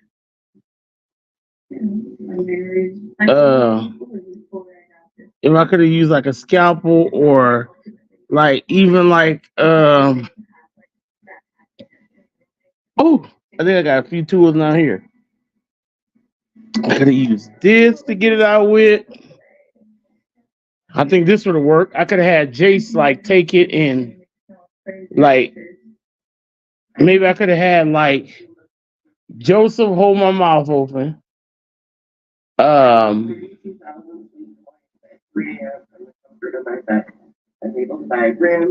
Elijah administrate the anesthesia.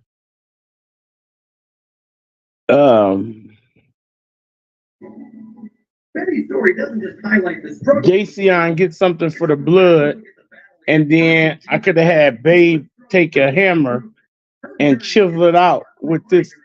This is a nice. This is what you call a teeth tool. This is a nice teeth tool, and then we could have used these to reach down there and get the rest of the pieces out of them. Even though a few toenails been cut with it on a regular basis, we could have just sterilized them real good. Got all the toenail clippings off of them, you know. Be able to come down here by myself and do something. Got like the toenail clippings off of them and stuff. Took them down some hot water, dipped the hot water, and got it all out of there and stuff like that, and did it like that. Inspiring yet challenging journey. It's the story of Tanisha Cleveland, whose initial weigh-in shocked us all at 637 pounds. Tanisha's life was literally at a standstill, trapped within the confines of her home, dependent on a walker, and unable to care for herself without help from her family. But was she ready for the wake-up call that Dr. Now was about to deliver? Taking over me, it's destroying my life. I feel like it's taking everything away from me. everything. And I feel like I'm in prison in my own body. I do feel like a caged animal. I do. And it's something that's always hurting. My knees want to buckle. My back feel like it's broken. Mm. And it's just excruciating to even get up. Not your back broken. I can't even make it to the bathroom to start my day. Driven by a desire to play a more active role in her children's lives, Tanisha reached out to Dr. Knapp. During their first meeting, she opened up about her past struggles, including being an assault survivor, which she felt contributed to her. I know what you're talking about though. But Dr. Knapp I ain't gonna lie. Ooh. challenged her not to let her past define her future, urging her, do not use your past as an excuse. It was the tough love she needed, and guess what? It actually worked. I really doubt that you're gonna make any significant changes from last time, but I'm gonna give you a chance. Okay? Here's the list again. So you can go back to the 400 Dang. This is the list of all. So he really doubt. He highly doubts you, nigga. Okay? That's messed up. So you ran out of excuses. Now it's time to change. And I want you to lose 30 pounds over the next one, just like the first time. Okay.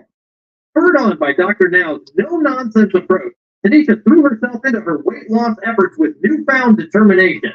She hit the gym hard, tackling the treadmill like it owned her money. Her commitment quickly started to pay off. Under Dr. Now's watchful eye, she began shedding weight at an impressive rate. Her progress was so remarkable that, within months, Dr. Now gave her the green light for weight loss surgery. But how did this chapter in her journey end? I'm a little frustrated right now because I'm working hard. And I don't know what else I can do to prove it to her. There's a part of me that's not sure I want to keep doing this or trying to do it because I feel like I've done enough. But I have no other choice because I don't want to lose this chance. By the time her episode wrapped up, Tanisha had lost over 133 pounds in less than a year. A phenomenal achievement by any standard. But she didn't stop there. Tanisha continued to push herself, and the results kept coming. Nowadays, she flaunts her transformation on social media, where she actively shares updates with fans and followers. While she keeps her full body shot scarce. He said, you know, it's crazy. I'm sitting there thinking of that guy on YouTube who does videos eating pounds and pounds of food in a certain time limit. He is skinny. It's weird how he can eat. Yeah. So I'm praying God gives me the strength to fight for my life and try. I just need one more chance. Tanisha now lives an active lifestyle and sticks to her diet and workout regimen diligently. She's well under 400 pounds and thriving, showing everyone that beauty isn't just skin deep. It's about the strength and spirit within. Her social media bio encapsulates her philosophy beautifully. Beauty is not defined by the shell of a person, it's the beauty within. Tanisha's story is more than just weight loss. It's about overcoming life's hefty challenges and transforming adversity into an advantage. Sitting or relying on the wheelchair, so the standing for a long period of time is really challenging. Not wanting to go back to being dependent on others, being restricted from enjoying life and things with my children, and just things for myself. That's what keeps me going. When I want to snack, that's what keeps me from saying no, don't touch that. Don't go So, so I think about those. some people, it's all about your metabolism and how you burn off what you eat. Madea Reed, a 43-year-old from Mississippi, captured our hearts, but also left us shouting at the TV a few times. So I watched this. Showcased her struggle with weight. I watched this show today, and I'll be watching these.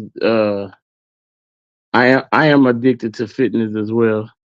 Not only like I like fitness, I just do.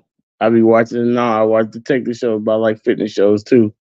But I watched this fitness show today where these guys who really pretty physically fit, but what they did was they ate like what they did. They wanted to eat like an average person on my 600-pound life would eat, which is like 11,000 calories a day each. But what their job was to eat the 11,000. They had to eat 22,000 calories together total. But their job was to not only eat that many calories, but to burn them off as well as the day went on. So they had to eat that many calories plus burn it off after they would eat it, which is extremely hard because you're extremely sluggish after doing all that stuff, and because it's gonna slow you down. I mean everything. But these guys are super fit, super fit. But come to find out, they couldn't do it. The most they can get down was like 15,000 they could get in their body, and that it was just like extreme amount of food. Like it was extreme.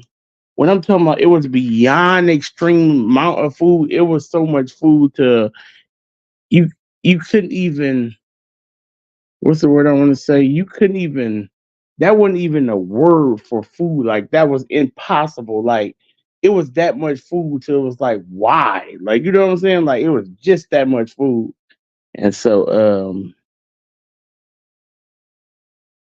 it was crazy. They did make it to 15,000 calories, and they did burn off like I want to say maybe like 8,000 of it or something together or something, or 9,000 or something. But it was like a super ridiculous workout. And these fit guys, so it take a lot for them to burn calories. When you that fit like that, you gotta do some extra workout. It ain't like being big like we, you know what I'm saying, like we are, and or like I am, and I eat a certain amount, I could burn mine off easier because I'm bigger. You know what I'm saying? They gotta go hard because they super fit, super lean, got muscles everywhere, abs, everything. They ate so much, literally, the one gain in a day, that even though they burned so much off, even though they burned not over 9,000 of the 15,000 calories that they put in, they still one gained like 8 pounds, the other one gained like 7, which is insane. Seeing that they both had uh burnt so many calories, you know? Um, but it was crazy to see that. I'm like, dang. And they took like before and after pictures, and you literally could see the difference in both of their stomach in just like a short period of time. Both of their stomach had totally changed, like from what it was at the start to what it was then, you know? So it was crazy though. It was so crazy watching that. Um, but they end up making it through, and um, the guy makes a ton of money on YouTube, so he'd be like all across the world, doing like different stuff. Um,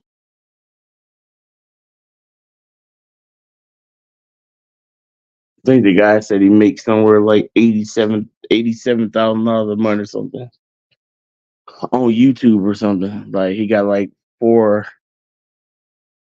almost 5 million subscribers, and I mean he got the numbers. He got the numbers. So I was like, wow, he got the numbers, which is insane. So yeah, but y'all, I'm gonna let y'all go. I got to get up early in the morning. I'm gonna see y'all tomorrow. I love y'all, and y'all have a blessed night. And I will see y'all tomorrow night. Bye, everybody. Love y'all. Y'all be blessed, everybody.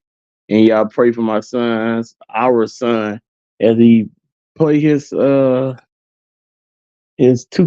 tournament tomorrow. So bye, everybody. Y'all have a blessed night. Bye, everybody.